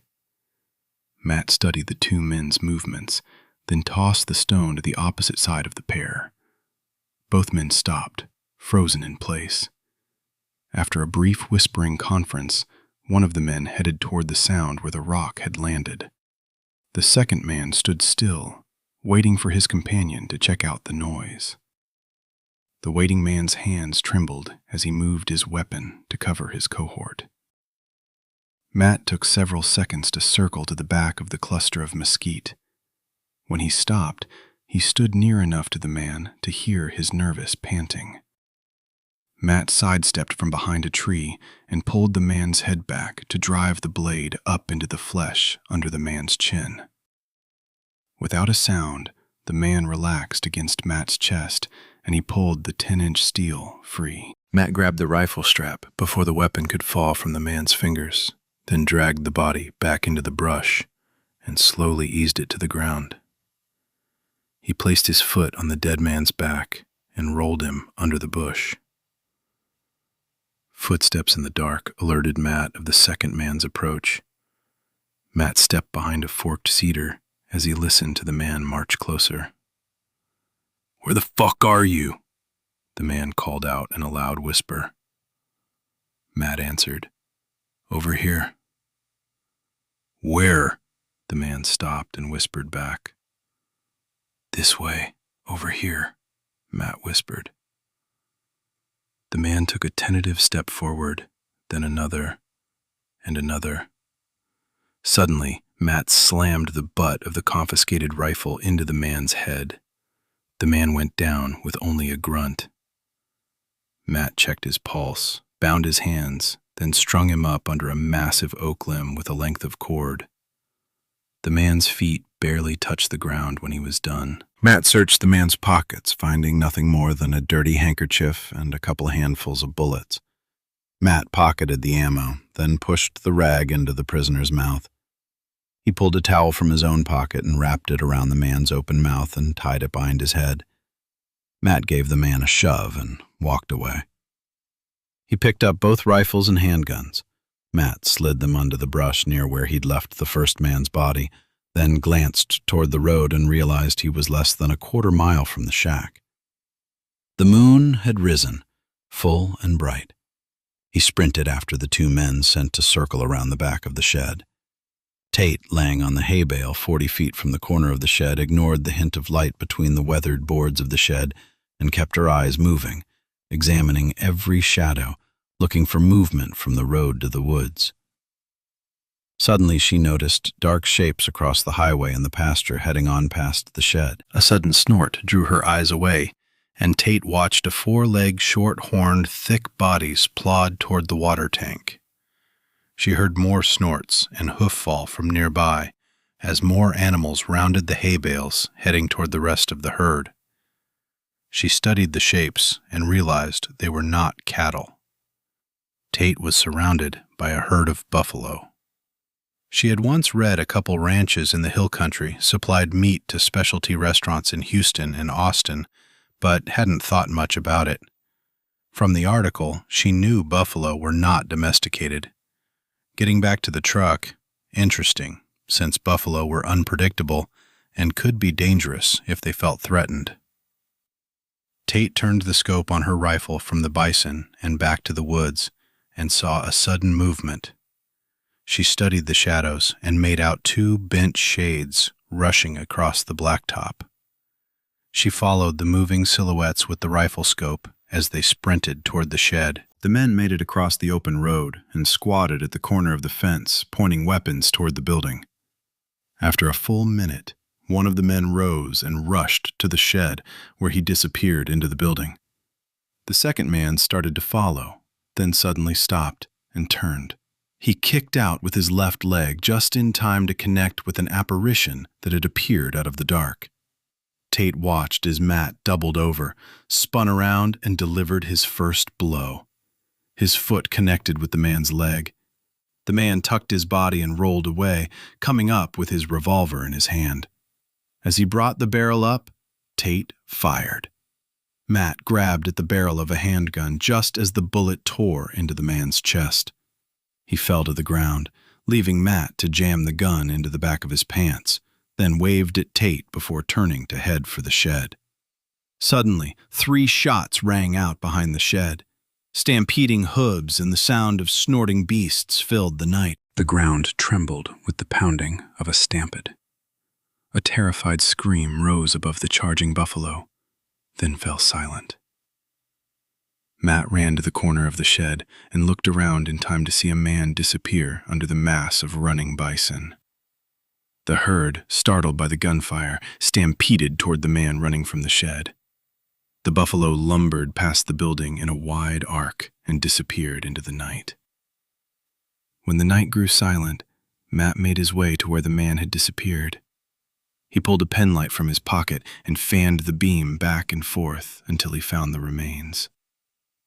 The man's chest was crushed, while his arms and legs were broken and bent at odd angles. His face was scraped and bloodied, with dirt and rocks pounded into the flesh. He groaned. Matt had cleaned his blade on the man's dust-covered shirt. He turned toward the hay bales and snapped the light off and on twice. Tate blinked her flashlight back and rose up to look at the retreating herd one last time before she slid down the side of the bale. She walked toward Matt, taking a slight detour to the man she had shot. She swung the light down to examine the body. The bullet had gone into the middle of the chest and blown out the back of his spine. When the man's eyes blinked, she pulled the knife from her belt and jabbed it into the man's temple. She cleaned the blade and returned it to the leather scabbard. She made her way to Matt's side. "Well, I take it that's all of them," Tate asked. "Except for one that I left strung up down the road," Matt answered. Tate looked at the body on the ground. The lower jaw had begun to work spastically. "Now that's fucked up. He's still alive." "No way." Matt squatted next to the body to get a better look. "It's the virus? I thought it took a bite or blood to reanimate the dead." Tate let out a long breath and whispered, "You know what that means?" Matt looked confused and she continued, "It's airborne. The virus is mutated or something, and we're all going to come back." Tate leaned over with her hands on her knees, taking deep breaths, fighting the clenching of her stomach. She could feel nausea begin to fade. "The world is so fucked," she whispered. "Looks like it." Matt pulled his blade and slid the 10-inch steel into the attacker's eye socket and twisted. "Let's go talk to a man about those women." Matt led Tate to the hanging prisoner from the oak limb, retrieving weapons along the way. He only bothered with the handgun from the trampled man. The rifle barrel had bent under the hooves of the herd. He did score several hunting rifles and more sidearms from the rest of the attackers. When they got to the oak tree, Tate gasped at the sight of the man swinging from the oak limb. The whites of his eyes glowed in the shadows of the night. He was terrified. Matt walked up to him and untied the towel. He pulled the rag from the man's mouth, leaving him coughing and gagging. "Talk," Matt ordered. The man moaned. "I can't feel my hands. Cut me down, please." Tate walked up and slapped the man's face. "Quit whining. Now tell us about the women in the cage, asshole." The man looked panicked. "They're for the camp. Jed said we needed women to rebuild the world." Matt stood back and folded his arms across his chest. Tate leaned closer with an angry scowl. "What kind of camp?" "Our camp? The boss is a survivalist, sort of. We used to go out a couple times a month to shoot guns, and Jed always brought a couple whores." His voice trailed off when he noticed the look on Tate's face. She slammed her fist into the man's gut. "You fuckers kidnapped him?" "Well," the man began, but Matt grabbed his face in a vice-like grip. "You're going to tell us all about your buddies. How many people went on this little kidnapping raid, and who's in charge? And where are they camped?" He leaned close and spoke softer yet. "If you don't tell me everything, I'll hamstring you and leave you tied to a tree for the hogs." The man nodded his head. "I'll tell you." An hour later, Tate, Matt, and Rodney, the kidnapper, were headed back to the camp where the women were being held. Tate sat next to Rodney in the pickup with a gun pressed into his ribs. Matt stood in the truck bed. "Make this good, or you'll be the first one I take out," Tate ordered. Matt studied the camp ahead as the truck approached. 6 survivalists remained in the group to wait for the men that would not be returning. Rodney slowed as he neared the first guard. Rodney slowed the truck, and Matt slipped over the tailgate at the back of the vehicle. "Don't do anything stupid, and you might survive this," Tate whispered. "Sammy?" "That you?" Rodney called out the open window as he neared a man standing at the entrance of a farmhouse driveway. Tate ducked her head into the collar of the denim jacket she'd found in the truck. "Sure is. "Where's the rest of the boys?" Sammy asked. "They'll be bringing up the big truck as soon as they fill it up with the supply we found at that shed." Rodney glanced toward Tate. "Good deal. We need all the fuel we can get." Sammy laughed. "Head on in. Cows are fed, and it's almost time to check out one or two." He grinned wickedly. Tate jammed the gun into Rodney's side. "Move out," she hissed. Rodney accelerated and the truck pulled away. Tate glanced back and saw a shadow swallow Sammy in a deadly embrace. Chapter 34. Sharecropper Life. You won't believe all the supplies in the shed. Zach and Della rushed into the cabin, each carrying 2 5-gallon metal cans. Zach announced, "It looks like the guy was stocking up. Maybe he was some kind of prepper or survivalist." Della added, "We found sealed metal cans filled with beans, rice, shortening, flour, sugar, and even a handful of spices." Zach continued, "I found a sun hydrator and a smoker in the back, too. It looks like they stocked up for an extended stay. They may even be planned to spend time living up here." Steve rolled into the cabin from the front porch where he had been sitting with the rifle across the armrests of the wheelchair. "Bring the supplies inside. Let the ladies see what we have to plan meals around." "Do you think the owner will be mad if we use their stuff?" Zach asked. "They stocked up a lot of food, and if we eat it..." "No, I don't think so. I think they're either dead or were forced into a FEMA camp," Steve answered as he shifted to find a more comfortable position on the chair. "I found a couple receipts from stores in Houston in the kindling buckets." If they were going to come, they would have made it by now. He rolled the chair across the room. I would guess that they were forced into a camp. Usually refugee camps limit people coming and going. That would make sense to reduce the chance of exposure to the virus. That would suck to know you have this waiting and not being able to get to it.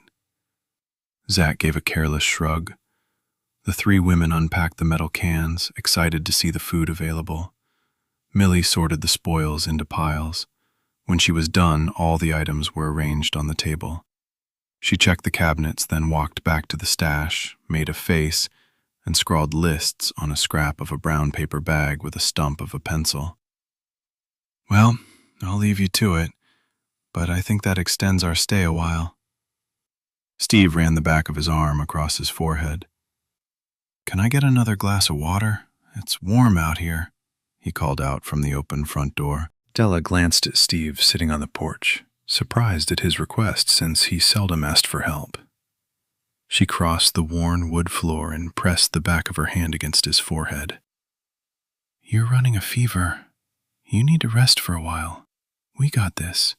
Darlene and I can keep watch." "I have to admit I'm tired," Steve answered. "Miss Millie said she'd teach me to trap if we can find supplies to make traps," Zach answered. "We'll be eating high on the hog." Millie looked up. "We got plenty of staples, but only a few cans of meat. We gonna get tired of beans real soon." "I think you're probably right. That would make the supplies last longer for sure." Steve rolled through the door into the bunk where he shifted himself into the bed. "That is, if you catch anything." He forced a chuckle. "You don't look much like Daniel Boone to me, Zach." Millie directed Della to put a few of the bottles and cans in the cabinets, while the rest in plastic bags were returned to the storage tins. Then they arranged the containers against the wall near the makeshift kitchen. Millie gave instructions to Darlene concerning the midday meal, then led Zach out the back door. With Zach in tow, Millie hobbled past the shed to the vegetable garden beyond. The scattering of plants left after the mild winter appeared to be volunteer growth. Someone had thrown fresh vegetable scraps into a compost pile where they had germinated and grown. Among the remnants of vegetation were tomato plants, yellow summer squash, and zucchini vines with fruit hanging on a section of fencing. In the corner of the fallow garden were cucumber plants and the smattering of trailing foliage from sweet potatoes. Millie followed the fencing to the back of the shed, then pointed to several plants a short distance from the garden. "Boy, you pick this plantago. You pick the tender young leaves, then we cook 'em and have greens. There's plenty, so fill this bowl." She pointed to a second plant. "That second pan, fill with those other leaves and blossoms. I'll pick some cherry tomatoes and pull some onions. We'll have a salad of sorts." Zach glanced down at the plants. "Yes, ma'am." He picked a handful of the lighter green leaves and dropped them in the pan. Millie chuckled. "This afternoon, we gonna make you a trapper man. Before then, we gotta find some supplies." She shuffled off to the compost pile to pick tomatoes. An hour later, Millie and Zach returned to the house with 2 full pans. Darlene had a meal prepared that was completed by the greens and tomato salad. All but Steve enjoyed the lunch. He laid on the bunk and waved away offers of food and closed his eyes. Leaving Darlene to clean up, Millie followed Zach from the cabin across the scrub grass to the shed. Millie stood at the open double doors, staring into the gloom until she hobbled to the work table at one side of the ramshackled structure. There, Millie picked up a thin steel cable wound in a coil. She looked inside a cardboard box and dropped inside, then scratched around on a workbench and found tools and a handful of other supplies. When Millie was satisfied she had what she wanted, she led Zach back to the cabin and settled on the shaded back porch at a picnic table. Sure is a hot day." Della walked out of the cabin. "Steve's sleeping, but it looks like his legs are infected. He needs antibiotics." "One thing at a time, girlie," Millie answered. "We make snares, then I'll be seeing to the man's need." Millie directed Zach to cut the cable into 6 6-foot lengths. With her guidance, Zach created a one-way locking mechanism on an adjustable loop. He held up the first snare for Millie's inspection. She reached out with her hand. Just a brush against the wire will slide the loop tight. Sliding her hand into the loop, she pulled back, brushing the wire, and it snapped around her thin wrists. "They'll be caught fast," she grinned. Millie pulled the loop open and extracted her hand. After a few instructions, she left Zach to make 4 more traps while she got to her feet and shuffled back into the cabin. She pressed her hand to the side of Steve's face, then looked at Della with a frown. "He's got a fever. I'll be looking for some willow when we go out with Zach. But unless we find a honey tree, that's all I can do for him." "Better than nothing, I guess," Della answered. Millie walked back out to find Zach finishing the last of the traps. She guided him through making an anchor loop on a swivel on the opposite ends of each cable. "Now, they're all done," Millie announced. "We go to the woods." "Can I go, Granny?" Penny asked. Millie looked at Darlene, then nodded. "If your mama will watch from the porch, you can come as far as the garden. When we get there, you gotta go back to the cabin." "Yes, ma'am," Penny nodded. Millie filled plastic bottles with clear, fresh water, then opened cabinet doors until she found a small jar with a lid. She dropped the jar in a burlap sack she had fashioned into a shoulder bag. Steve stirred in the bunk. He reached for his prosthetics when he saw the gathering of supplies being readied to go into the woods. Millie raised her hand. "Not you. Someone has to protect the child and mother." After a look around, she continued, "Della will take that pistol and a knife if you don't mind." Darlene stepped up to Millie and whispered, "He's not doing well. Give him that cup of broth I set near the stove.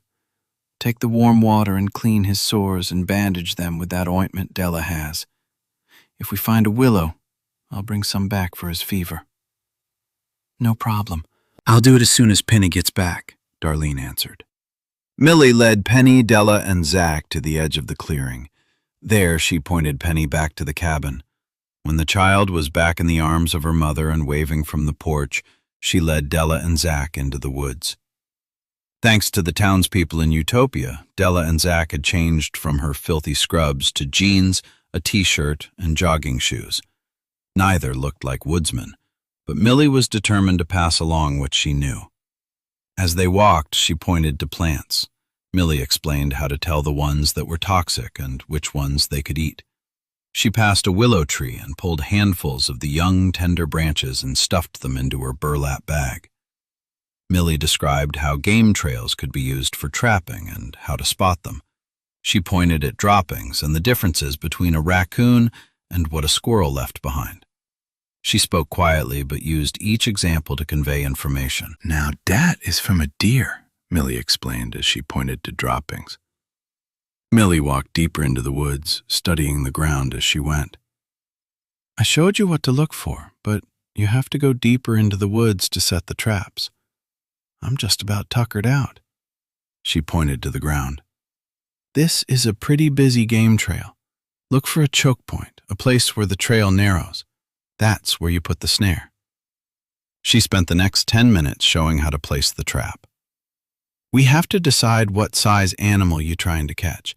This may not be easy since different critters can use the same trail. The animal needs to stick his head through the loop. For now, let's just say closer to the ground.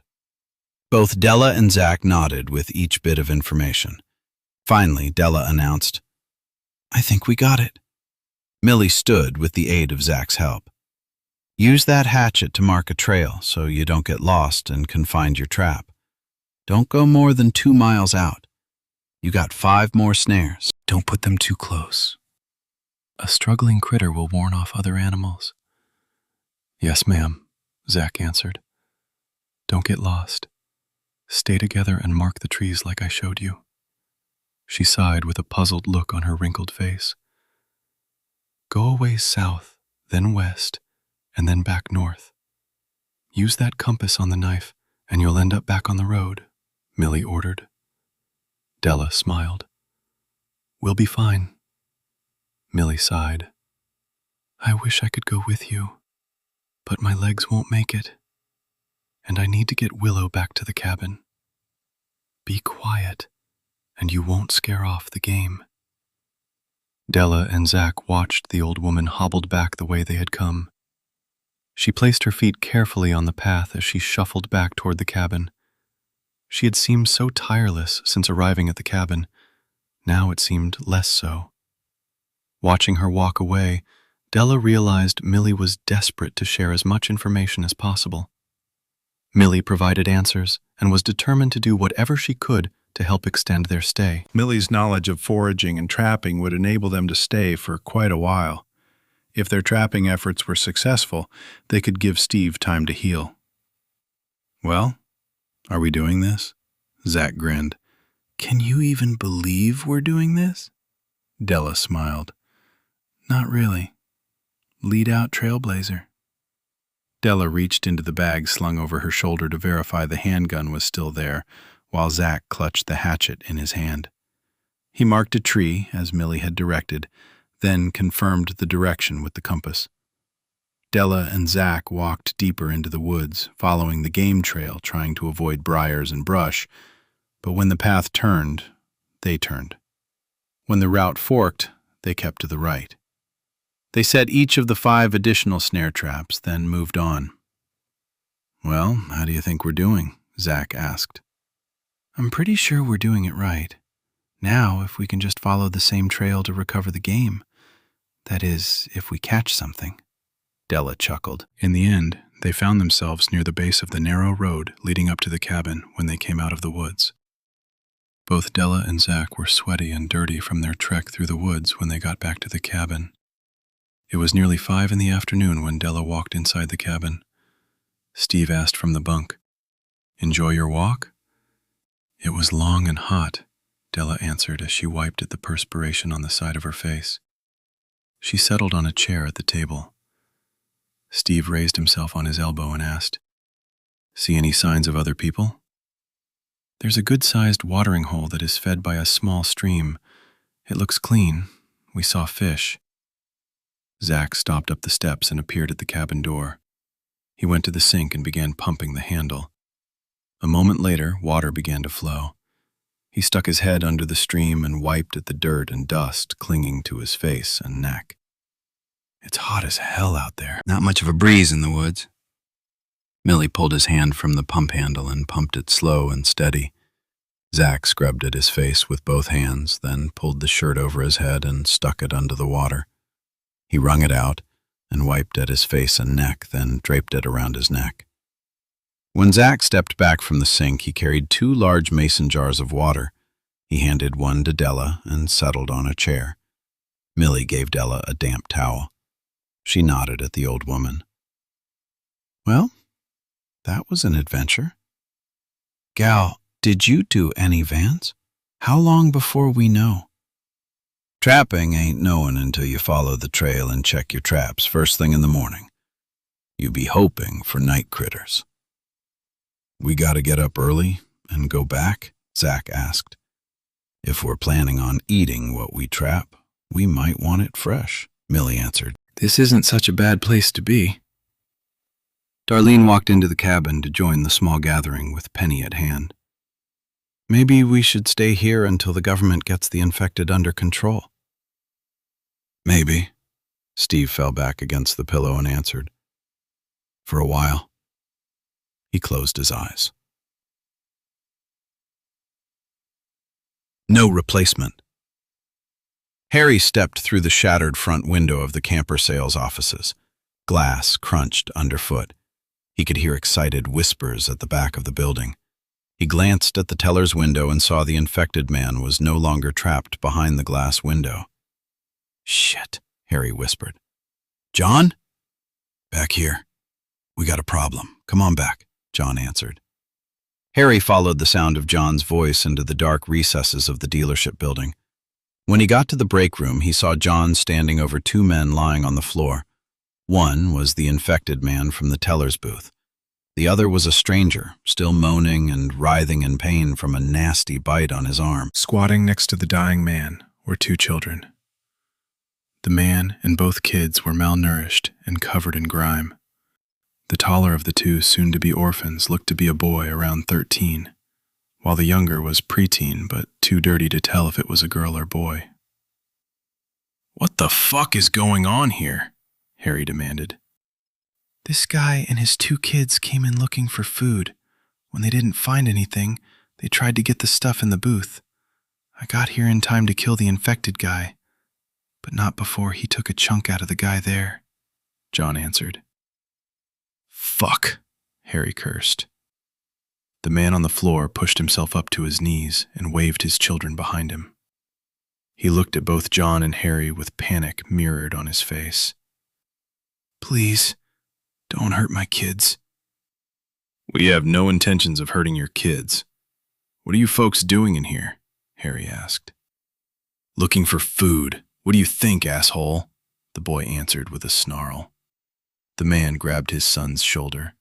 "Hush, son. Ain't these people's fault I got bit. It was mine." He looked at Harry. "I'm Ben Green.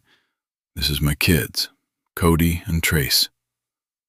I'm Harry Walters, and this ugly old coot is John Tillman. I wish I could say it was nice meeting you, but like this, well, I know what's going to happen," Ben answered. "Please, you got to take my kids and get them out of here. We've been running from a gang that found us a couple days ago. If they come here, they'll kill all of us." "Then we move out," Harry responded.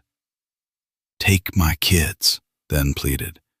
"Please, just leave me and take my kids. You've got to hurry." "We'll go, but we're taking all of you. Come on, John." Harry stepped to Ben's side and pulled a rag from his pocket. He wrapped it around the ragged wound, then grabbed under Ben's arm. John followed suit. "Let's move out." Ben tried to pull away, but Harry and John only pulled him forward. "I'm gonna turn," Ben protested. Harry whispered to him, "Might be, but I won't have your kids fighting us to stay with you. We need to move out and be quiet about it." Ben relented and allowed himself to be carried through the hall toward the side door. They stepped out into the dawning light to the sound of motors in the distance. Harry turned around and called back when the kids hesitated. "Let's go, you 2. We have to get out of here." Ben called over his shoulder. "Listen to what they say." Both Cody and Trace jogged after them. The sound of the vehicles approaching grew louder. "It's the gang. They're coming," Ben warned. "Leave me. Run!" Harry waved his free arm overhead, and suddenly the camper at the back of the lot roared to life. "Keep moving! Head for the camper!" Liz cranked the engine and slammed the camper in gear at the sight of Harry's wave. He and John were carrying a man while 2 children were following close behind. She pulled out of the parking space, turning toward the fence, slammed on the brakes, then slipped the gear shift into reverse. Liz stepped on the gas and the camper began rolling backward toward Harry and John. She accelerated until the camper started weaving, then she slowed enough to guide the vehicle the last 20 feet. The 2 men pulled Ben to the side of the drive and called the kids to them. Liz stopped in front of the group, slammed the shift into drive. John jerked open the door.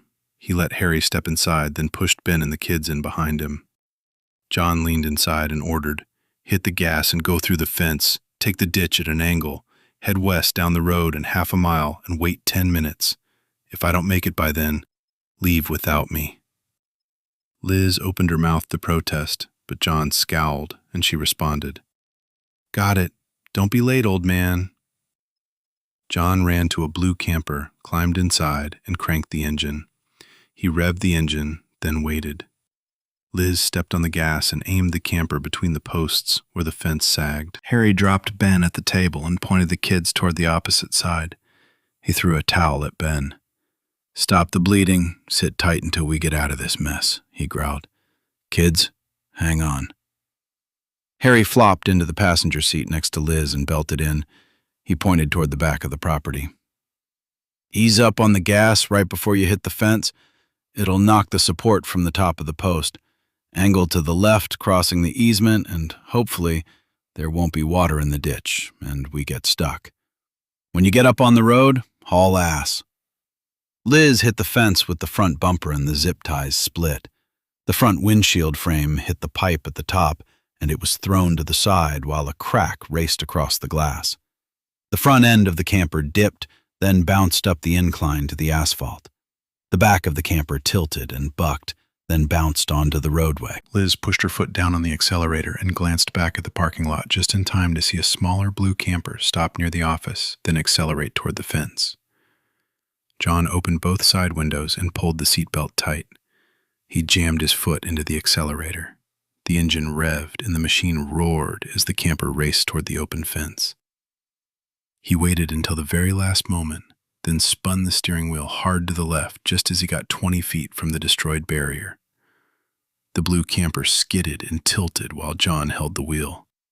The top-heavy vehicle hung at a 45-degree angle for a heartbeat, then faltered and tumbled to its side before sliding the last 10 feet into the gaping hole in the fence. It trembled and rocked, then lay still. John jerked his head back and forth to clear the fog caused by the trauma of the rollover on his ribs. He struggled to fight the blackness that threatened to envelop him. Finally, the darkness faded, and John realized he was still held in place by the seatbelt. He groaned at the pain, then turned off the engine and released the belt. John slid off the seat and fell to the window below. He struggled to his feet, pocketed the key, and reached for the steering wheel. Grunting in pain, he twisted his body to reach toward the open window overhead. "That wasn't such a good idea," John mumbled to himself as he stepped on the console between the front seats and pulled himself up toward the window. When John got his hands on the windowsill and pulled himself up through the opening, he looked back to the gate at the opposite end of the lot and saw the first vehicle, a massive truck with a cobbled-together grill across the front, slamming through the unchained gate. John climbed down the underside of the camper and fell into the dry ditch with a gasp of pain. He clutched at his ribs and crawled to the road, where he got to his feet and hurried away from the camper. John heard the first gunshot and turned to see 2 men standing at the side of the fence with guns pointed in his direction. They fired 2 more shots. Both bullets danced off the asphalt at John's feet.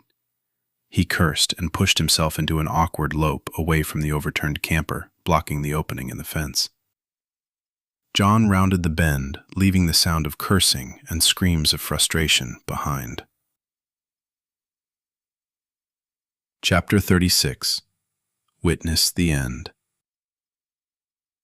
At dusk, the trio of boats neared the Air Force Base, with rain pelting the plastic shrouds covering the survivors.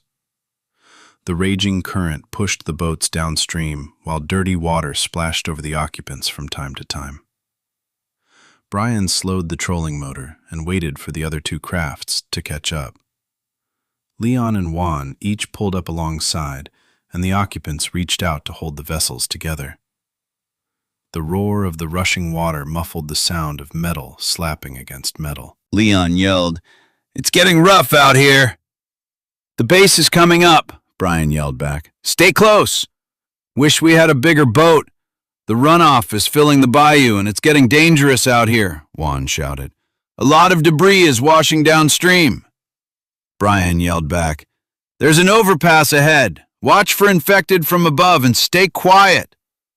The John boats banged and rocked against each other, and Brian continued, "It's going to be dark soon. Follow, but not too close." Juan and Leon released the John boat between them, and Brian made a slight adjustment to guide the craft to the center of the fast-running water. He glanced over his shoulder to verify the others followed, then focused on obstacles ahead. Willow trees hung over the banks into the raging flood. Ahead, an overpass loomed like a dark shadow against the assaulting rain and fading light. Brian ignored the huddled figure in the front of the boat. Dale had clutched the tarp over his head and around his shoulders, and had not moved after Brian's last berating. He sat motionless as the watercraft slipped through the rushing water. The flow of floodwaters grew more violent with the narrowing of the banks. Brian looked at the base and witnessed a burning plane at the end of the runway. Dozens of people ran toward a large helicopter where the motor fought to turn the rotor blades faster and faster. Men and women dodged slow, lumbering infected as they ran toward the aircraft. A horde of infected stumbled through a breach in the hurricane fencing toward the last plane. Flames and flashes of gunfire silhouetted soldiers protecting the loading ramp at the back of the massive transport. The whine of the rotors grew louder and more resolute. A group of civilians, including women and children, raced up the ramp with the last of the troops backing toward the incline. Automatic gunfire echoed in the distance, while flashes of lightning lit up the night sky overhead. Soldiers fired into the horde, stumbling toward the survivors as the ramp at the back of the plane began to rise. The last three standing figures jumped to the ramp, but two lost their footing and fell to the tarmac. Before they could get to their feet, they were quickly overpowered by the horde of infected. The wail of the rotors raised to a deafening pitch. The helicopter began to rise as a shambling crowd swarmed to the machine. The infected reached for the wheel mounts and any part of the craft they could grasp and latched on with a death grip. The helicopter rose 20 feet, wobbled, leveled off, then fought to gain more altitude. The craft tilted the nose down and the engine screamed. The infected clutched at the wheels, the rising ramp, and even each other to reach their prey. The helicopter dove with dozens of bodies hanging from the underside. The craft tilted, dragging the masses across the tarmac, then across the fence. Bodies fell from one side. The helicopter tipped, then just as it raced toward a floodlight, it lost more infected from the opposite side and straightened. The craft slowly rose as it lumbered across the tarmac. Brian watched as lights on the underside of the escaping aircraft illuminated the airstrip below. He heard screams of pain and terror echoed from beyond the fencing despite the pouring rain. People ran from the infected, only to cornered, attacked, and consumed. More of the horde spilled into the base from multiple breaches in the fencing caused by the volume of the herd.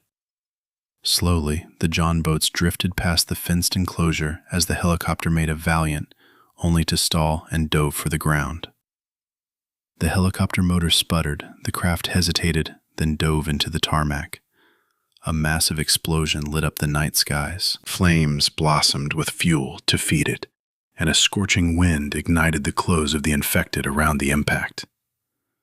The fire roared while metal shards rained down all around the base. Remains of the helicopter splashed into the bayou around them. With each missile landing in the water near a boat, yelps of surprise and terror were torn from the occupants. Amid all the burning fuel beyond the fencing and the screams of the terrified dying, the infected ignored the drifting boats. "Oh my God," Margot whimpered from the boat behind Brian. He turned and called out, "Don't look. Pay attention to the debris in the water. It's getting narrow and there's trouble ahead. Use the paddles to protect the boats." The overpass Brian could see in the distance was built long before the current height guidelines. He could see the stumbling infected crossing the bridge, heading for the mayhem the fires and screams were drawing. The bridge was going to provide less than 8-foot clearance, and the side rails were barely knee-high. The infected stumbled toward the flames at the base, ignoring the rapid flow of the creek below. The volume of bodies was enough to push the first body over the side. More of the infected, stumbling close to the rail, got jostled, and another of the infected tumbled over the edge into the water.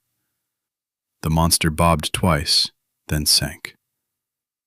More and more of the infected pressed onto the bridge, only to be stopped by the mass of bodies pressed against roadblocks at the base entrance. Dozens of walking corpses pushed against one another.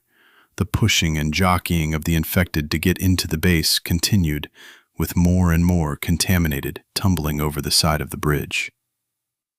One after another of the infected fell from the overpass into the creek. Bodies landed on the bank and rolled down the slope, where they struggled to their feet, only to slip and fall again. Others slid down the steep bank and fell into the fast-flowing water. A body hit the boats, then slipped below the churning waves. A loud crack behind the boats made the group turn en masse. Brian saw a willow tree slowly dip and lean into the rushing water. The reedy, flowing branches, with their narrow leaves, were dragged further and further into the running water. Another crack of splintering wood, and the tree collapsed into the torrent of storm water. "Move it!" Brian yelled. "We have to get through the underpass before that tree traps us." He willed the trolling motor to go faster, but instead the boats had been pushed into the slow-moving current at the edge of the creek. He glanced over his shoulder and saw the other 2 John boats were plodding along at the same speed. A huge snag floated toward the rushing torrent of water and the boats. A branch slammed into the John boat with Leon and Paula. She yelled, and Leon reached out with the paddle and shoved the jagged snag away. The spire of dead wood turned again, just as it got parallel to Juan and Billy's craft. The limbs rotated and sent a broken spear up and over, catching the back of the tarp covering Juan. He barked and pulled against the tarp, but it jerked from his grasp, then slipped below the water. The snagged tarp ballooned with the rushing water and carried the tree down the creek past Brian and Dale's flat-bottom boat. The tree branch hit the center concrete bridge supports, caught halfway between the supports, and caught. Water rushed around on either side, pushing even higher on the banks. "The side! Go left!" Brian yelled over the raging torrent. All 3 men aimed their boats toward the narrow passage between the bank and the concrete support. The small motors fought against the current to push them from the center of the rushing waterway. Finally, they broke free and drifted toward the shore. Brian pointed to the dark channel at the side of the blocked passageway. More and more trash caught in the branches and the ballooning tarp under the overpass. Brian guided the John boat to the left bank, letting the current push it through the opening. With barely enough clearance to slip under the bridge between the massive support and the grassy bank, the boat passing through an opening less than 8 feet wide and 4 foot high. "Watch out!" Brian yelled back at the others as a body fell from the overpass, barely missing the back of his boat. He tried to hold the John boat in place to watch the others pass between the bridge supports and the shore, but the current took him back toward the raging current. Juan guided his boat to the opening. From the front of the craft, Billy watched the infected overhead and on the bank, ready to fire if needed. The infected on the shore turned and stumbled toward the incline at the sight of Juan sitting in the middle of the stream. A massive monster stumbled down the bank and hesitated within 5 feet of Margot. Billy raised his gun and fired, and the infected man's head exploded. Billy ducked, just in time to dodge the concrete overhead. The boat spilled through the opening with a rush of relief from all 3 occupants. Leon fought to maintain control of his vessel as the rushing water pushed him back toward the middle of the creek. The willow tree, caught by the limb, created a dam that grew larger and larger with collecting debris. Water rushing around the blockage grew more turbulent and splashed over the sides of the boat. Paula huddled in the bottom of the vessel, whimpering. Leon fell to his knees and aimed the boat for the narrowing gap. The craft slid under the overpass and cleared the massive supports, only to have a falling body clip the back of the John boat. The vessel tilted and scooped water. Paula fell forward over her pack while Leon face-planted against the middle seat, nearly tipping the boat over. He lay still for a full minute while they turned and drifted toward the center of the creek. "Leon," Juan yelled, "get up!" Neither Brian nor Juan was in a position to maneuver their boats to intercept Leon. Their trolling motors fought to compete with the raging current. Paula sat up and began screaming. "Help! He's dead!" She thrashed about and struggling to turn around as the boat drifted. Leon pushed himself back on the seat and sat up, shaking his head. Blood streaked his face from a gash on the side of his forehead. He took several seconds to realize their predicament. Then he grabbed the trolling motor control and shoved the bar to control the spin. The boat pivoted back toward the center of the creek. He aimed for the other 2 John boats in the distance. Chapter 37. The Cabin.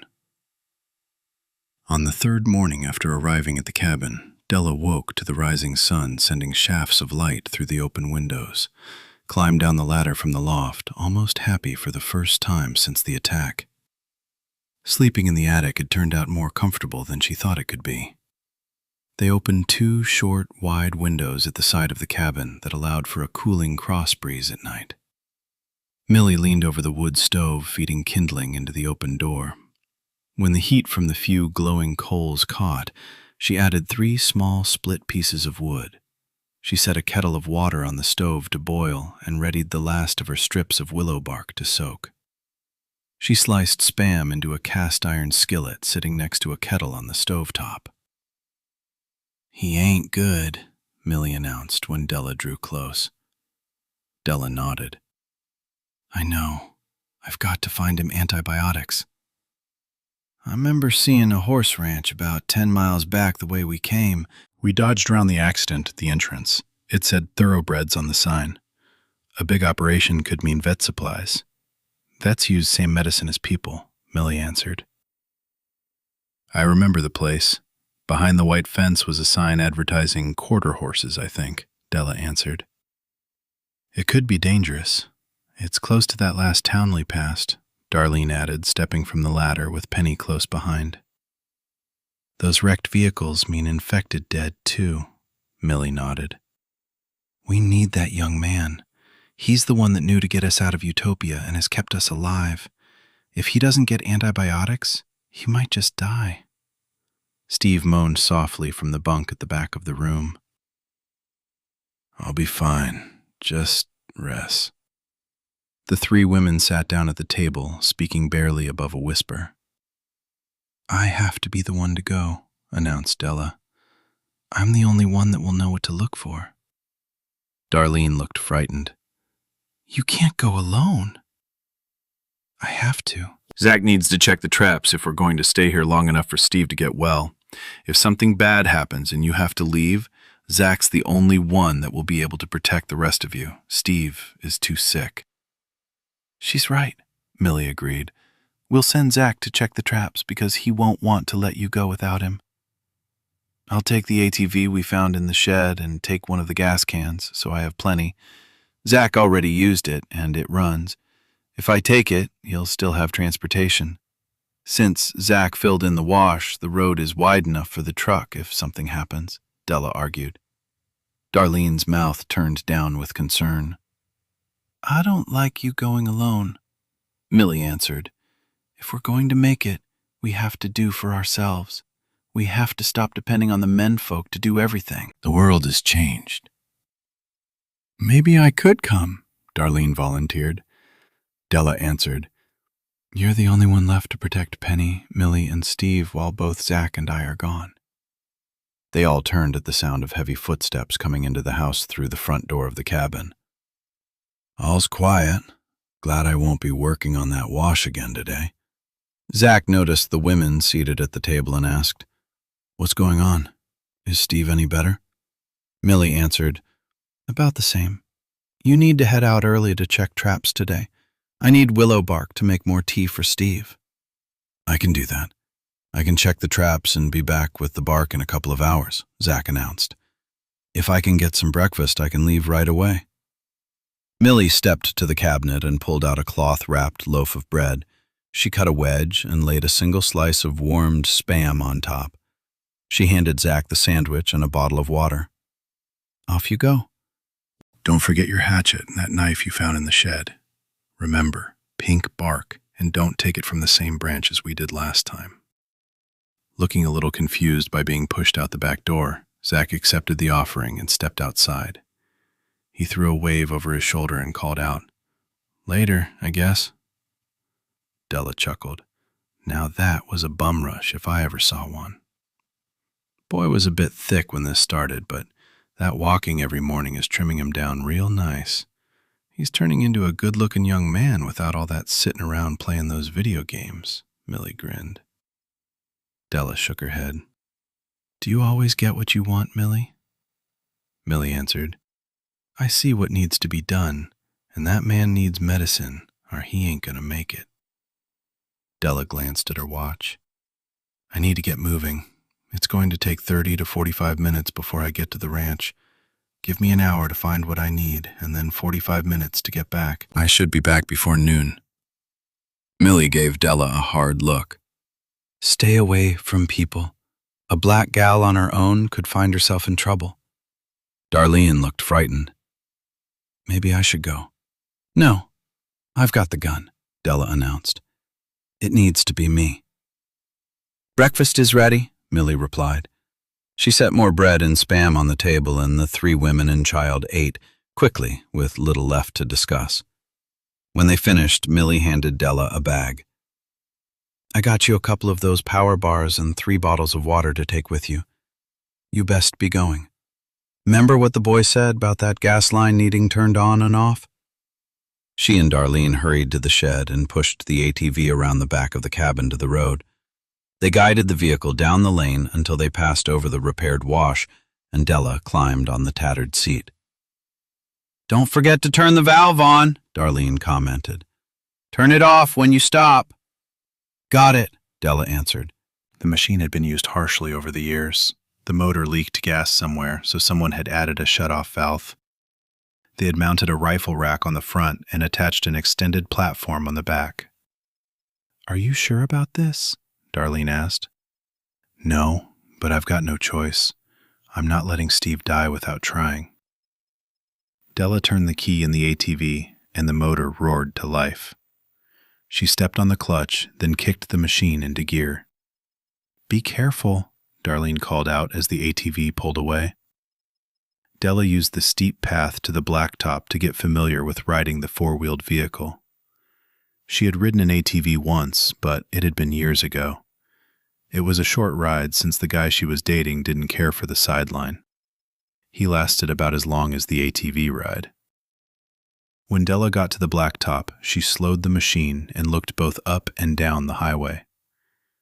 Della felt exposed and vulnerable when she pulled off the gravel road and onto the narrow blacktop. She accelerated as she thought of Steve and the faint red line spreading from the lesions on his left leg. 30 minutes later, Della puzzled over the cluster of vehicles ahead. She slowed as she approached the first car. It had 2 flat tires on the driver's side. She glanced through the open doors and was shocked to see evidence of a hasty exit. Suitcases had been thrown open and clothing left in a pile inside the vehicle. From what she could see, it was all adults' wear. Della stopped the machine and turned off the engine. She glanced around and saw nothing to give a hint of where the occupants had gone, so she decided to check it out since she was there. Della stuffed a few items that looked usable into a case, then threw it into the carrier and lashed it down with a bungee cord. When she finished, she stepped back on the ATV and cranked the engine. She accelerated and the four-wheeler rolled forward. The next vehicle was disabled as well. Again, she saw no one, nor evidence of the occupants having been attacked by the infected. Della guided the ATV around 2 more stalled cars, then accelerated down the open road. The drive was almost enjoyable with the wind on her face. Just as she neared the white fencing marking the entrance of the ranch driveway, she saw 3 vehicles locked together in a snarl of twisted metal. She could see smears of brown and red on the windows. She stopped the ATV, then pulled off the road into a small stand of bushes. Della looked around the pasture some last before she turned off the key. The quiet was suddenly heavy and overwhelming. Della took a deep breath, trying to calm her racing heart as she stepped off the four-wheeler.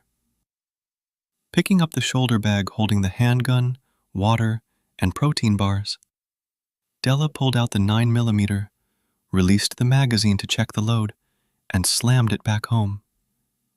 "Okay, let's do this," she whispered to herself. Della walked deeper into the woods at the side of the open paddock. The ranch buildings were nearly half a mile from the entrance. A dozen infected fed on the carcasses of 3 horses in the distance. The pasture was a lethal prison for the surviving half-dozen animals left snorting and dodging from a couple of monsters trying to catch them. Della watched the horror in the quiet pasture for several minutes before she could drag up enough courage to move. She took a deep breath and stepped back into the shadows of the trees. Della looked toward the stables and decided to make her way toward the building and stay out of sight. As she walked toward the premises, she plotted how to cross the short expanse of pasture to the structures when she got there. With a plan, Della began jogging through the woods. Branches and briars whipped at her arms and legs. Stick-tights, seeds of an annoying weed, were clinging to her pant legs, and shoestrings when she came out of the woods a short distance from the stable and ranch buildings. She glanced back toward the feeding monsters. The surviving horses had crossed the pasture and now were huddled together in front of the barn. The livestock stood trembling at the gate, eyes wild with terror. Where were the ranchers? Why were they not protecting the horses? Were they the monsters feeding on the thoroughbreds? Della hurried to the white fencing, then hid behind a post while she studied the paddock and the area around the outermost buildings. The horses suddenly raced to the corner nearest the buildings. The wandering pair of monsters in the distance noticed the movements and turned to head in their direction. One by one, the infected turned and followed the monsters. Della climbed over the white-painted fence and hurried across the open pasture toward the gate where the remaining horses gathered. She drew closer, and a beautiful black, along with several other horses, stamped and raced away. They were terrified. Suddenly, the horses charged the gate behind her, then back to the open paddock looking for an escape. Della stopped and whispered, "Whoa, it's okay," she cooed. A big black mare turned at the sound of her voice and quietened. Della kept whispering calming words, and the horse separated from the group and nickered. The black took a step toward her, and Della stopped. She held out her hand, and the horse nuzzled her palm. The mare nickered softly, as if pleading for help. "I'll get you out of here. Just let me through."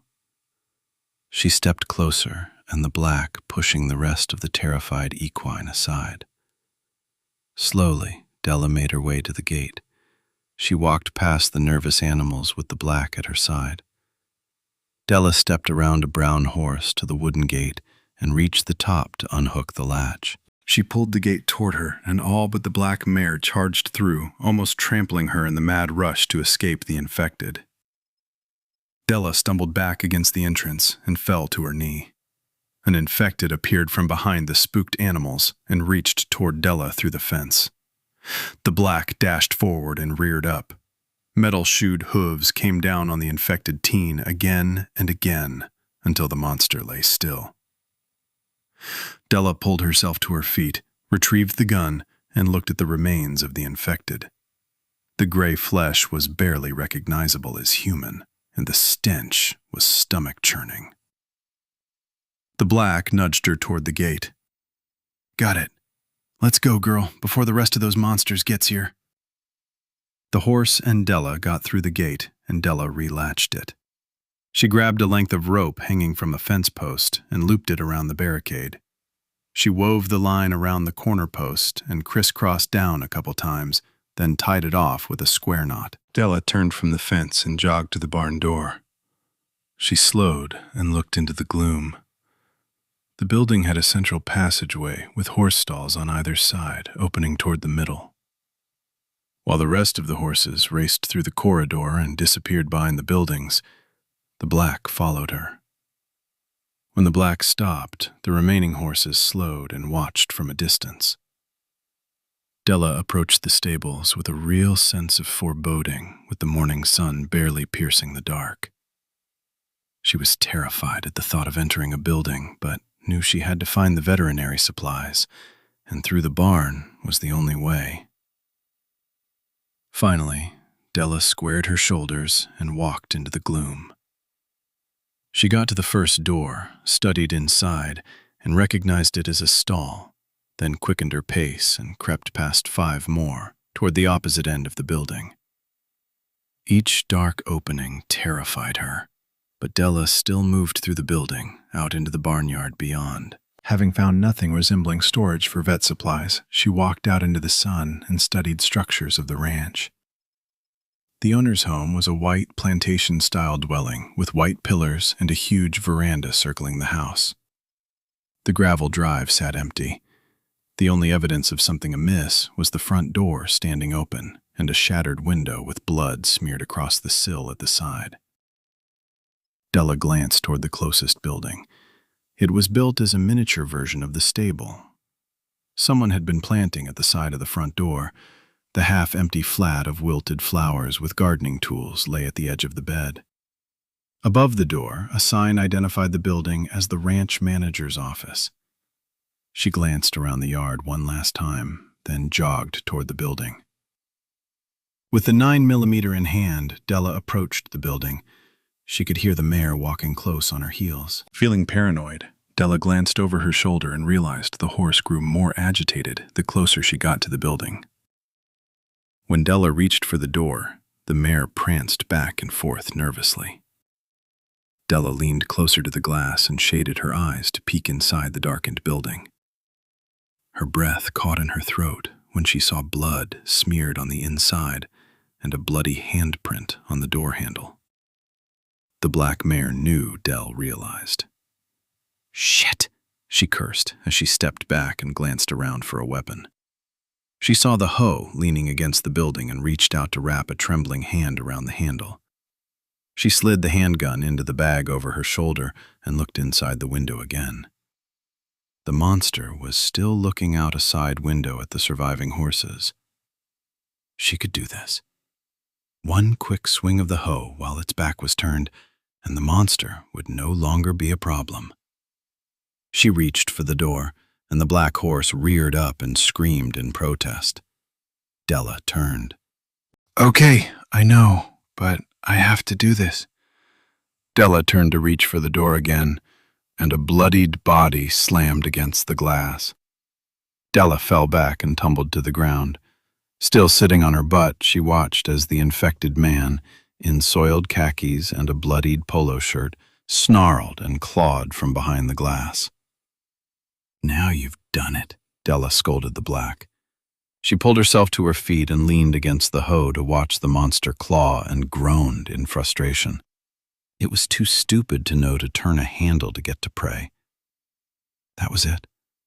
release the latch, and the infected would push open the door and fall out. Right? Della stepped out of sight while the black seemed to sense there was a plan.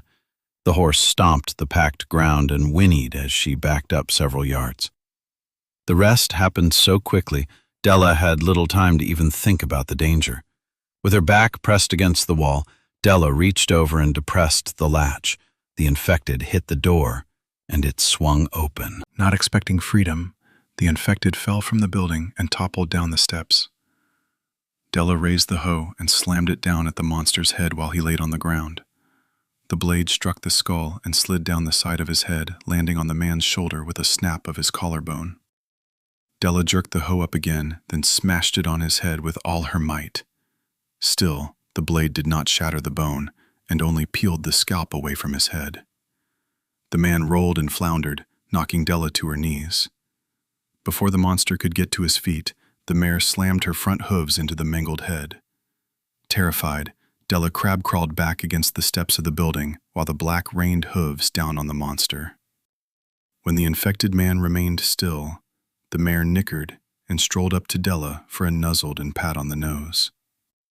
Della pressed her face against the horse's head and took a deep breath. I'm not sure if this relationship is going to work out long term, but for now, we're a team, okay? The mare whinnied in an answer of a sort. Della turned and walked toward the office. She looked through the gore-smeared door into the room beyond. It appeared empty. Della grabbed the hoe just in case, then opened the door and stepped inside. A glance over her shoulder verified the mare waited patiently. Della walked around the office, opening cabinets, and found nothing useful. At the back wall were 2 doors. A quick peek verified one was a bathroom, and the second opened into a room with white cabinets, a stainless sink and table. A medical bag sat on the table.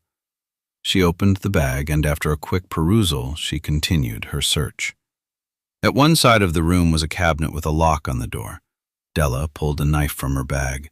She jammed it in between the doors and popped the door open. Inside was a variety of medical supplies, including bottles of antibiotics, syringes, vials, and a variety of medical dressings. Della swept stores into the bag. When it was full, she filled her shoulder bag with bandages, tape, and sponges. After a final glance around, Della headed out the door. As an afterthought in the office, she pulled a plastic bag from a wastebasket and stepped into the bathroom to retrieve all the toilet paper and OTC items from the medicine cabinet. Della considered she had made a haul with antibiotics for Steve and toilet paper for the outhouse. All she had to do was get to the ATV and get back to the cabin. Chapter 38. Pied Piper. Matt slipped back into the shadows. He lowered the body of the guard he had just killed to the ground with barely a sound. Matt retrieved the weapons and set them aside before he pulled the body behind a mound of rocks. Matt watched the pickup drive to the far side of the camp and park. He hoped Tate got Rodney secured and silenced as planned. Rodney might survive, but what then? What do I do with a man who took part in abducting and abusing women? Matt mentally shrugged the problem away for the time being. There were 6 men in camp, according to Rodney. It sounded right with what Matt had seen on the trucks earlier. 1 guard down, 5 to go. Matt jogged into the shadows around the back of the camp, watching 2 men standing at the edge of the encampment. I plan on getting to know that little redhead tonight. A big man with a thick black beard laughed. A shorter guy with him retorted, "She's a feisty bitch for sure. Think you can handle her?" "Damn straight, Artie," the beard answered. Artie smirked. "I gotta drop a load, so wait till I come back before you go courting, Josh. That bitch will take off your head if you try something without some backup." Matt watched the 3rd guard near the truck where the women were held. He would be next to die. The man walked from the front of the vehicle to the back. He glanced around the camp while he lit a cigarette. With the tip of the cigarette glowing red, he paced to the front of the truck again. He settled on the bumper, smoking, and stared out into the shadows. Matt slipped to the side of the truck with the eyes of the women following him. He held his finger to his lips as he crouched in the shadows and waited. The guard rose and dropped the cigarette butt on the ground, then smashed it into the dirt with the toe of his boot. He looked up at the women and slapped the screen. "What the fuck are you looking at, bitches?" "Nothing. Absolutely nothing now," the redhead snapped with a wicked grin. The guard stepped to the back of the metal cage. Matt rose from the shadows behind him and slit the guard's throat. After a quick jab of the blade into his temple, he released the body and nudged it under the truck.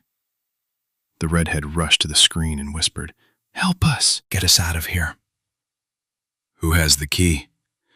Matt slipped the guard's handgun and knife through the bars into the cage. Be damned careful who you shoot at with this. A friend of mine is out there.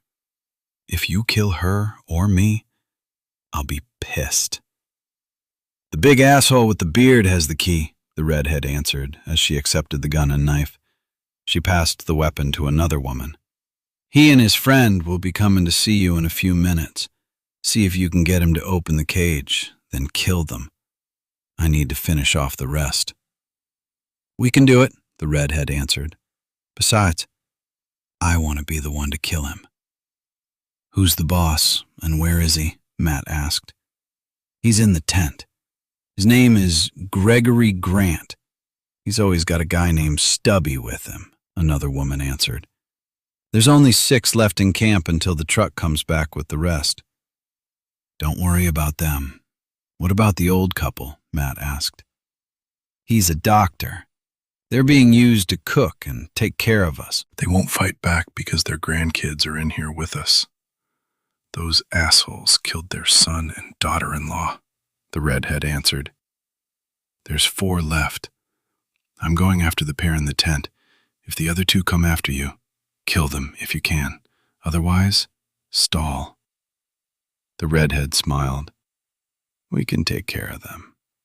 She turned and looked at the other women. The woman with the black eye stepped closer. Give me a chance, and I'll take care of Josh by myself. She hid the gun in the folds of her skirt.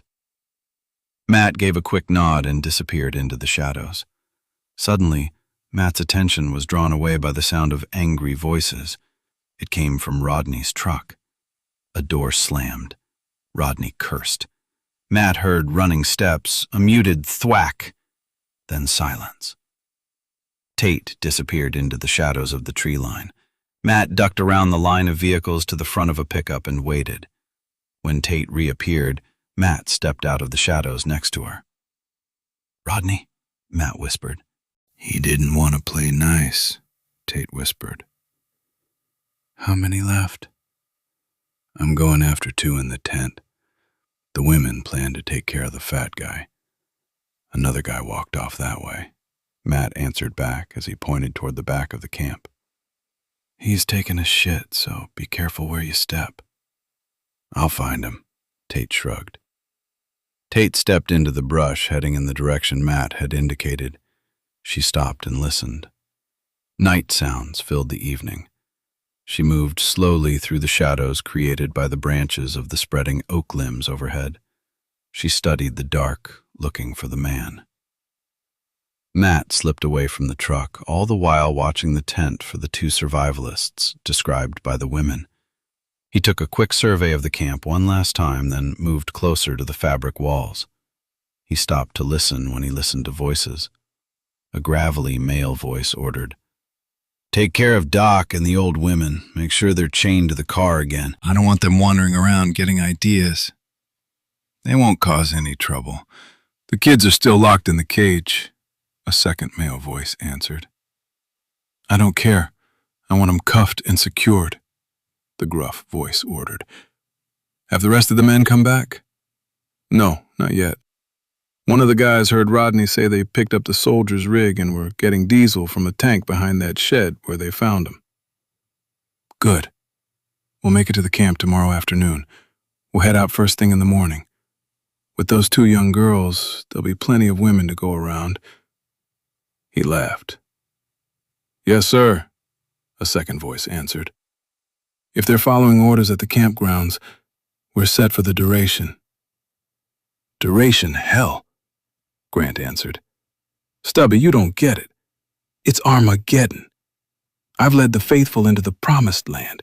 We have 1,000 acres fenced off and secured by the government, the same fucks that brought this plague on the good people of Texas. We must bring the weak and defenseless into the fold. Yes, sir, Stubby answered. Matt peeled back the flap of the tent and stepped inside the tent, pointing an automatic at the two men sitting on camp chairs at a table and a bottle between them. Keep your hands on the table, assholes. He turned the barrel of the automatic weapon to point at Stubby. You keep yourself nice and frosty, fat boy. Grant slammed his fist on the camp table. Who in the fuck are you? Matt laughed. The guy that's gonna shoot you if you make another move like that. He threw a length of paracord at Stubby. Tie up your boss. Stubby looked confused for a moment, then slowly rose with the cord in his hand. Tate found the man she had followed, still grunting with his bare backside glaring bright white in the light of the moon. Tate muffled a giggle as he farted and sighed. He belched as he got to his feet and pulled his pants up to his waist. Sounds to me like you have a digestive problem, man. That smell can't be normal. Tate laughed softly as she waved the gun in her hand. Don't do anything stupid. The man jumped and stepped in the muddy pile at his feet. Fuck! He slid his foot across scrub grass, trying to clean his boot. Who in the hell are you? Tate answered, Not a fan, for sure. He reached for his handgun, and Tate squeezed the trigger on her gun. The big man with the thick black beard waited at the truck for his companion for 10 minutes before he pulled the key on the string from his neck and walked to the cage. Time for a little fun, Red. The women in the cage backed away from the door, all but the two Matt had spoken with. They moved toward the door where Blackbeard was inserting the key into the lock. He glared at the women. When they didn't move, he pointed his gun at both women. Back off, bitches! The black-haired woman hesitated.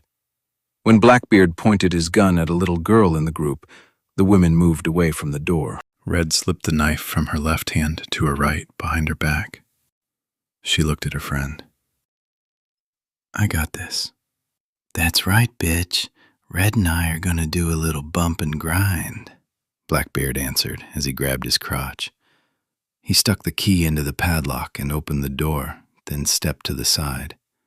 He motioned with the tip of his handgun for her to climb out of the truck. Red stepped to the door, and Blackbeard grabbed her arm and pulled her from the back of the vehicle. She landed hard and stumbled, but before she could get to her feet, Blackbeard knocked her to her knees. Red sat crumpled in the dirt, looking helpless, while the big man snapped the lock hasp closed again and grabbed her arm. Suddenly there was a shot fired somewhere at the edge of the camp. Blackbeard looked up. His hand relaxed and he let the barrel of his gun drop. Red slipped from his hand and swung the blade in a wide arc across Blackbeard's protruding gut. He stumbled back, staring down at the blood spilling from his middle. Red rose and swiped the blade across his throat. Blackbeard tried to raise his gun, but Red jerked it from his hand as he fell to the ground. She pulled the keys from his neck and threw them into the waiting hands reaching through the bars. Get out of the truck, all of you, Red ordered. Free the doc and his wife. Stay together and hide until this is over. She turned and stomped off toward the center of camp. Matt heard the shot at the same time as Grant grabbed a camp chair and swung it at Matt. Stepping clear, Matt adjusted his aim and fired. Grant went down. Meanwhile, Stubby tackled Matt, and the pair went down in a crash of swinging fist and grunts of pain. Stubby was equal height to Matt, but probably outweighed him by 30 or 40 pounds. Stubby rolled and slammed his fist into the side of Matt's head. He blocked the next blow and swung out with the butt of his handgun. The hard plastic of the grip connected with Stubby's face. Blood spilled from the wound on his forehead. Matt slammed the barrel at the side of Stubby's head again, but Stubby rolled away just in time to avoid the impact. He swung out his leg and connected with Matt's knee. Matt went down, turned, and kicked out with his foot. His boot heel hit Stubby's face and he fell back dazed. Matt picked up all the weapons, including his own, and pointed one of the men's rifle at Stubby. Finally, Stubby sat up, staring at Matt. He shook his head, trying to focus. "Move again. I'll shoot you," Matt ordered. When he was sure Stubby wouldn't move, Matt picked up the cord and quickly tied Stubby's hands behind his back.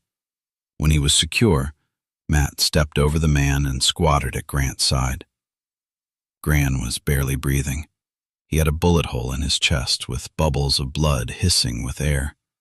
Matt rose just as the tent flap flew open and Tate rushed in with a gun in hand. 2 women from the truck followed her, ready to rumble from the look on their faces. "Well, I guess we got this done," Tate announced. The dark-haired woman stomped over to Stubby and kicked him in the balls. He howled in pain, rolled over, curling his knees against his chest, trying to protect his crotch against another assault. "Pig!" She pulled her leg back to kick again, but Red stopped her. "That's enough." She grabbed the gun from the dark-haired woman. She pointed it at Stubby's temple and fired before anyone could stop her. "What the fuck?" Matt grabbed the handgun from Red. "He killed my husband. He raped me, Teresa, and 2 of the other women," she answered. Tate stepped up to Matt and placed her hand on his chest and pushed him back from the body. "I would have done the same. Let's get out of here." She grabbed Red's arm and led the 2 women out of the tent. Matt looked down at Grant and slid his knife into the side of the man's head before he led the women out of the tent. Matt retrieved the guns as the group walked out of the tent. Outside, the doc and his wife and 3 children huddled together, still looking a bit like deer in headlights. Besides, Red and Teresa, 7 more women and 2 children stood waited for someone to speak. Tate looked at Matt. "We have 16 people here. What are we going to do with them?" Matt nodded toward the vehicles. "We take them back to the camp if they'll go." Tate laughed. "You're just the fucking Pied Piper, Monroe." Red and Tate went back for the white rig, and the guns stowed inside. By the time they returned, Matt had drivers and guards assigned to trucks. None of the women had other ideas or options, so they agreed with Matt's plan. They sorted through the boxes of supplies and distributed clean clothes to those in need. Everyone was fed, then they gathered the remaining supplies, leaving the tent and bodies where they lay after ensuring they wouldn't join the dead monsters. Tate led the caravan away from the site of the carnage, toward freedom. Chapter 39. Searchers. Randy and Miguel dropped 2 men at the cattle guard to build out a decking to allow livestock on the hoof to cross the arroyo. The trucks rolled over the cattle guard and out across the meadow. "We're going to have to clear more of the brush from the far side of the arroyo. Attackers could use it for cover, and we wouldn't know it before they were at our doorstep," Randy commented as they drove away. "See," Miguel tipped his straw hat back from his forehead. "Not many know of this place, but we must be sure, Senor Randy. The world has taken a dump. It's not bad enough with the infected. When resources get scarce, we'll be sitting ducks for any asshole deciding to take what we have, if we're not ready for it." He steered the pickup across a dry, low-water crossing, then continued. "At some point, we'll have to start trading with other groups. No matter how careful we are, people will figure out we're here, and some of them will be willing to kill to get what we have. If the drug cartels survive and hear of a safe place to the north, there will be mucho trouble. We don't have enough hombre to hold off the attack." "I know. Believe me, I know," Randy whispered. "We need time to find good people to be ready." Trees quickly closed in as they left the canyon behind. The road was little more than a dirt trail wandering through the forest. They crossed McKittrick Creek twice, the only significant surface water in the area. After a 20-mile trek through the high country on winding trails, the woods and rolling hills gave way to the rock-strewn flat ground, arid grassland of pinyon pines and junipers. The lodge would have to worry about a frontal assault, so Will and Randy held extended discussions on the matter. Logic was that a few people knew about Pine Springs Canyon. It wasn't nearly as big as McKittrick Canyon and had not been considered a camping attraction since the early 1900s because of its proximity to the highest and driest peaks. Guadalupe Mountains National Park was located on the Texas side of the mountains, and Pine Springs Canyon was protected by the high peaks on 3 sides. Pine Springs Canyon had some of Texas's most varied weather, from hot in the summer to snowstorms, freezing rain, or fog in winter. Sometimes that snow and fog could find its way to the canyons. Early spring included high winds, while late summer and fall produced thunderstorms with cold nights. "We're going south. How far?" Miguel asked after nearly an hour of driving. "Not as far as Juarez, at least not this time. There are a couple dozen ranches out this way and some small towns. We'll check them out. If they're deserted, we take what we can use." "If people are still there?" "Try to get a feel for the kind of people they are. Maybe even establish some way of contacting them. We've got the shortwave radio." "Senorita Cassie wants medicaments." "I know. Cassie was adamant about getting meds if we can go into Del City. They have a pharmacy and a few small stores. The town is small, but maybe we can find some of the things we need. There's a veterinary office that might have what she wants. Until we know a little more about what's going on, I don't want to go into anything larger. Right now, I think it would be too dangerous." The road widened, and the first ranch came into view. Randy slowed the pickup, and the truck behind him did the same, but soon enough to drop back at least 50 yards. "What do you think?" Randy asked as he studied the buildings in the distance. "The gate is closed. I think the people are still there. Look at the windmill in the back." "I think you're right," Randy answered. We'll move on and check on the way back. They had driven for another 30 minutes before they approached a fenced pasture with a herd of goats wandering amid the short-cropped grass. A cattle guard kept the animals from the roadway. An old man gave a loose wave from the corner of the fence. A rifle rested in the crook of his arm. Miguel pointed out 2 more people hidden a couple dozen feet away. Randy stopped the truck. He opened the door and stepped out on the running board. He leaned over the cab and called out, "Hi there! Mr. Goodman! Do you remember me? Randy Matherson." "I remember you," the old man called out. "How are you doing, sir?" "Good enough," the man answered. "You folks going far?" Randy shrugged. "Maybe as far as Juarez. I don't know. We're just scouting around to see how folks are faring. Maybe pick up supplies if we can." "Best turn around and stay close to home, young fella."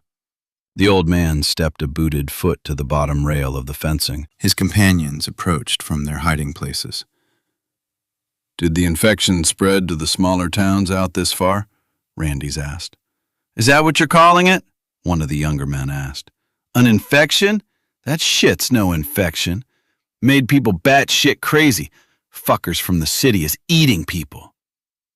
"Ain't like no infection I ever seen before," the second man added.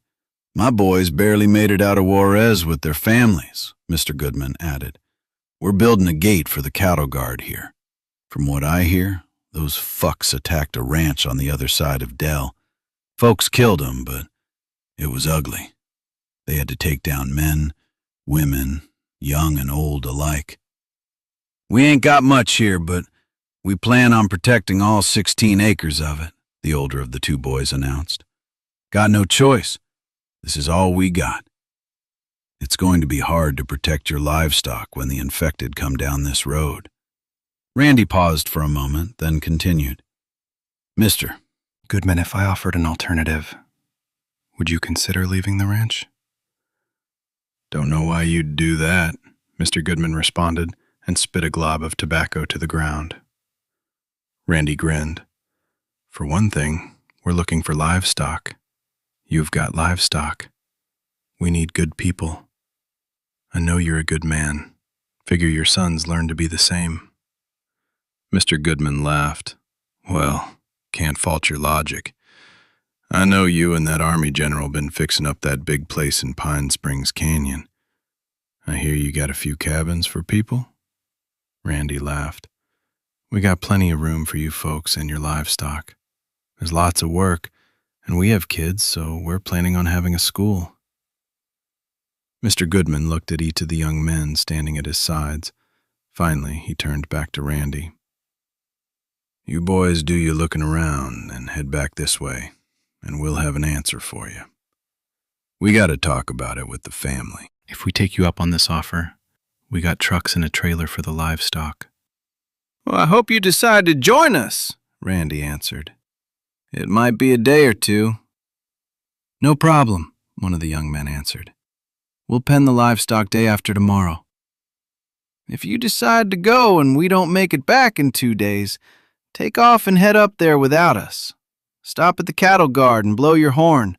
2 longs and a short. The old man waved as Randy settled back on the driver's seat of the truck and cranked the engine. He slipped the vehicle into gear and steered back onto the blacktop. You think they'll come, Senor Randy? Miguel asked. Randy shrugged. Who knows? The place is almost sitting on the road. No cover, no natural protection. They're an easy target for the infected and criminals alike. Not good, the way I see it. Si, Miguel answered, then relaxed against the seat with his rifle resting on the window. Tired of trying to talk over the wind whipping through the open windows, Randy and Miguel rode in silence. After half an hour, Miguel's head nodded, then settled on his chest. Randy let him sleep until he saw a small cluster of vehicles in the distance. He raised his foot from the accelerator and elbowed Miguel. Miguel cleared his throat, then answered. Si. What is it, Senor Randy? Ahead, he answered. They both looked toward 6 cars scattered across the road. On a couple of the abandoned vehicles, the doors were left open. As the truck rolled closer, Randy pulled his handgun from the holster at his waist and slid it under the side of his right leg next to the center console. Miguel adjusted his rifle on the window ledge. Randy glanced in his side mirror and noticed another gun extended out the window of Pablo and Hugo's truck. Randy drew closer to the vehicles and slowed. See anything? Randy asked. No, Senor Randy, Miguel answered. Randy rolled past the first vehicle, a white SUV that showed signs of massive abuse. They saw splotches of dark brown on the shattered headlights and along the front side panels and hood. The doors were thrown open. Inside, bags were torn open and the contents scattered. Piles of clothes were dumped on the ground. Randy whispered, I see keys in the ignition of a couple. Out of gas? Miguel answered. Randy shrugged as he eased the truck past the SUV and they drew near the next car. It was an older sedan with a shattered grille and the same type of front-end damage. The doors were closed and again, no sign of the driver or occupants. What do you think? Miguel asked. Randy made a quick shrug. No idea. He eased the truck around 3 more vehicles, then a massive pileup came into view. 2 cars had crashed head-on, then several others slammed into the first wreck. The crashes were so violent, all were reduced to massive piles of twisted and destroyed metal. A fire had consumed the lucky survivors, but not all. Among the crumpled metal were moving and thrashing bodies. Debris stretched from fence row to fence row. The road was completely blocked. What we do now? Miguel asked. Get wire cutters out of the toolbox behind the seat, Randy answered. Let's get Pablo to come up and drive this truck. We'll open the fence over there. He pointed to an expanse between 2 fence posts with a shallowing of the ditch. The opposite side of the road was a wooden briar wall. The pasture included large stands of mesquite and clusters of cactus to be avoided, but it was passable. Miguel leaned out the window and waved at Pablo. Vienen aquí, Pablo. Pablo jumped from the truck and jogged toward the pickup. Randy stepped out of the vehicle and asked, ¿Puedes conducir esto? Sí, I drive, Pablo answered as he slid behind the wheel. After putting on a pair of leather gloves, Randy pulled 2 machetes from behind the seat. He passed one to Miguel, then turned to Pablo. "Follow, but not too close. Let us pick a way through the brush and cactus. Don't run over any of that shit. I don't want to be changing a tire out there. We don't have a clue where all the dead from the wreck went." "Si, Senor Randy," Pablo answered. Randy pulled on thick leather gloves, then walked to the moving charred corpses and drove a knife into their heads. Afterwards, he and Miguel walked to the barbed wire fence where Miguel cut the top strand at a cedar post. Randy grabbed the end and pulled it back to the next to tie it off. They repeated the procedure 2 more times. Then Randy waved for the truck to follow. The 2 men walked to the west and led the vehicles around a large stand of mesquite. The trucks slowly rumbled after the men. Past the mesquite stand was open grass for a couple 100 feet. Then they were faced with a massive rock formation. Randy called out to Miguel, "Check to the north." "I'll go south." He held up his hand to stop the truck. "Wait." The truck stopped, and Pablo threw a wave from the window and called out, "Be careful, amigo." Randy called out, "Miguel, don't take any chances. The dead could be out here." "See?" Miguel answered as he disappeared around the outcropping. Randy walked 100 feet before he noticed the first few drops of dark brown in the sand. When he saw a puddle, he squatted and picked up a pencil-sized branch of mesquite and poked at a congealed liquid. The pool broke into pieces, leaving bone chunks of white chips and a few unidentifiable lumps. He stood and began following the trail of brown droplets. A stand of mesquite had long ago sprouted at the base of the rocks. Randy walked toward the edge of the thorny brush. He headed around the bushes and suddenly stopped in his tracks. Ahead, Randy saw the remains of several bodies lying on the sand. It was evident they had been trapped by the infected against a 20-foot granite face. The flesh was torn from the dead, and limbs separated from torsos, leaving the remains barely identifiable as human. The stench rolled over him in a blanketing cloud of disgusting smells. Despite all the damage, the eyes looked at Randy. Teeth began gnashing, and the remnants of muscle and sinew twitched. Randy gulped, and his breakfast spewed from his lips. He leaned over, propping himself up, braced against his knees. Randy stood for several minutes, struggling to control the dry heaves tearing at his stomach. Finally, he got himself under control and pulled his elbow over his lower face to study the remains. The survivors of the car crash had escaped through the fence and out into the brush and mesquite. They escaped only to be trapped and slaughtered by their own. Randy looked around, suddenly worried. Sand, desert, the infected. Where were they? He turned and began retracing his path, quickening his steps. Then he saw the first of the monsters. A few minutes later, he was jogging, then running. It felt as if he could feel hot breath on his neck. He rounded the stone wall and met the trucks and jumped into the passenger seat of his vehicle. "Drive!" he called out as the first of the infected appeared in the distance. "Follow Miguel!" The truck tires spun into action at Randy's harried command. "Go!" he ordered. "They're coming!" Both trucks roared past the rock formation after Miguel. They accelerated until they saw him jogging toward them in the distance. The familiar shape walking toward them made Pablo slow the truck. Randy opened the door and Miguel slid in next to Pablo. "It's open ahead. Straight shot back to the highway," Miguel announced. Chapter 40. Finders Keepers.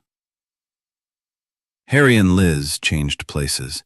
He settled behind the wheel and kept watch for pursuers using the side mirror. Liz gathered her medical supplies and made her way to the man and his children. "The minute I see him, I'm getting this rig cranked and we're out of here," Harry announced. "Get that guy fixed up, at least stop the bleeding." Liz studied the man sitting at the table. His sandy blonde hair was matted and greasy. His thin face was drawn and haggard-looking. Liz tried to smile and put the small family at ease. Hi, my name is Liz. Let's look at your injury. My name is Jack Green, the man answered. Needn't bother. Well, let me try to clean it up and stop the bleeding for now, Liz answered as she passed him a compression bandage. How old are your children? Cody is 13. Trace is only 9, Jack answered. Liz smiled at the kids.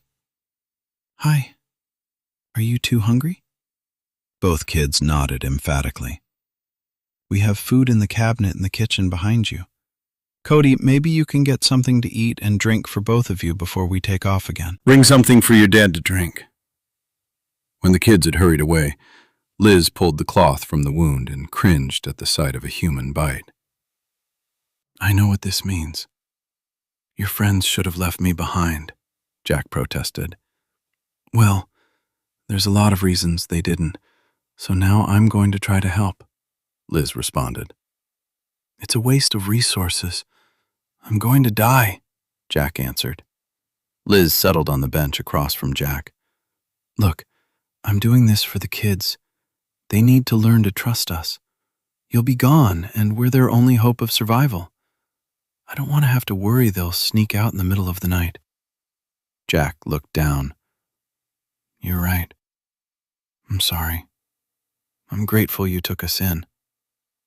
Liz got to her feet and came around the table to wipe at the wound with a paper towel dampened with alcohol. She pulled a 4-inch gauze squares and taped them over the wound. She finished and cleaned up the bloodied remains just as the two kids returned to the table. Both kids settled on the bench next to their father with warm cups of soup and water bottles in hand. The engine of the camper roared to life, and the side door jerked open. John pulled himself inside and slammed the door. Go! Still gasping for air, he slumped into the passenger seat. Those fuckers are crazy. He spun the chair around and glared at Jack. What in the hell did you bring down on us? Sorry, Jack whispered. Liz interrupted. It's not their fault. They could be the same people that attacked us and have been looking for us all along. They might have driven by and seen our light. These people could be caught up in our problems, not the other way around. John sighed. I suppose you could be right. It doesn't matter how they found us. I hope your little stunt slows them down enough to get us out of this. Harry interjected. I thought it worked out pretty well, John countered with a wry grin as he rubbed at his side.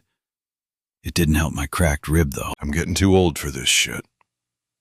Hey, at least we're driving in style, Harry answered. Get your rifle and be ready in case that crew follows us. Got it. He grabbed a bottle of water and a package of trail mix. He went to the back of the vehicle and opened the rear window. Liz returned the supplies to the cabinet, then settled at the table across from the family. Been a while since you had something to eat? Jack sipped at a bottle of water. 3 days, I think.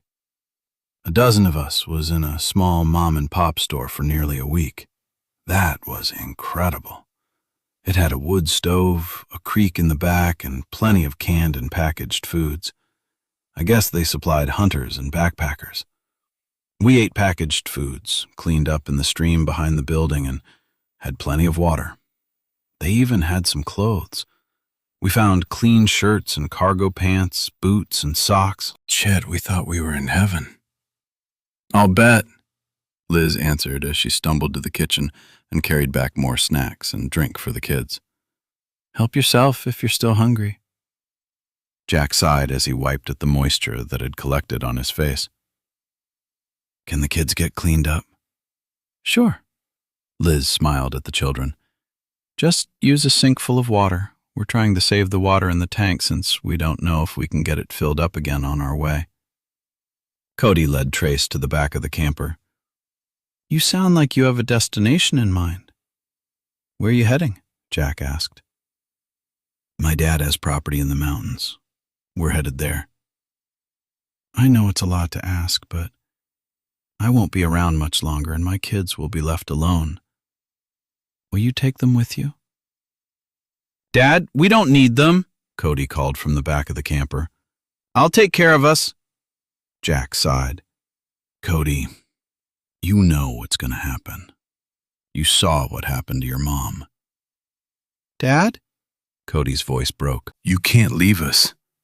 I won't let you just give us away. He ran to his father and collapsed into the seat next to him, leaving Trace to stand behind with tears streaming down her cheeks. Liz got up and moved to the passenger seat. Tears threatened as she listened to Jack talking to his son. "Cody, it's time for you to grow up. I got bit. You and I know what it means. I want you to stay with these folks. They didn't have to save us, but they did. You need help protecting your sister. You know what they did to those women in the store." "Dad?" Cody cried. "I want you to promise to do what these folks say and help them protect your sister. She's going to need you now more than ever. Promise me." Cody remained quiet, the only sound him sniffling. Finally, he whispered, "Yes, sir." Jack leaned back and took a long, deep, quivering breath. Liz settled on the bench across from her father and brother. When Trace appeared, Liz could see the younger child was a girl. She had dark hair that had been cut short with thick bangs across her forehead. She had combed her hair. Jack smiled, and Trace gave her father a hint of a smile, her dimples reminding Liz of her own daughter. She quickly turned back to the road ahead. 2 stray children would not replace the family she lost. At the end of the narrow gravel road, Harry pulled out on a blacktop the GPS identified as State Road 54. They turned on the highway, and Harry kept the speedometer hovering around 60 miles an hour. "This is dangerous. What if we come over a hill and run into something?" Liz protested. "Is it any more dangerous than those assholes finding us?" Harry answered. Liz shrugged. "You may have a point." She walked back to the father and children. One look at the father, and she announced, "You need to lie down." Jack tried to stand, but fell back into the seat. "You need to stop and leave me," he gasped. "You can't let me hurt my kids." Liz reached out to gently pull Jack to his feet. "You come lay down, right now. Need to rest." When Jack got settled on the bed, she whispered, "We won't let you hurt anyone. But for now, we need the kids to see they can trust us, and you can help with that by letting us take care of you." Jack smiled and whispered, "Thank you." Liz patted his arm. "I'm going to fix you and the kids more soup. They need the calories and will eat if they see you try to eat, okay?" Jack laid back on the pillow and Trace crawled into the bed with her father. Liz looked at Cody. His face still mirrored his distrust and anger. "Cody, are you still hungry? Do you think Trace is? Why don't you come help me pick out something?" Liz asked the youth. "Doesn't matter," Cody snarled. Liz gave him a sad smile and opened a cabinet door. "Probably doesn't to you, but maybe to your dad and sister." Cody shrugged and walked to the cabinet where the microwavable soups and pasta cups were stored. "Shit!" He pulled one after another out of the enclosures. When he noticed the fruit cups sitting next to the soup, he fell to his knees, sobbing. Liz wrapped her arm around his thin frame and whispered, "It's all right. You and Trace will survive this. You have to be brave for your sister. This is a terrible time, but I promise you, your dad will be at peace knowing you'll be safe."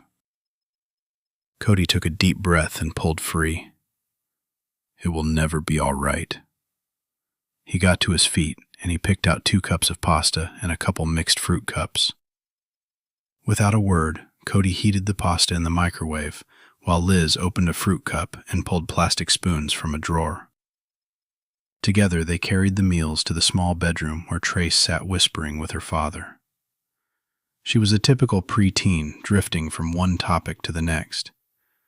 Liz listened as he was told about her favorite doll back home, how her dog had disappeared, then drifted into how it was so good to be clean, even if she didn't have fresh clothes. Here. Cody shoved a pasta bowl into her hands and dropped the plastic spoon on the bed next to her. Oh, my favorite. She squealed, then dug the spoon into the tomato sauce-covered pasta and took a big bite. She licked at the spoon, then scooped the spoon into the thick sodium-loaded sludge in utter rapture. Liz laughed. Do you like fruit cups? She held out the small can. OMG. 2 things? Trace looked at her father. Can I have 2 things to eat? Really? Jack nodded. If Ms. Liz tells you it's okay, then it's all right, sweetie. Trace leaned over and kissed her father's damp cheek. Thank you, Daddy. You need to go eat at the table, baby. Yes, sir. Jack looked at his son. Cody, you go eat with your sister. I need to speak to Ms. Liz. Cody twisted his face to argue, but his father frowned slightly and added softly, Do as I say, please. When the kids were out of earshot, Jack sighed. It won't be long. Liz nodded, and he continued. Please, make sure I don't turn. He took a labored breath. Give me peace. Liz tried to swallow her revulsion. We will. A sob caught in his throat. We didn't know. After she had died, she got back up and tried to. Jack's voice trailed off with the remembered horror. After a few seconds of silence, he continued. They know what'll happen now. Liz, John, and Harry took turns driving and sitting with Jack.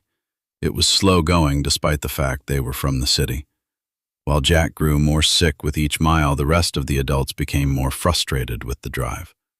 What had been a decent place to hide transformed into an albatross driving through the arid countryside of West Texas. The camper got terrible mileage, and they had to stop for gas. They had been lucky the first stop. There was no one around, and they could siphon gas from a delivery access port. It wasn't easy using the hand pump because the fuel level had gotten so low before the business had been abandoned. But they finally got the tank filled after splicing a garden hose to drop into the ground tank. Meanwhile, Jack grew steadily worse. Cody and Tracy huddled close to their father until he finally sent them to rest on the bunk beds.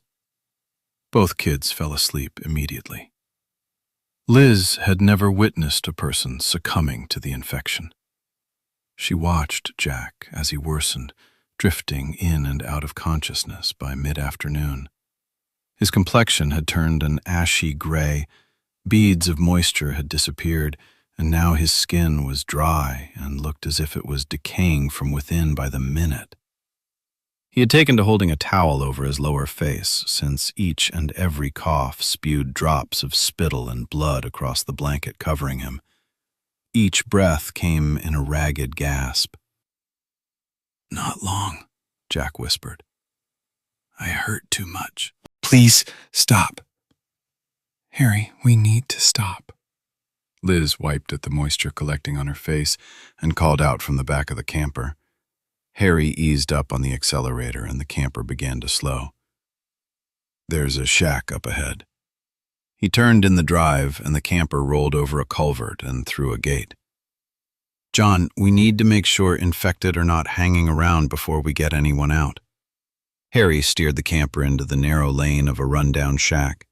The wood boards on the house were faded gray with only hints of paint remaining. The house, an early 1900 era, was built in 2 sections with a dog trot or breezeway between. The yard was overgrown and littered with run-down remnants of farm equipment. Under a massive spreading oak was a 40-year-old green Oldsmobile, pitted and marred by huge patches of rust and weeds growing in the crevices around the windshield. Harry pulled into the yard and stopped the camper. He glanced back and saw the 2 children standing in the bedroom doorway watching their father. The boy looked angry, while the little girl had big tears sliding down her face. She chewed at her fingernails. "Let's do this," Harry said. John gave a quick nod, then whispered to Liz, "Stay with them. See if you can get them away from Jack. He's not going to last long. I know, Liz answered. Are you all right? Harry asked. Just hot and tired, Liz snapped. Let's get this over with. Harry and John stepped out of the camper with machetes in hand. They walked toward the house as they scanned the tree-lined yard. They disappeared into the left section of the house, only to return a few minutes later and entered the right side of the breezeway. Harry reappeared and crossed the dirt yard to the camper. It's clear. John found a mattress and pulling it out onto the breezeway. Liz reached out and gently moved the two children to the front of the camper. Harry entered the bedroom and walked up to the bed where Jack lay. Sorry about this, man. Jack struggled to get his legs off the bed. Finally, Harry reached down and gently pulled his legs over the edge of the bed. You can't just leave him, Cody protested. Hush, Jack whispered. My decision. Liz reached out to wrap her arm around the two children. We're not leaving him. We'll stay as long as your dad needs us. Cody jerked away, but Trace turned toward Liz and buried her face against Liz's waist. Harry half-carried, half-dragged Jack to the door where John waited. When they got him down the 3 steps, John and Harry moved Jack into the house as gently as they could. They laid him on a frayed blanket covering the old mattress. Liz followed with the children. Without the sound of the motor, the world grew quiet, with only the sound of Trace whimpering softly to fill the void. Jack sighed and smiled at the gathering. I'm fine now. You can leave me, Jack whispered. It won't be long. I can feel myself slipping away. No, we won't leave you, Liz answered. John disappeared into the rooms on the right and brought 2 kitchen chairs out into the breezeway. He settled on one and nodded for Liz to take the other. She sat down and pulled Trace into her lap. Cody sat down at the edge of the mattress. Harry walked from the breezeway and reappeared a few minutes later with several bottles of water. Harry moved back to the dilapidated steps to scan the yard of weeds and road beyond. It was a hot afternoon, and the hint of a breeze through the open breezeway did little to dissipate the heat from the Texas sun on the tin roof. Soon everyone was glistening with moisture. Everyone but Jack. His breathing had grown more shallow and his skin dry and cold. He struggled for each breath. Suddenly Jack's eyes opened and he looked at his son. Cody clutched at his father's hand.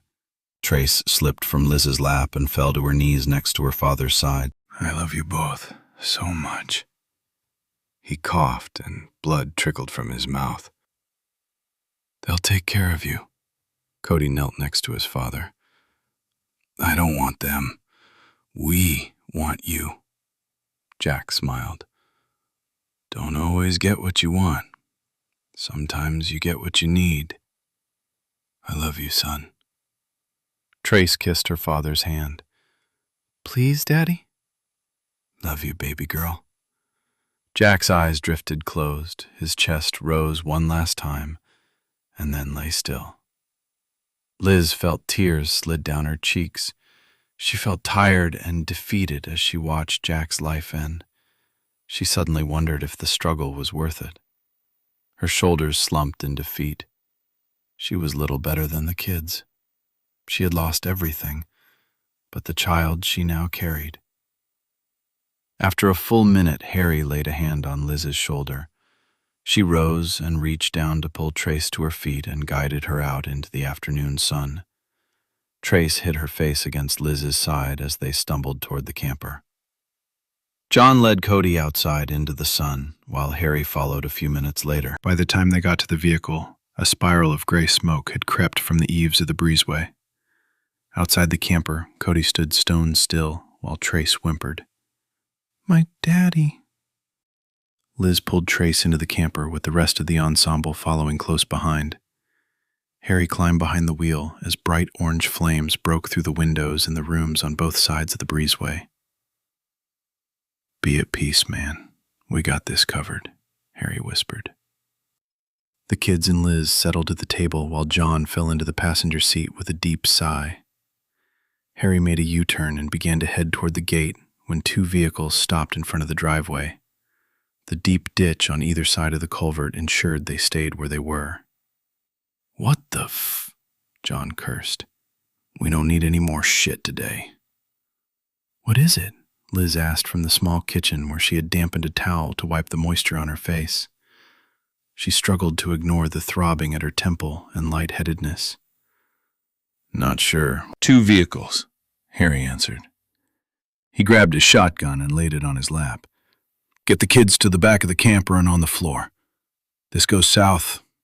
Get out that back window and into the woods." Liz dropped the damp towel and hustled the kids to the back of the camper. Harry glanced over his shoulder, then continued.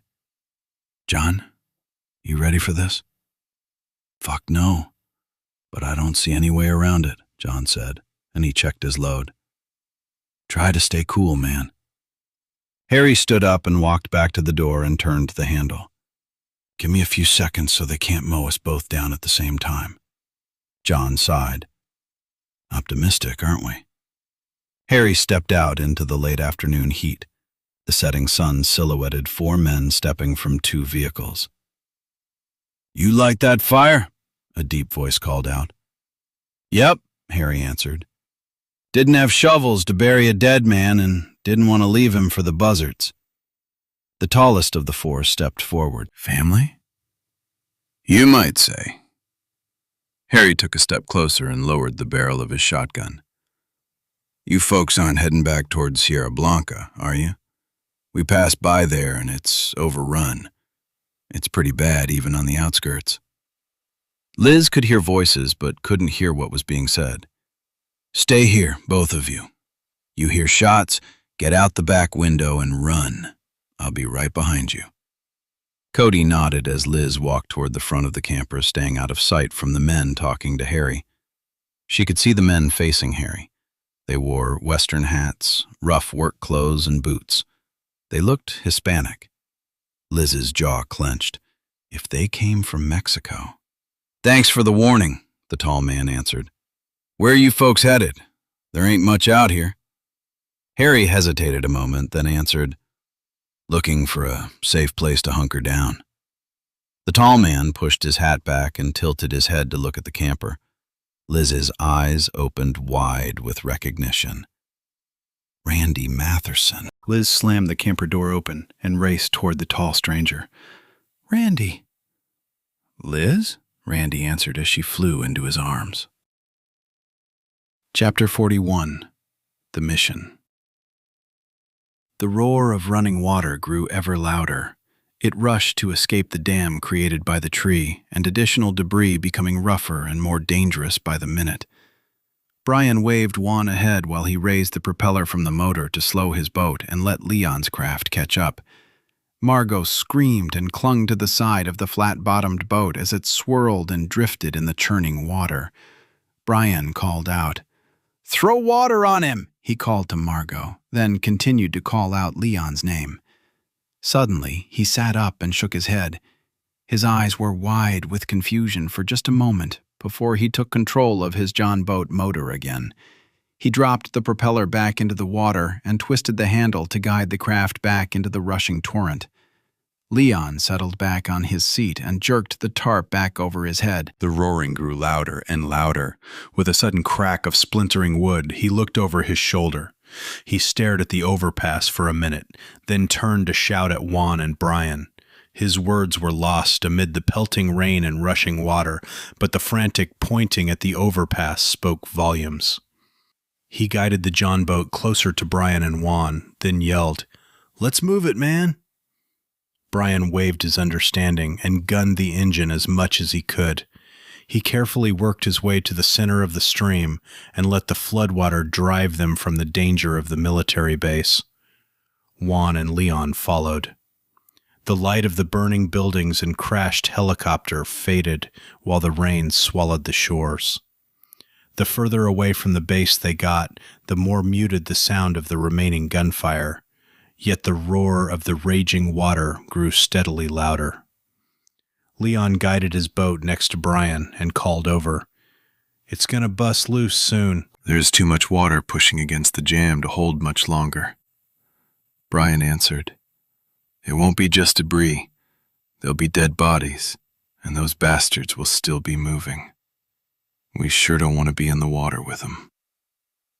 "I know a couple places a mile down the creek that we might can get out of this," Leon answered. Brian gave a thumbs up. "Lead the way." The tropical storm finally began to wane, leaving the trio of boats motoring down the creek shrouded in darkness. The only sound was the rushing water surrounding them. They moved further and further downstream through residential areas into a commercial section of the city. The water jostled the boats, slamming chunks of debris into the sides. Each slam against the aluminum jolted the occupants and caused yelps of surprise and terror. Leon guided the John boat closer to the shore, watching infected draw closer to the water's edge. "Not far now." "We need to make it quick, Leon. We're running out of time," Brian called back. Juan guided his boat closer to Brian. "Is Dale okay? He ain't moved since he sat down." Suddenly, Leon turned his boat toward the shore and waved excitedly for the others to follow. All they could see was hurricane fencing at the edge of the water, but both Juan and Brian followed Leon's boat to the shore. Leon grabbed the fence, pulled the boat closer to shore, then retrieved a small flashlight from his pocket. He pointed the narrow beam of light into the dark beyond. "Hang on. I think this is it." "Well, is it or not?" Brian yelled. A log slammed into the side of Brian's boat as he held the craft against the fence a few feet down from Leon. "Damn it, Dale! Help me hold this fence." Dale shuddered, then slowly got to his feet. The boat tilted and swung out with the sudden shift in weight. "Sit down and grab the fucking fence, Dale!" Brian yelled. Dale turned and the tarp fell from his shoulders, catching in the water. It disappeared into the churning torrent. Hearing the raised voices, Leon turned, and the beam of his flashlight whipped around to pan across Dale's face. "He's infected!"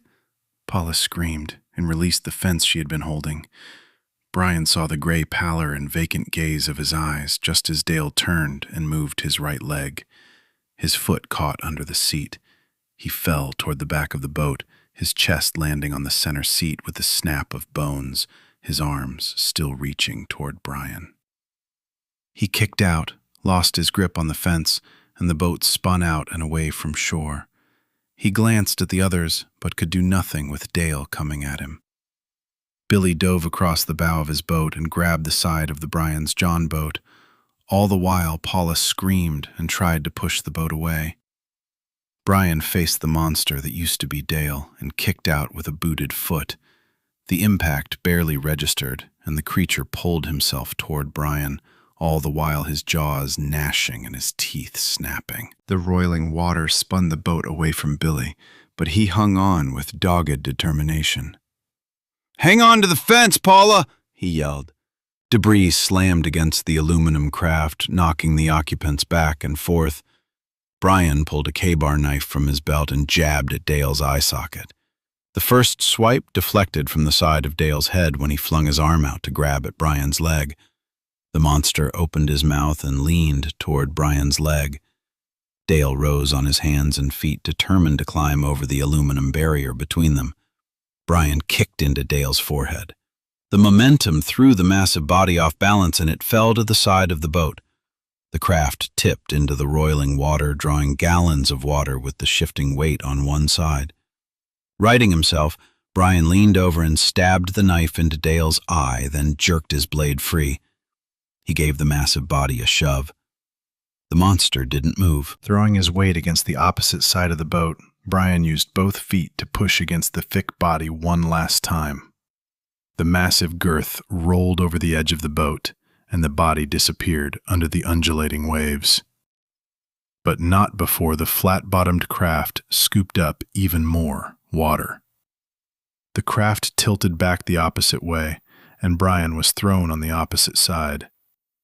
Billy righted the boat at the last minute, leaving Bean to reach for a handhold along the riverbank to cling to, but it slipped through his grip. The John boat, caught by the current, drifted back from the bank, barely riding above the waves. The trio of boats had been torn from shore. "You okay?" Juan asked as both he and Billy steadied Brian's boat. "Yeah, asshole died and turned," Brian answered as he pulled his camo tarp back into the boat and stuffed it under the seat. The roar in the distance grew louder and louder, almost making their voices unintelligible. "We have to get out of the creek." "It's higher than I've ever seen it," Leon announced. "All the pumps have shut down, and that shit in the floodwaters is going to be real trouble." "I need some help. Can you get over here?" Brian yelled over the raging water and waved Billy toward the bank. Juan and Billy reached out to pull the two crafts closer. Billy stepped into the front of Brian's boat and fell into the seat. He pulled his tarp off, made a scoop, and after a minute he began bailing water. "Leon, find us a place. Juan, stay close, and the first place we can, we get the boats out of the water. Stay close to the west bank," Brian called out. "Leon, use that spotlight to find somewhere to land." The trio of boats slammed against debris and the bank when suddenly Leon yelped, "There!" He pointed toward a sandstone mission tower silhouetted against the sky in the distance. "Around the bend! I know where we are!" Brian slipped his craft in behind Leon's boat and motioned Juan to follow. The roar of the water grew ever louder, while the swirling torrent climbed higher and higher up the bank. The infected on the distant banks fell into the creek, while large chunks of debris floated by at a terrifying speed. The three boats made it around the bend, and remnants of what had once been a tranquil garden came into view. Ornamental trees and shrubs had been uprooted and ripped from the shoreline, leaving long, angry gouges in the landscaping. Leon ran his boat into the rugged slope of mud and dirt. Margot jumped out of the boat and pulled at the aluminum craft until it scraped on the gravel underfoot. Leon joined her and began pulling and tugging the aluminum over the rough ground. He turned and fanned the beam of his flashlight across the garden. He turned to the others and gave a thumbs up. Brian steered the bow of his boat a few feet further downstream into gravel and debris. Billy jumped out and tugged the John boat up the grassy slope. Brian jumped out, and together the two men wrestled to move the water-laden craft. Leon rushed to pull supplies from the inside of the boat. The rumble of the flowing water suddenly grew louder. Amid the whoosh of floodwater was the noise of breaking branches and collapsing structures. Juan guided his boat into the grass another 20 feet further down the bank. The craft began to drift back into the raging water before anyone could get out and pull it onto the bank. The trolling motor was losing the battle against the current that now roared past the shore. Billy dropped the front of Brian's boat and ran to Juan's craft, diving to catch the bow of the vessel as it slipped from the bank. He twisted around until he dug his feet into the mud, then jerked at the bow. He glared at Margot and ordered, "Get out of the fucking boat and help me!" Margot stumbled from the boat and crawled up the muddy bank where Billy grabbed her arm and pulled her to his side. Together they tugged at the boat, dragging it up the bank. Juan jumped the bank, slipped, and disappeared under the rushing water. His head bobbed back up, and Brian jumped into the rolling torrent just in time to grab Juan by the arm and dragged him to the shore. On hands and knees, Juan climbed up the bank coughing. After a moment, catching his breath, he joined Billy and Margot in pulling the boat onto the grass. Brian led the two men back to retrieve his boat.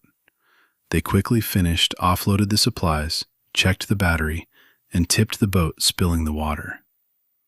They reloaded the John boat as soon as it was emptied. "Pick up the boats, get them as far up from shore as we can. Then we cover with the tarps to keep rain out," Brian yelled. With two people on each boat, they stumbled, tripped, and manhandled the shallow crafts across the garden to a rock-faced terrace. They hauled the boats up the rise, then flopped down on the wet grass. Everyone sat there for a full minute, exhausted. They watched as a massive, floating trash pile rolled and churned amid the wall of water. The debris reached across the roiling torrent, pushing a muddy wave up the bank nearly 10 feet, spreading toward the terrace where they rested. Brian stood and reached for the boat, but Leon raised his hand. "No need," Leon called out. "It was just the log jam giving way. The water is going down already." Still a little unsure, Brian watched through the darkness as more trash and bodies floated by amid the undulating water. "Let's find some shelter. Bring your backpacks and a bucket of food." Brian looked at the closest structure. It was cold sandstone with tall, narrow windows at the side. No lights shone through the windows. The building he was looking at was a small chapel in a monastery. The grounds appeared to be surrounded by a stone wall about 8 feet tall and included 3 buildings. Brian turned to Billy. "Come with me. Juan, you and Leon keep watching." He glanced at the women. Stay put. We're going to check the place out. Watch for trouble. If you hear anything, get 2 of the boats back in the water and get the hell out of here. We'll follow if we can." Leon and Juan nodded grimly. The 2 women looked nearly drowned and shell-shocked. Both women shivered uncontrollably. They were all spent. They had to secure a place to rest. Billy and Brian walked the perimeter of the ground and verified doors were closed, and the gate at the front of the compound was secured. They returned to the chapel and slipped inside the double door. 10 minutes later, they returned to the 4 survivors. They gathered packs, hurried the foursome into the structure. They were safe, at least for the time being.